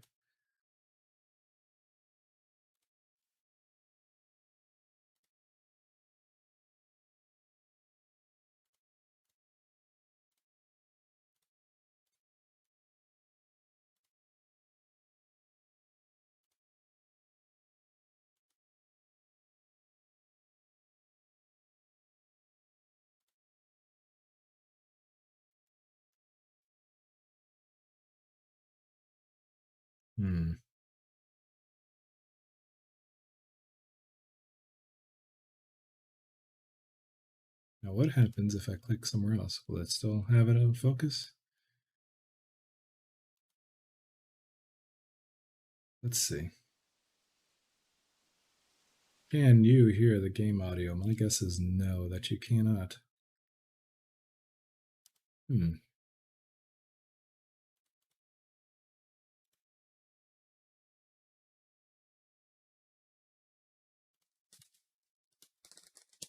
Pretty sure I had set this thing to put table A, which is for games.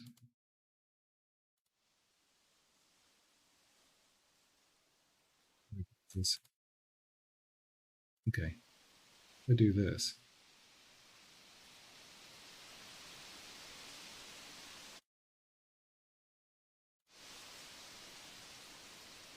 In any way click outside of the game just immediately minimizes.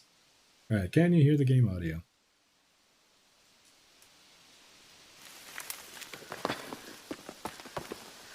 I'm seeing bars, so that's a good sign.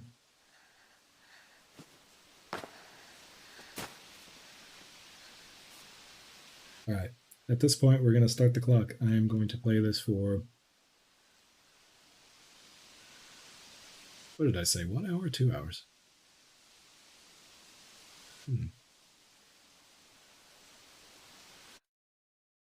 Let's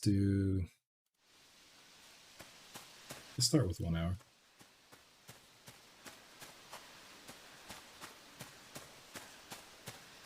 I remember, wasn't this the same people who made Braid? I had played Braid.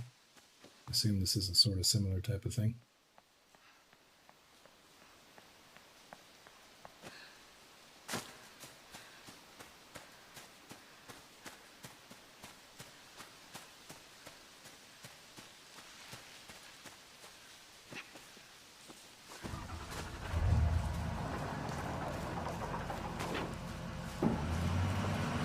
Shoot. But not supposed to be seen.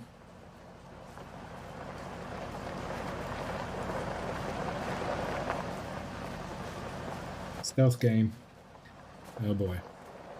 Me and stealth games have a very special relationship. Which means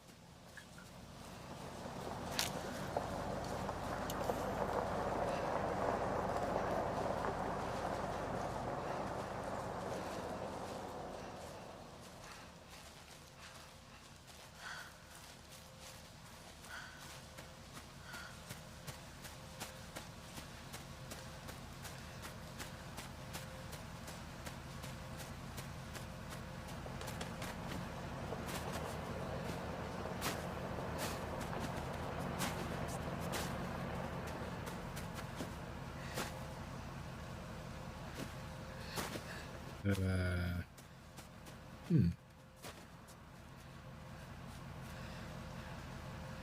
am I waiting for?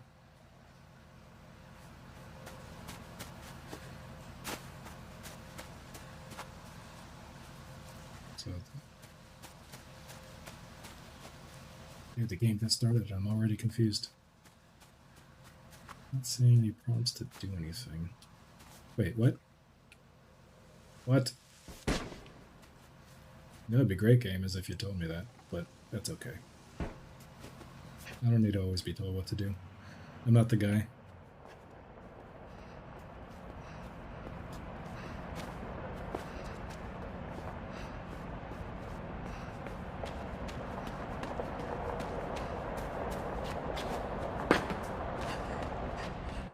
Wait a minute, chat. Wait a minute. I just realized. Let's see.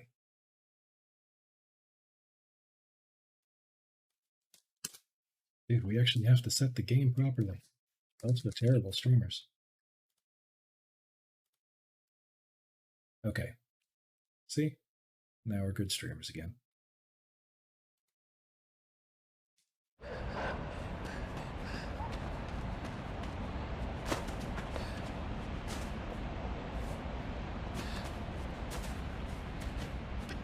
Let's see.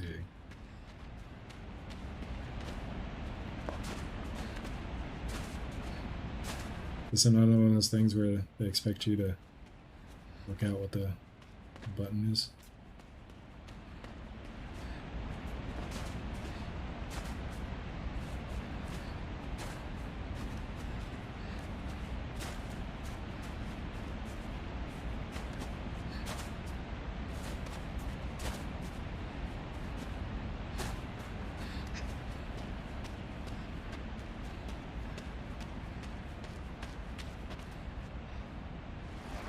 There we go.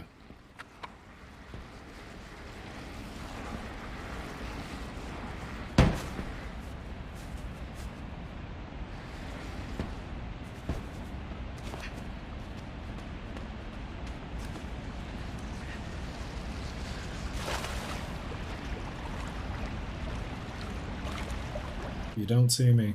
I'm not here. Oh. Bad dog.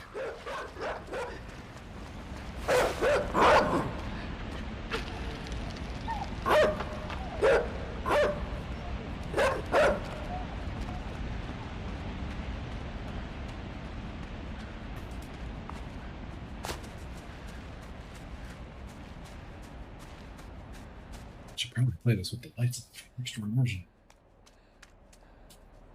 There we go. Now it's completely dark in the office. Not that that changes your experience, but still.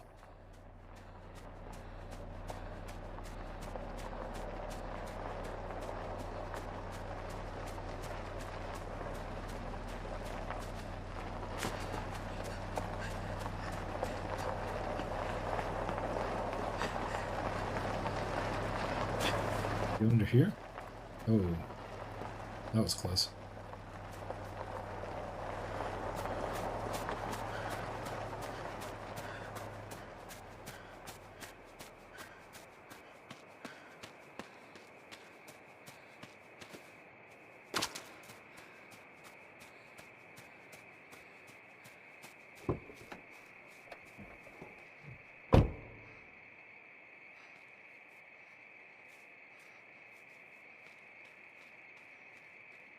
Not a good idea.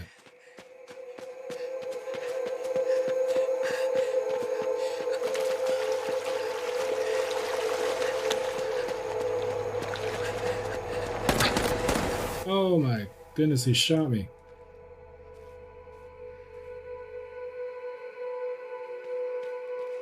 Yeah, it's basically like another of these Little Nightmares types of games.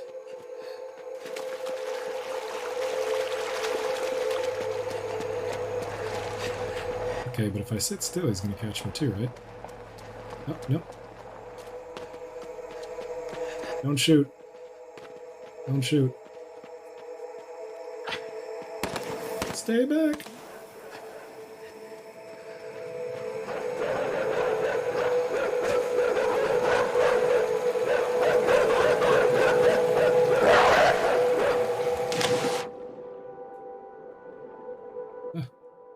Like I'm playing Donkey Kong.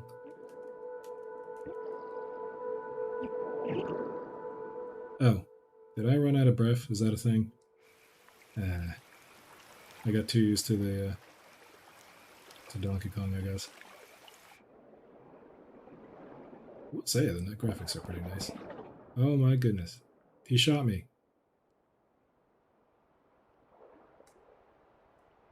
Okay. Well, so I have to go under. And I need to get it back up for air, too.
Up around. I have a feeling if I do this backwards, it might not end well. Oh. Okay, never mind.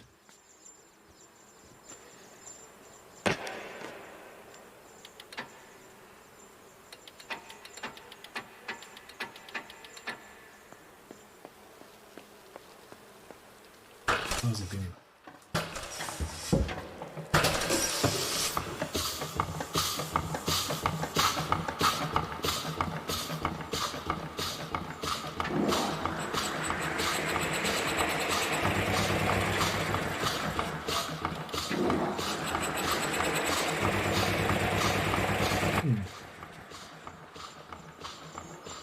Alright, we're missing something here.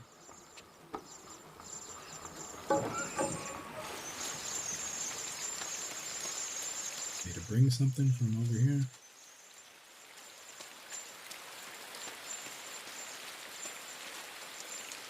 That I could see.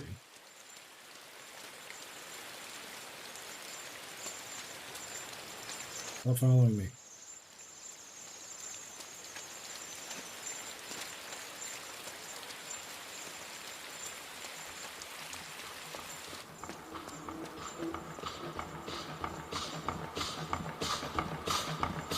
As far as I could see, sounds like something needs to go in front of this.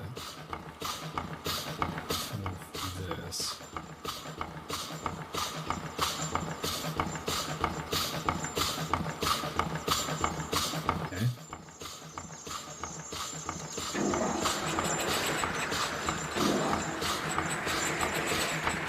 What are these things?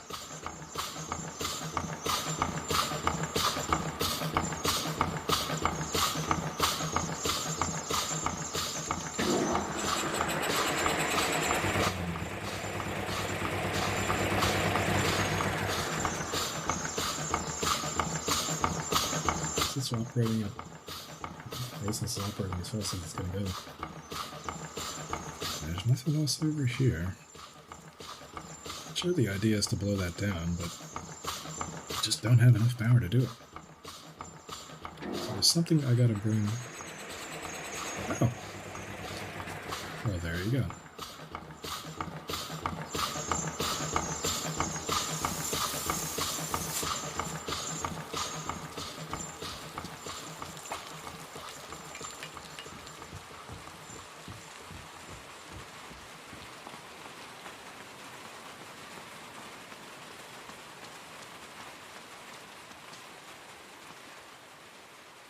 It needs that Assassin's Creed sound.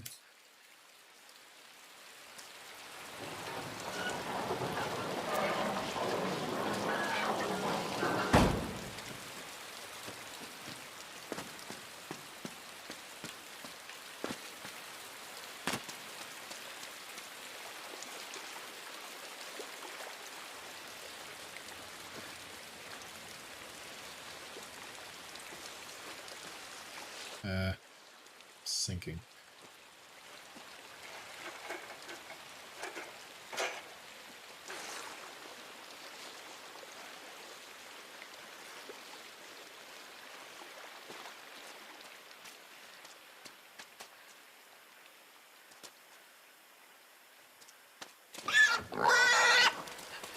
I knew it.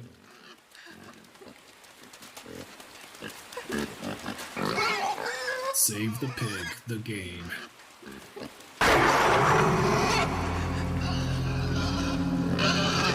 Alright, that's enough. Leave me alone, pig.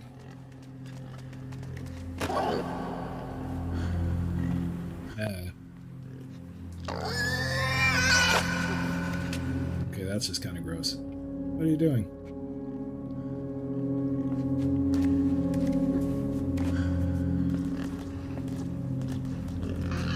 Push the pig? Why would I want to do that?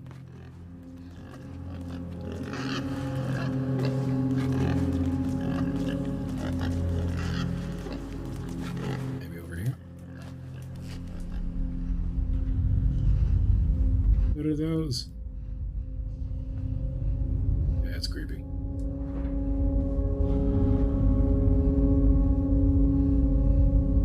Am I supposed to be doing something right now?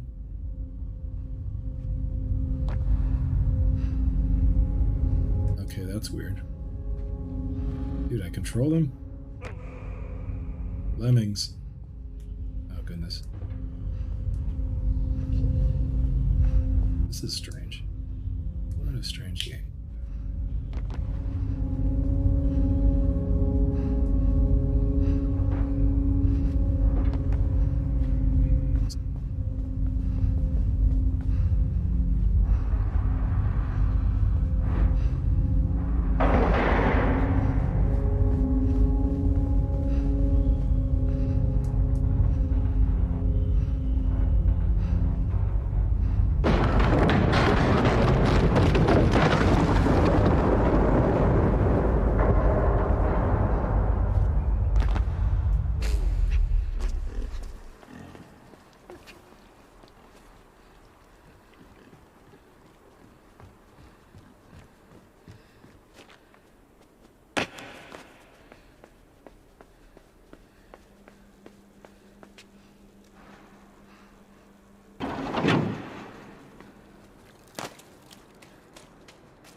What did that actually do? Chain went up, so if I push this further.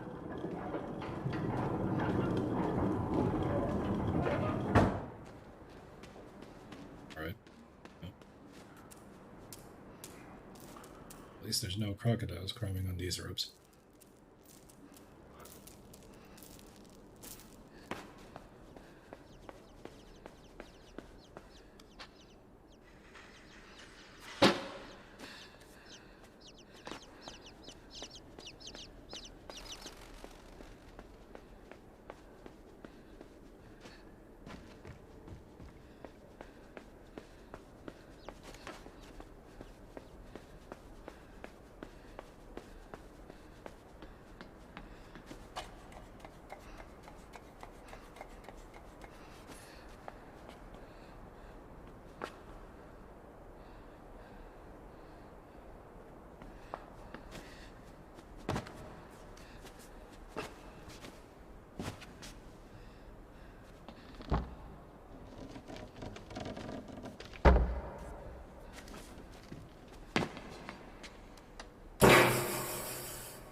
think I got it.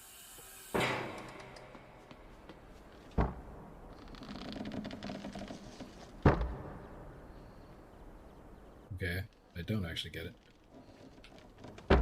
These things are blocking me. I'm pretty sure this needs to go sideways, otherwise... Could be wrong. I'll give it a try.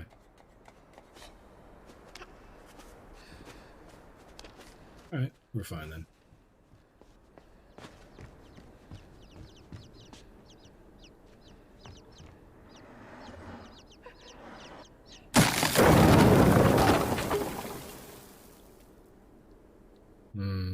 My guess is I wasn't supposed to do that. Or...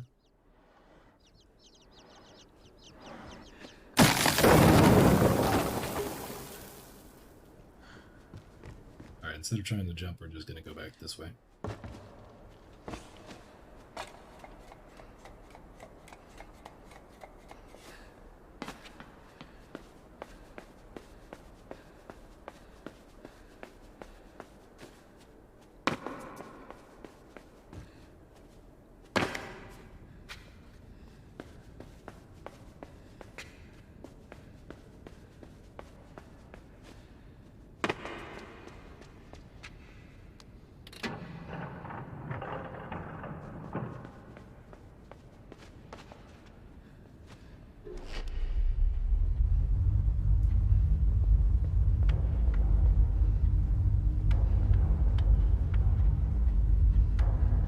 So.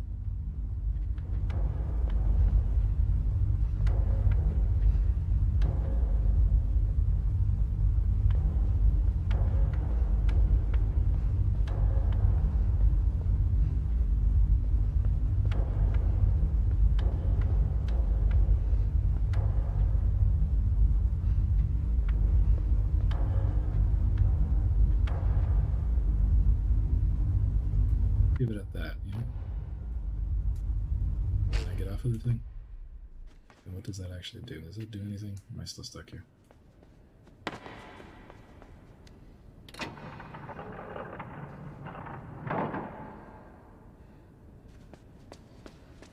I'm not sure that actually did anything.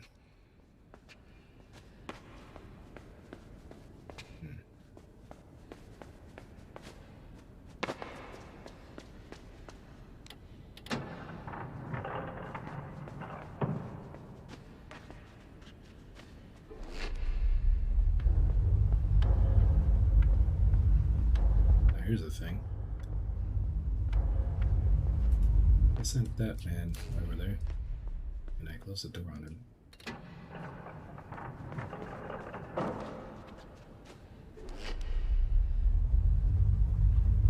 Now what happens? Oh, I see. So there's two pads, and I need to get them to both be on a pad. Nice.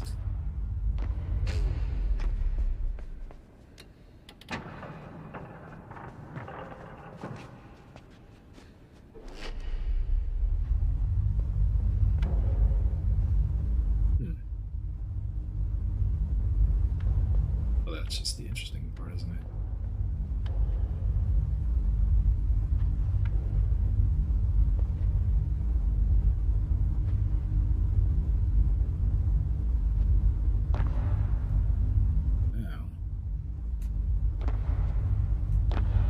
That's them.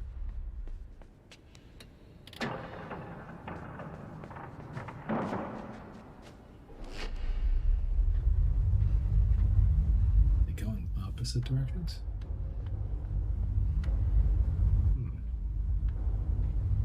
That's what I want to do. I want to make sure I line them up enough.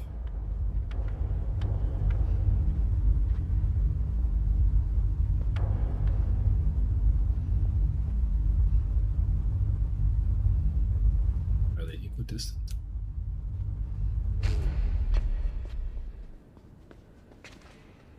Wait a minute.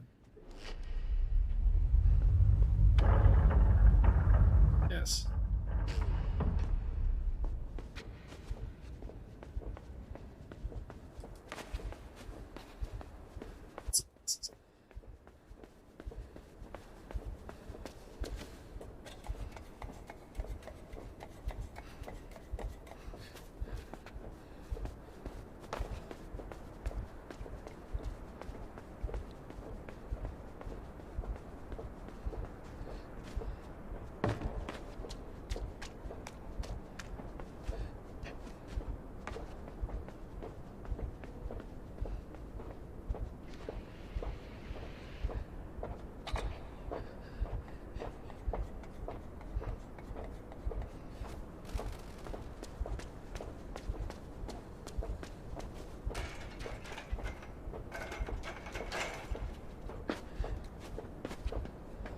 starting to feel a little bit like Ezio.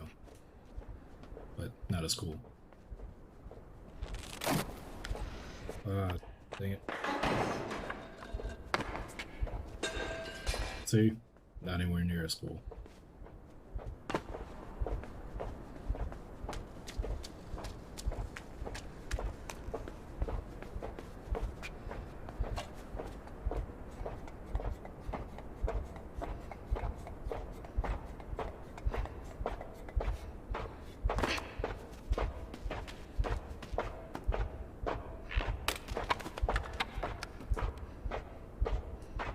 Am I hearing a heartbeat? Nope. Okay. I think we're safe.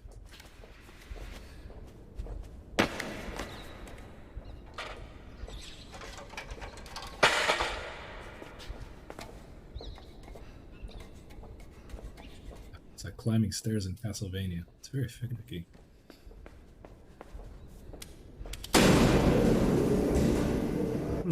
You know what? You can stay off.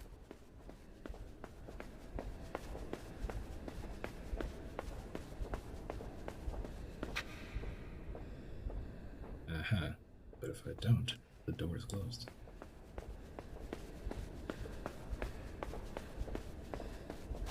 There's nobody here. No guards.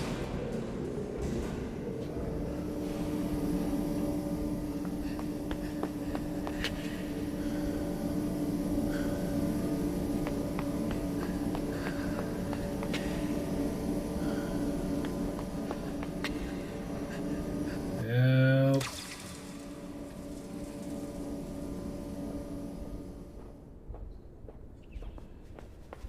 Okay.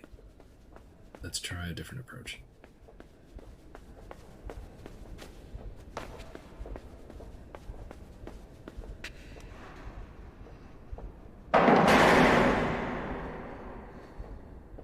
Wish I had thought of that ahead of time.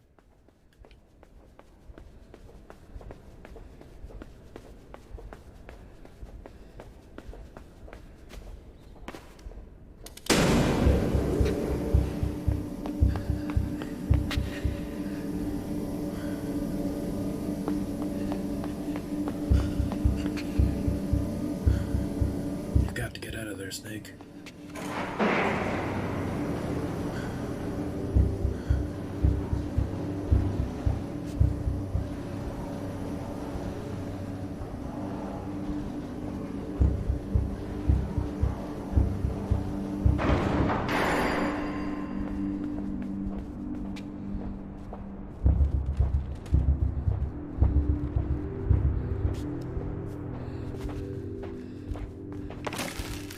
Nope, nope.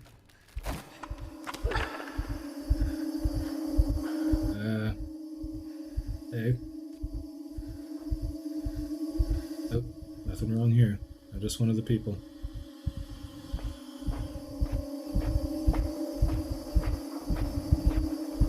You notice nothing.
is nothing. I am not here.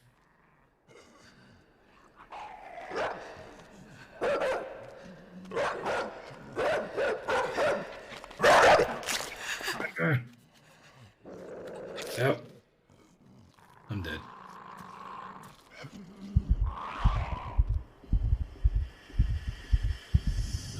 What am I supposed to do?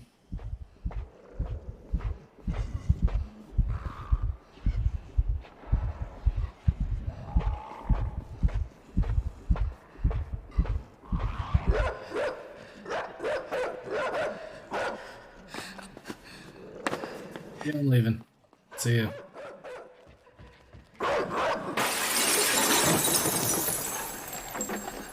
Okay, that kid should be dead. Let's be honest.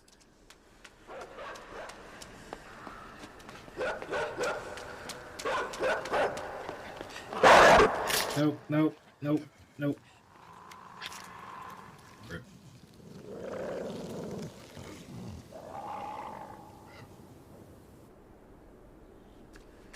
Oh, I guess I better start running now.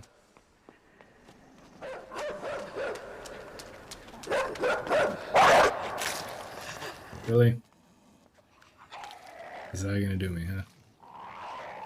That's weird. I can't seem to unrun. Must be something I'm not doing correctly. I can't seem to outrun the dogs, so that's obviously not the solution. Or maybe I'm just doing it incorrectly. I don't know. Have we tried doing nothing?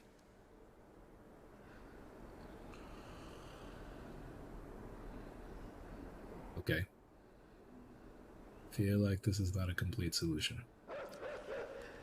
Nope, I'm not here. You see nothing. Aha! I know exactly what to do.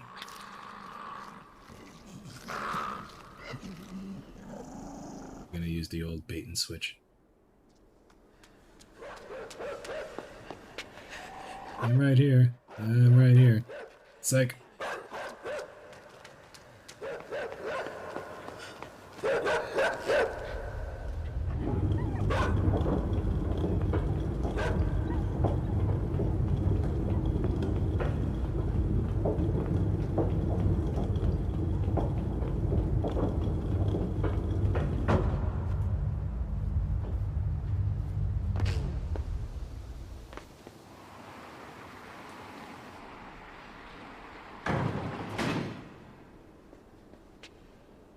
Well, that's great and all, but how am I supposed to get him through?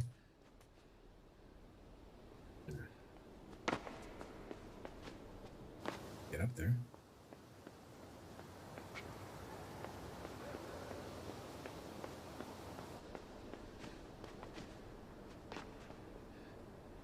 Yeah, I'm pretty sure I'm gonna die if I do that. At the same time...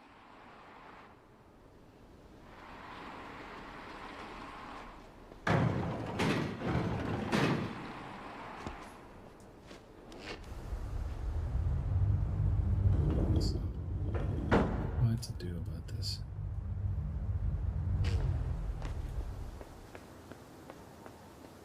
Really nothing for me this way.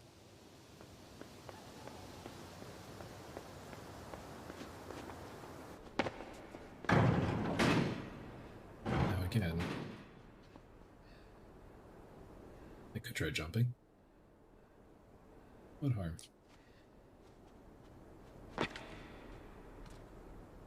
Okay, well, yes.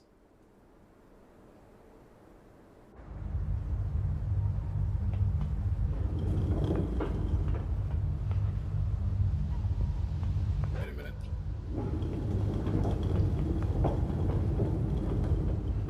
Wait a minute.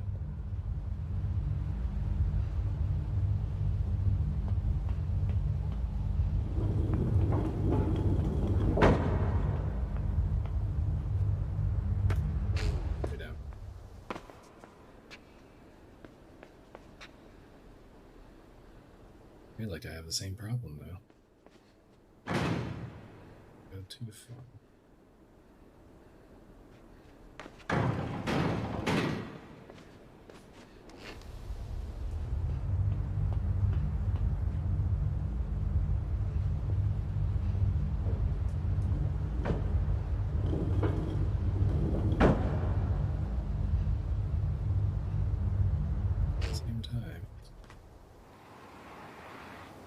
this over, then I can't get to the device.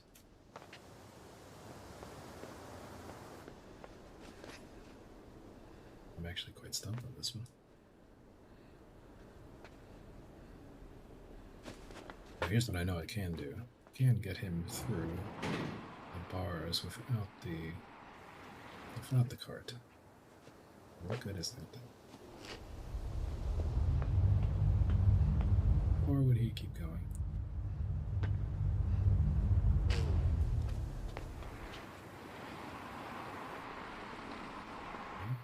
What does that do me?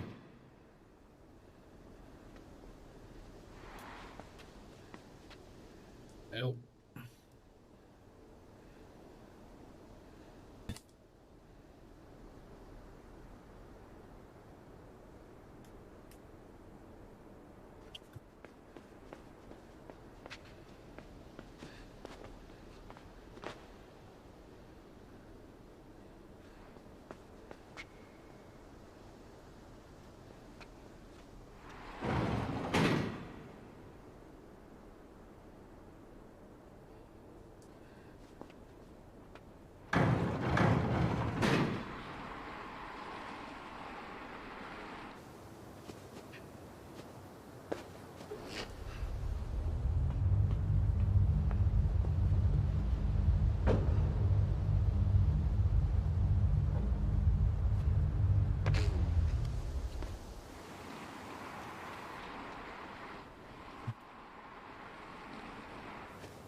See Snake.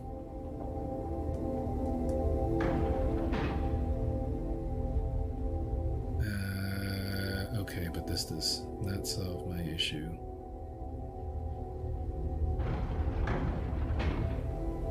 Yes, but also no. Now, is there a way to have that man let go of the thing without also letting me go of the thing? I think so. Gonna move here. Yes, and now we let go.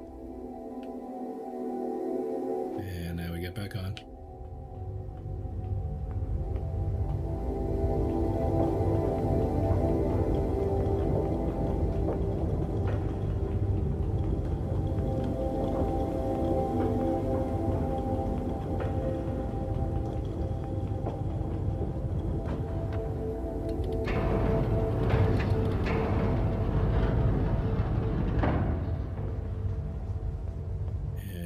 Supposed to do with that?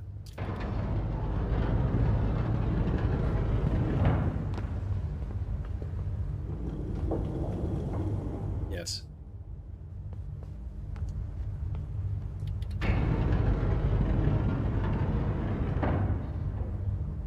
It's water, it should be fine. Rip.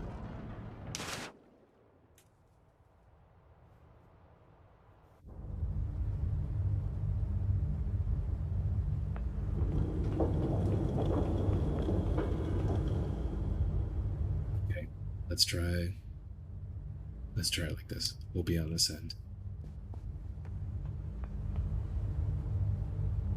That seems to be the main mechanic going on here. Not the whole time, but certainly a lot of the time.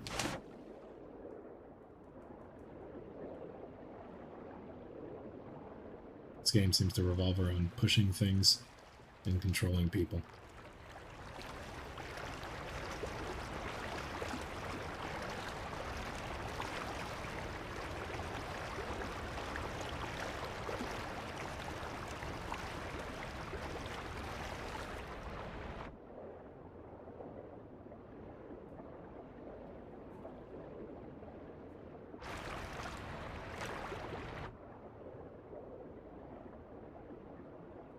That's the thing.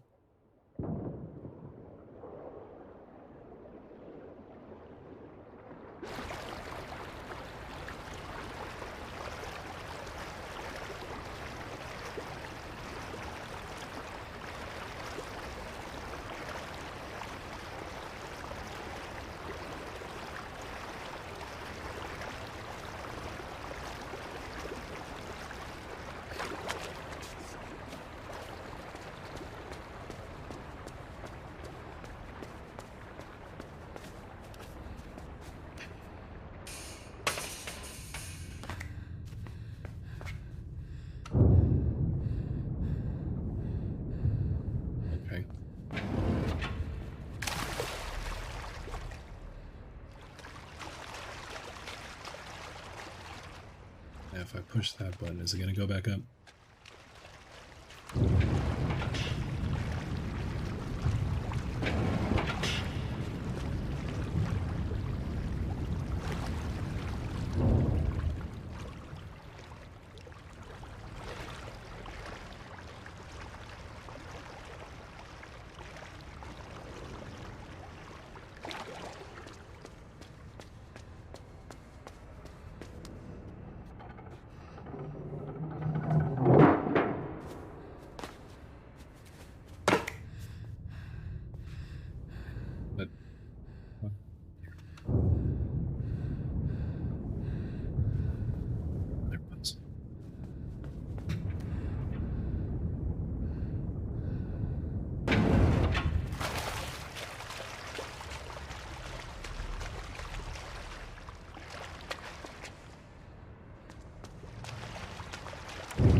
So what are our options here?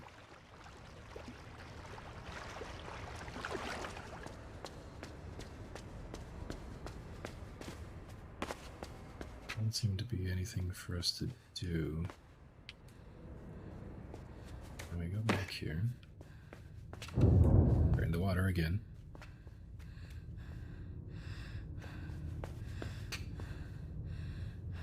Drain the water.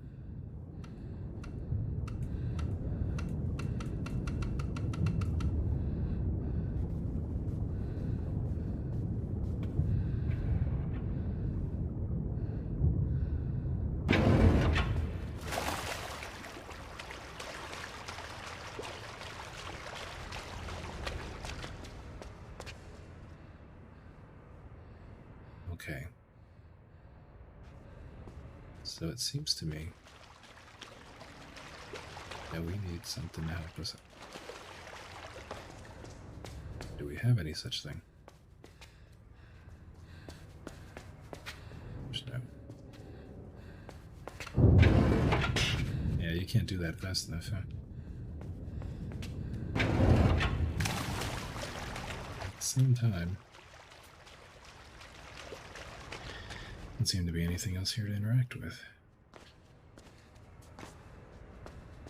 As soon as I push this, I won't be able to get up the ledge fast enough before that door closes. Am I sure I can't get to that chain? Let's give that a try.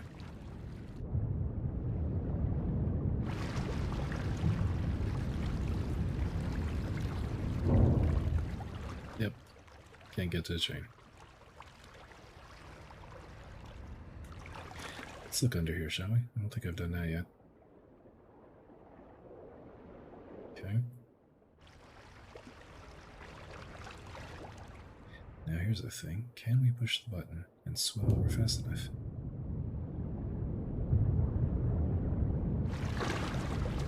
Ah.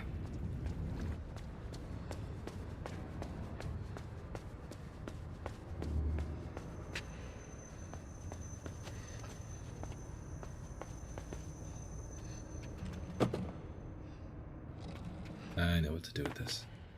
I think.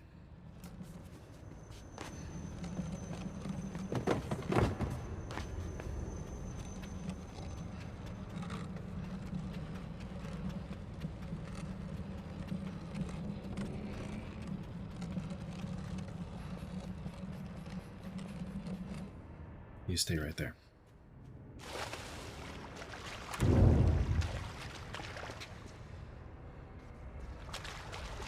Let's try that again.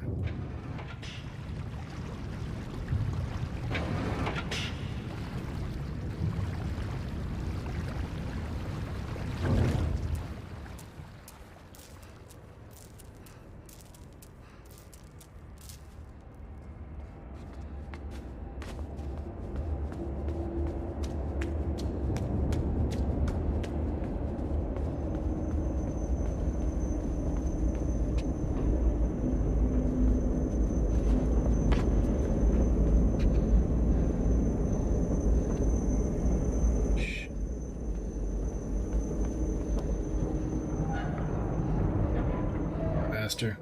Faster. Not gonna be fast enough.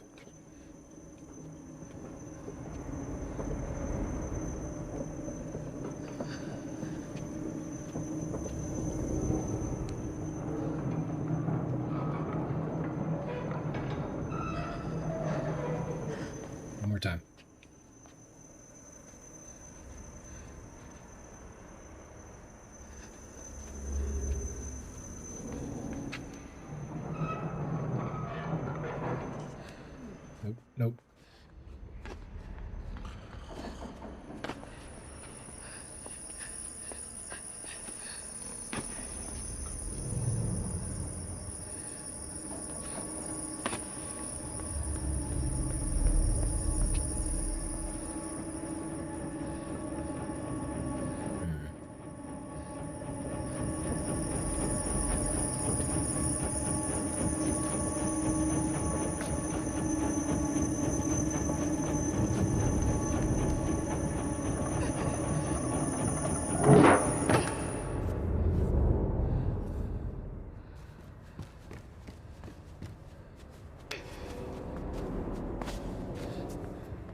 What? Was I not supposed to do that?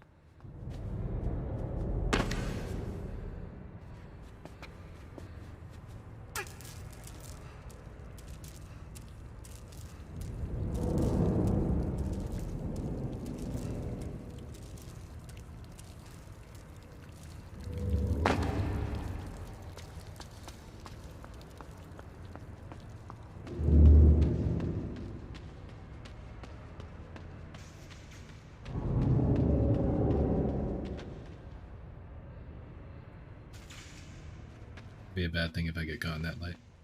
Okay.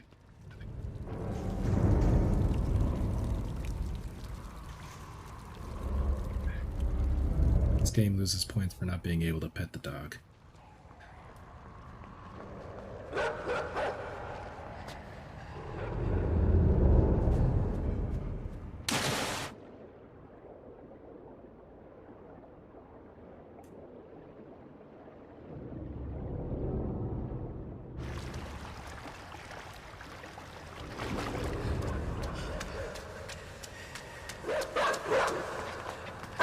Nope. I probably jumped too soon. That dog.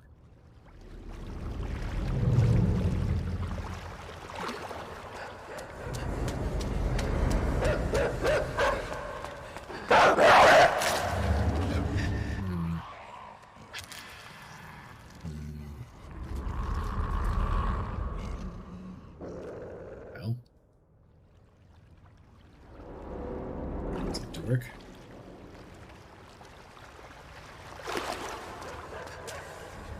It's like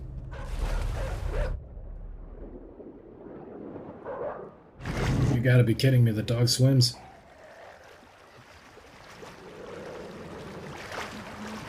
I'm not here. I'm not here. Can you swim underneath? Oh my goodness, he can. Kind of.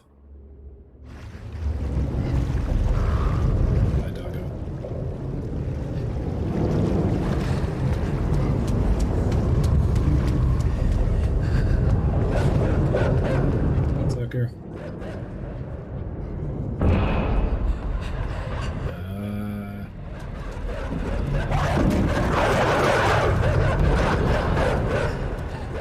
Come on, rip it open. Rip it open. You gotta be kidding me, you're not gonna make it.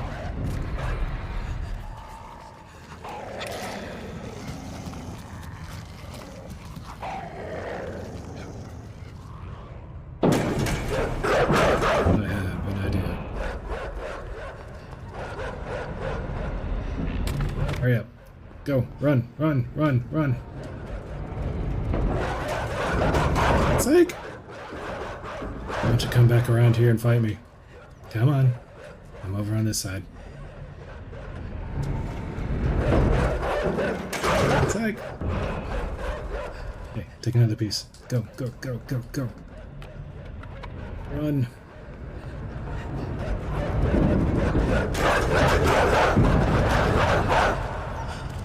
I'm over here now.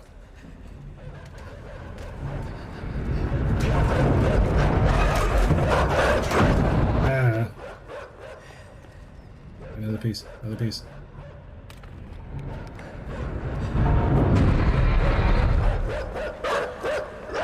Dumb dogs.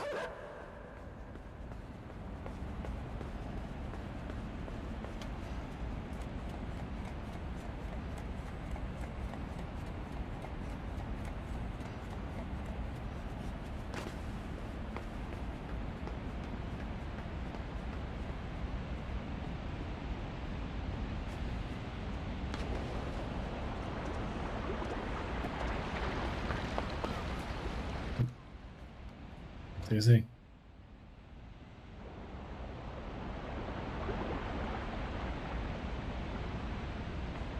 Okay, guy comes out.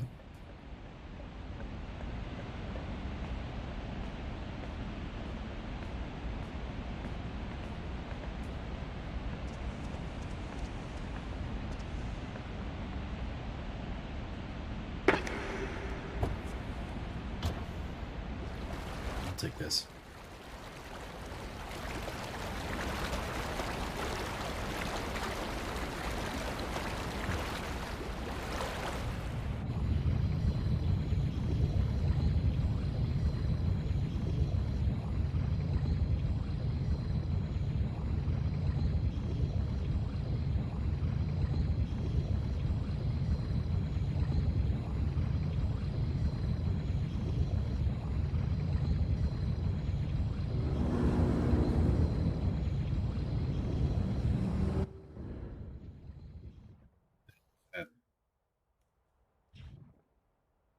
Stream elements.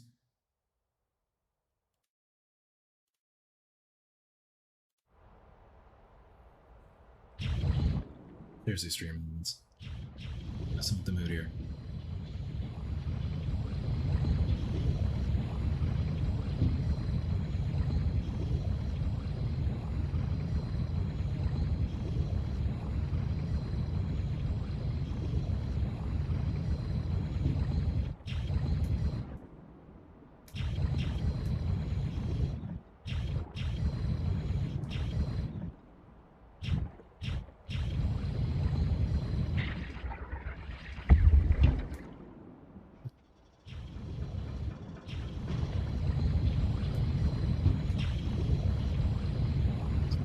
Going down. How did I do that the first time? What did I press? Oh. Okay, I think I got it.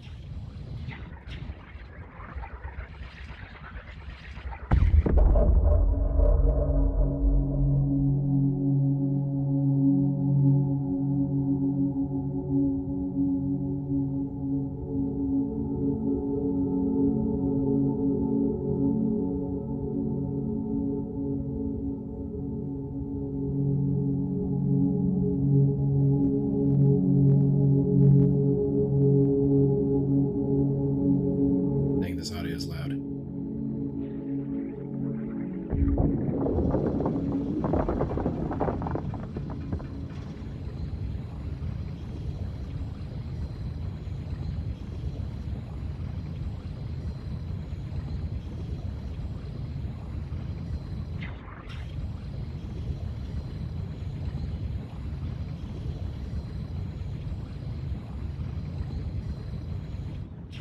Nothing this way.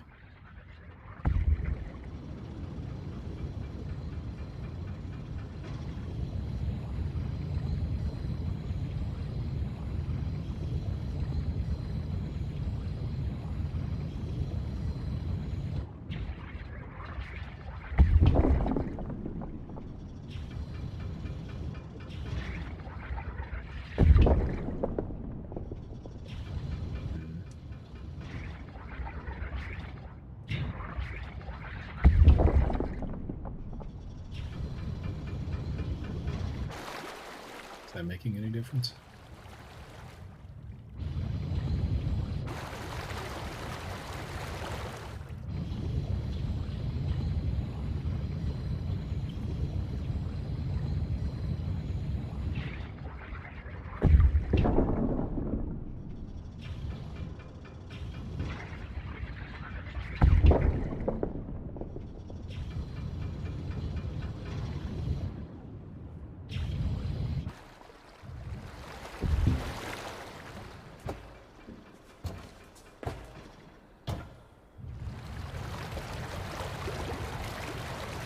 And get out.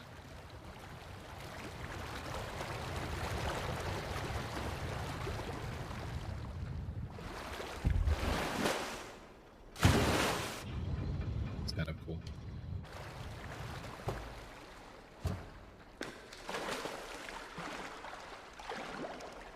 Wait a minute.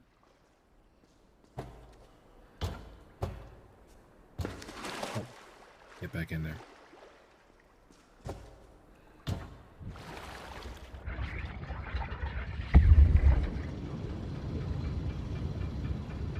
Okay.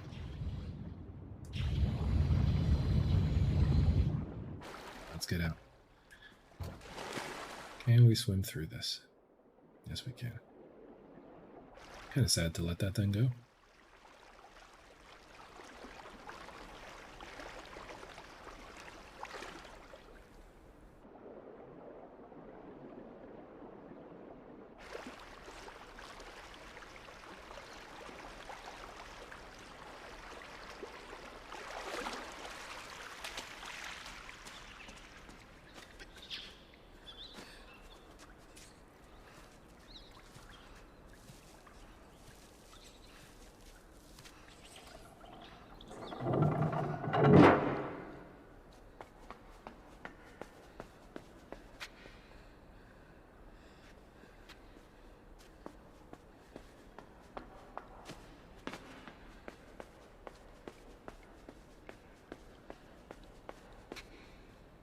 probably a bad idea.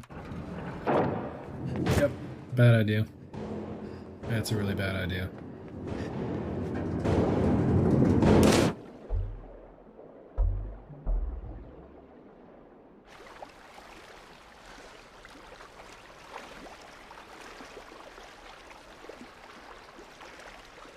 What? I just received a shout-out inside Tevin's channel. Probably watching my awesome win in Mario Kart. I mean, there's a 50-50 chance. I only have 2 clips, so it's one or the other. Could be my Donkey Kong completion, or it could be Mario Kart.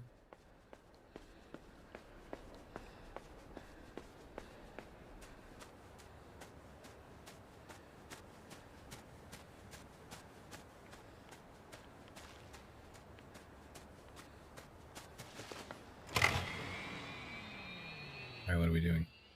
Is it gonna blow up? This is gonna blow up, isn't it?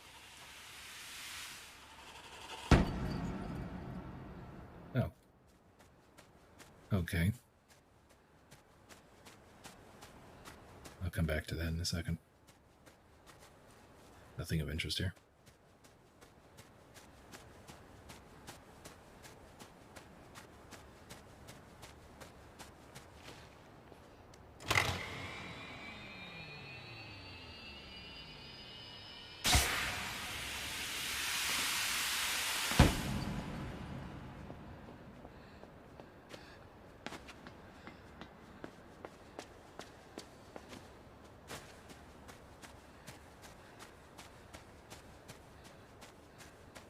I think we're quickly approaching the 1 hour mark. So we should probably be switching very soon.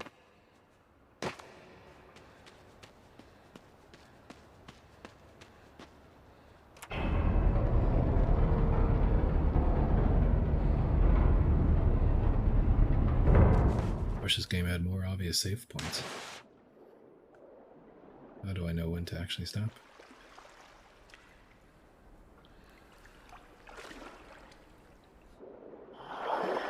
What the hell was that?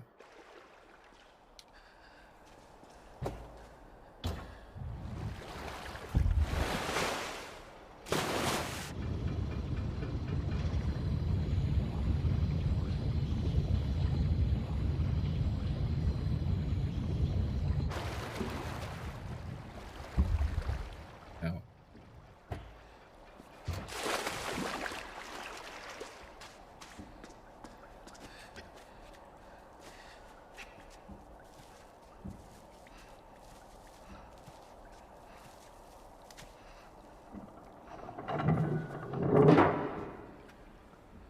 Here again. Right. Let's maybe stop.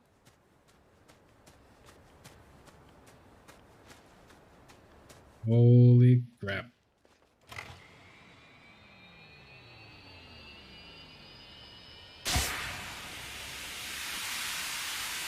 Chat, something scary is coming this way. I don't want to frighten you, but I think scary is about to happen.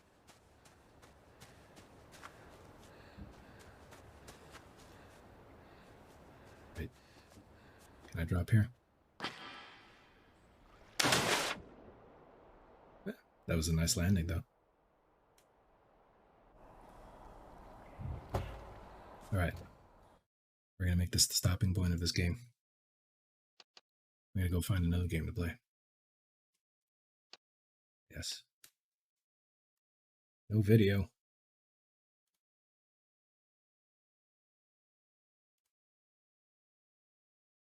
Well, that was terrifying.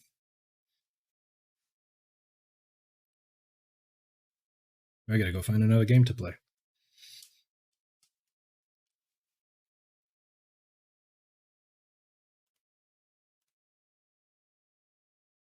What do you think, chat? Classic or uninstall?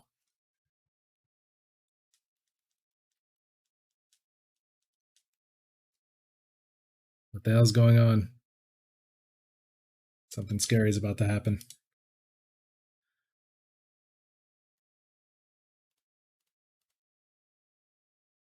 Uh-oh. Brace yourselves.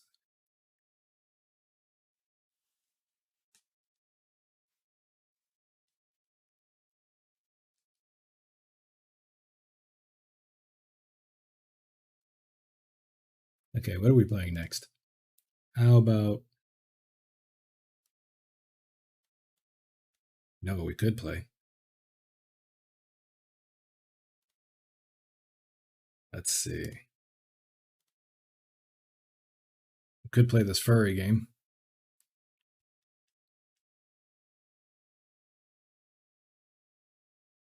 About furries who do stuff. Wait. Is this a multiplayer game?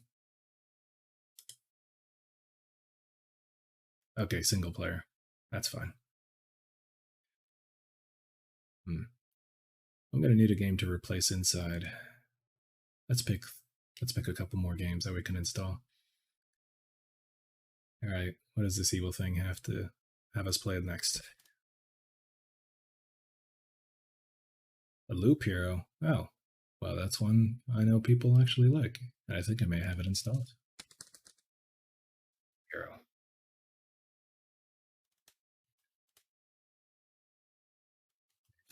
Grab another one that I don't have installed. 60 parsecs. What is this? Okay, let's do that. 60 parsecs.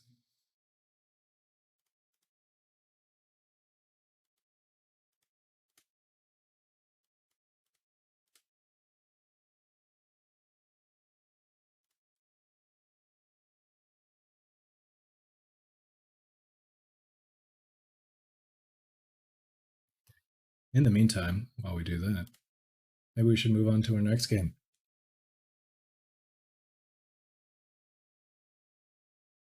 See, our next game was this weird furry game. Pretty sure. Remember, we're going to give every game 1 hour. Let me get it set up for you.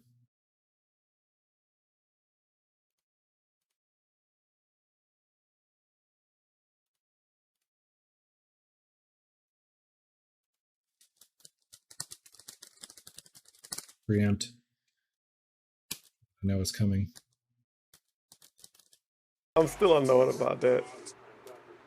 You get a 2,000 view host and you're like, oh yeah, I'm done. I'm done streaming. Sorry. Overlord Metal 01 is up on green side. That's crazy. This is Sandman. Understand we are OpCon to you. Over. Glad to have you in our corner, Sandman. The Russians Big are up using Sandman. electronic countermeasures to That was jam one of our my favorite comms and wrestlers in guidance ECW. systems. The primary He was mission really tower edgy is on and top didn't of really the make stock sense. exchange. I need your But that's team what I to liked back destroy it. then. The jammer's full Yeah. spectrum, so until it's down, you'll have no radio contact. I have ground assets to get you close. Over. Copy all. We'll get it done. Alright, this game's starting off in 800 by 600. That's not a good sign. Oh my god. Oh my god. Oh my god. No, no, Windows no. borderless? Full screen borderless? You fucking trash. Full texture details? Oh shit. What? Object details? You fucking trash. That's a classic Tevin clip. You fucking So trash. the next thing I need to do, I need to That's set the this one we output upload to Twitch. To Twitter. to our cable. Wait, what did I miss? And now if I go over to Oh games, shit, never mind. I can't even tell. Oh, yeah, you are. No one knows how to say it. Okay, so it is Sucky Tevin. Fantastic. Not Sucky Tevin. Sucky Snake.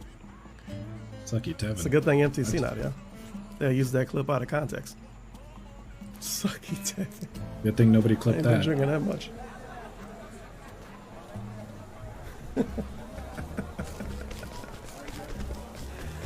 What the hell?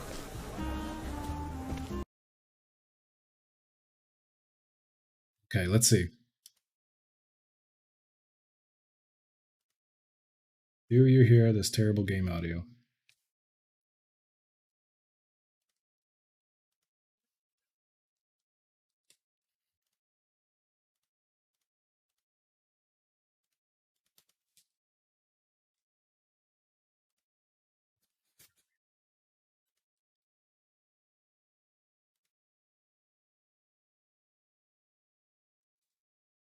Doesn't look like you hear this. It's a hell of a time to be having technical difficulties.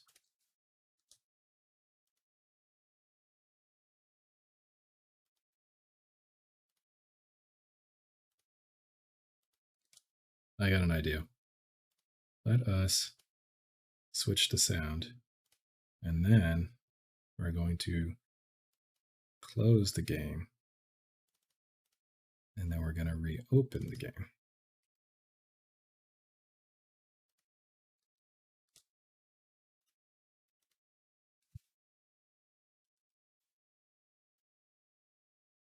I can't hear this thing. What?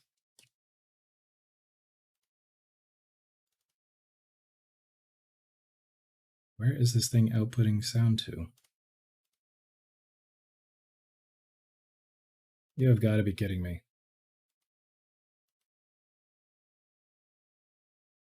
Okay. I have a great idea.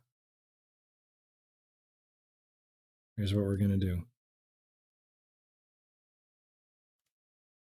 We're going to uninstall the game. So it seems like the game really wants to use desktop audio. Well, you know what? I could probably make that happen. I don't prefer that games use desktop audio, but I feel like we'll be missing out if we don't experience whatever the hell this game is.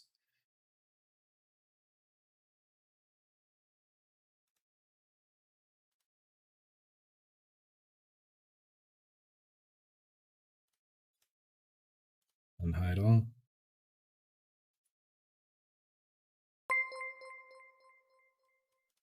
I'm being rated. What? Tavin, help. You're rating me. It could be worse, but I hate people that say that because it could be worse. You could be dead. I gotta actually have a map to give shout outs now. Are you gonna tell that to other people from now on? Hello, everybody. Invisible person How are that we didn't doing? actually even say it. Probably fucking Hello, not. guys. I'm very overwhelmed. Thank you very much, Devin, and thank you all of you for showing up.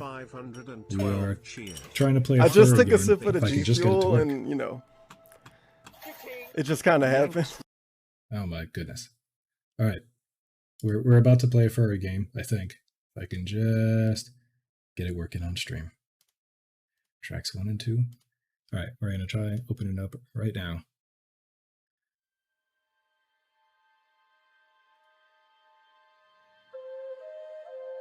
No video. Oh, there it is. Chat, do you see the audio? Do you hear it? I mean, do you see it? Of course you do. Who do I main in Street Fighter V? Nobody. I don't play Street Fighter V. Well, I mean, I have it, but, you know, I don't play it. Well, let me see. Spanky Joe 18, thank you for the follow. The Expired Bread, thank you for the follow. Wow, so much positivity. So, what are we doing here? So tonight, one of the things I'm doing is playing random Steam games that are being suggested to me by this weird app. So for some reason, it suggested this game. I have no idea what it is.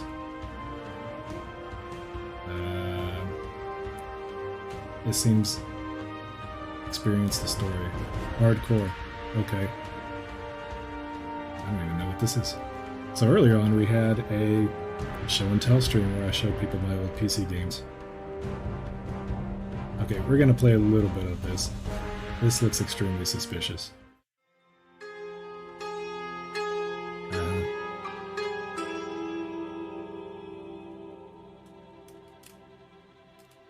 Yes.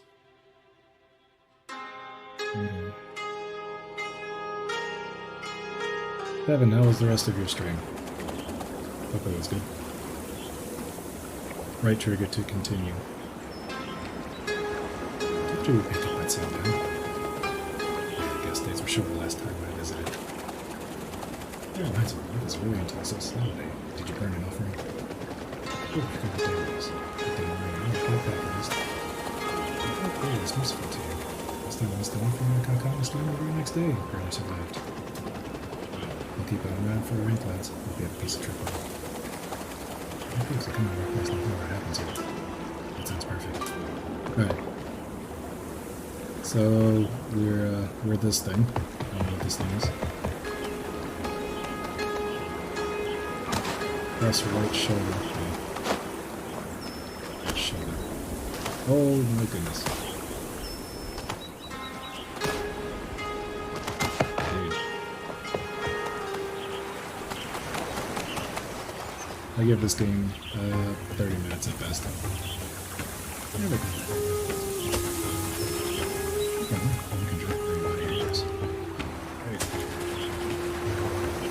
Chicken thighs. King food. Same with that. I'm gonna have to fight him. Varying your height, distance, and movement. Okay. I don't know what that means. What? Thank you. About time someone got these bandits a lesson. These two. We should just take some calls, but something's been into them this time. Right. Who's going to betray them and tell the beast we're resisting? We should do what they say. Flags is that name for this place. Now just call it Surrender Village. I'll show you how you deal with bandits.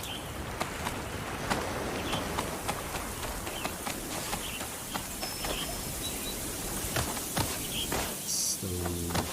yes. Was I supposed to sneak? Look at that. Can I kick him off? Oh my goodness, that's not good.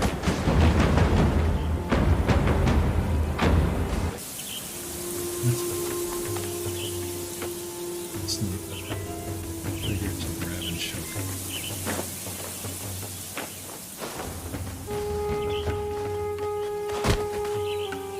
That should be good.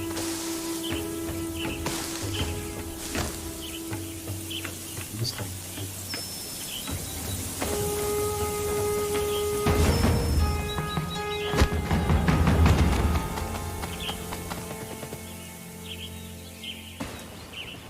If you've been up for long, you should come looking and wasting all the time. Where are the others? Sounds like we have to pay them a visit. Just a couple hours down the path. Bridge. Just after my things till I get back.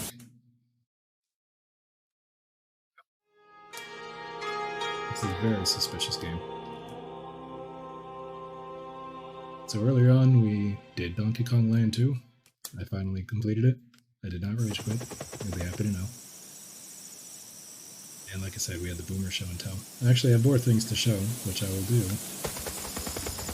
right after this. And besides, to my girlfriend, good thing I came along. I'm obsessed. Broken slaves aren't worth as much. Last stage didn't even make it to market. Whoa! I'm picking there.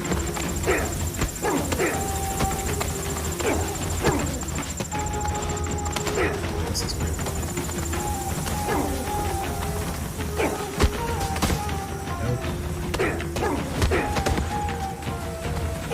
Then I left trigger right before getting hit the top. Okay. Then you have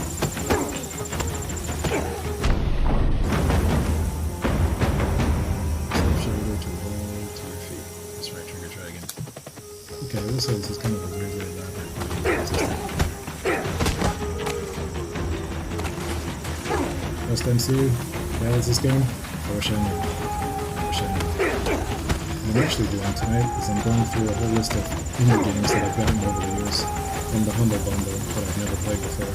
So I'm just having those roulettes pick games for me to play. It has to be games I've never played before that have been sitting in my library. This is sadly one. Yeah, this is not going to go very well. I'll give it one more try.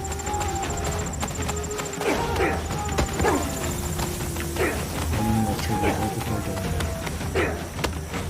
Yeah, there we go. Take that.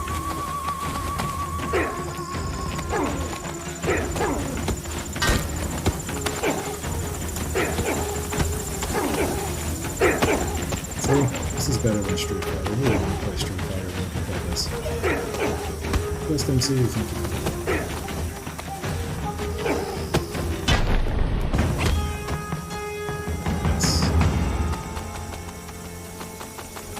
I can. So much grappling.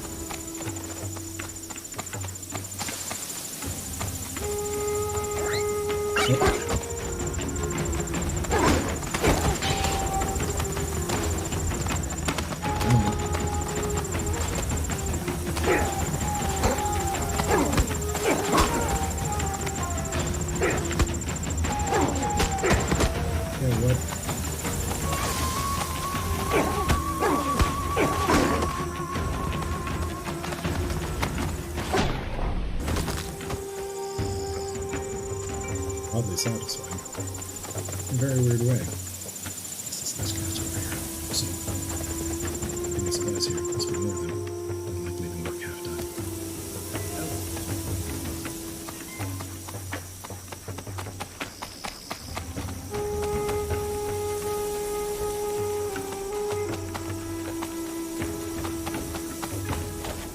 Run faster.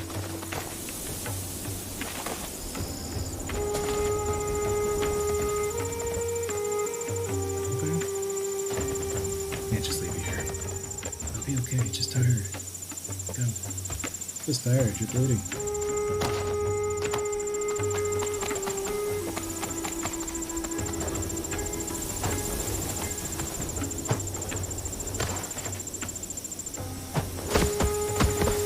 Whoops.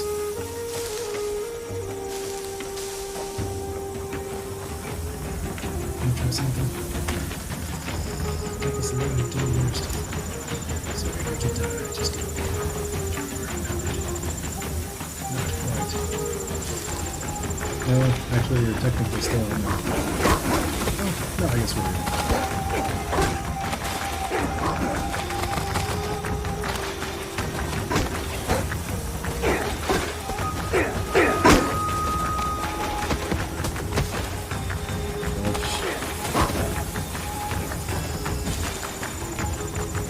Mark__1. Thank you for the follow.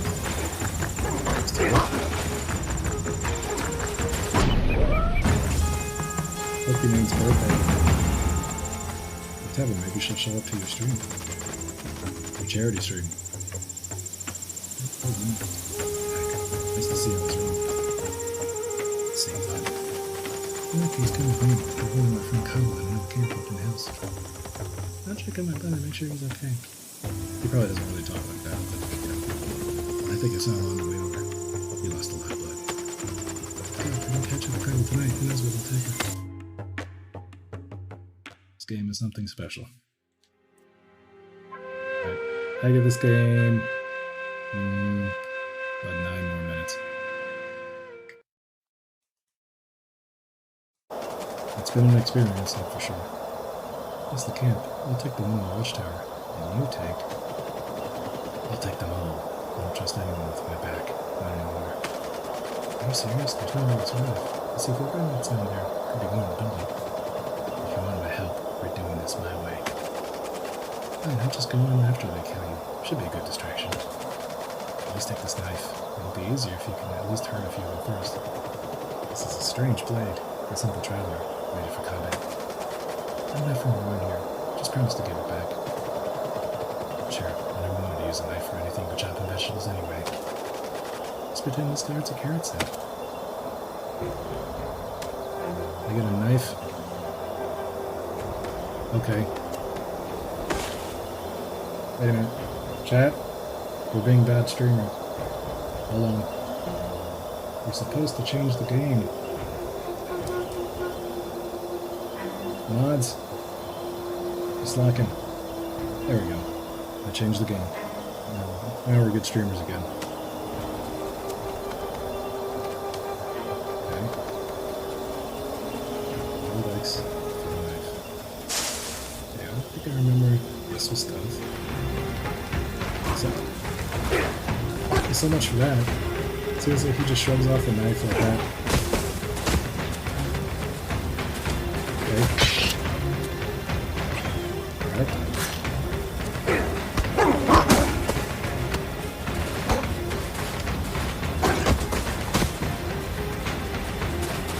What was that?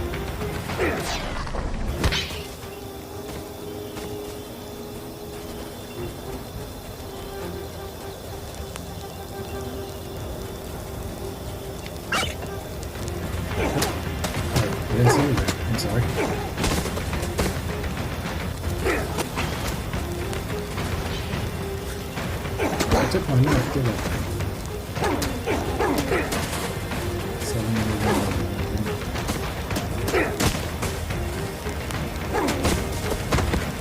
Okay, I got it. Oh my goodness. He's dead.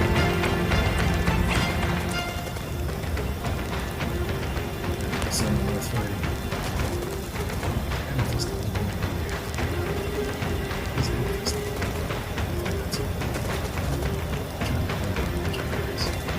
Okay, right there.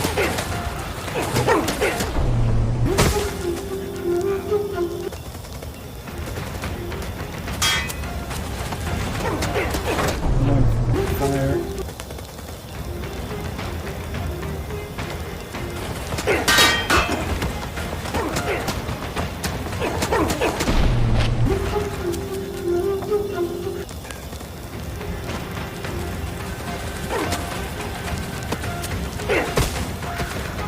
Trigger, okay. What? He died. He killed himself. That was easy. This one a piece away my thighs. These bandits were making that easy. I think you only less than they working on that tower. I'm too old for home runs. What tower? Is that where they take my prisoners? Yes, it's about to be struck that way. Here they work you until you lose. Then they feed you to the captain. Rabbits eating rabbits. I've seen a lot, but never that.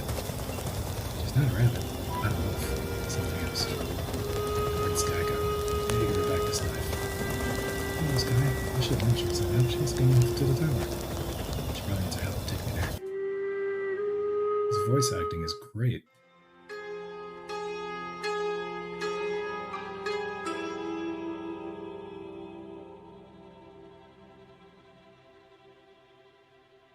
Okay. Alright. There it is. Thanks, I'll see you back at my flags. I'm afraid the precepts. I think we're gonna stop here, by the way. I really can need it.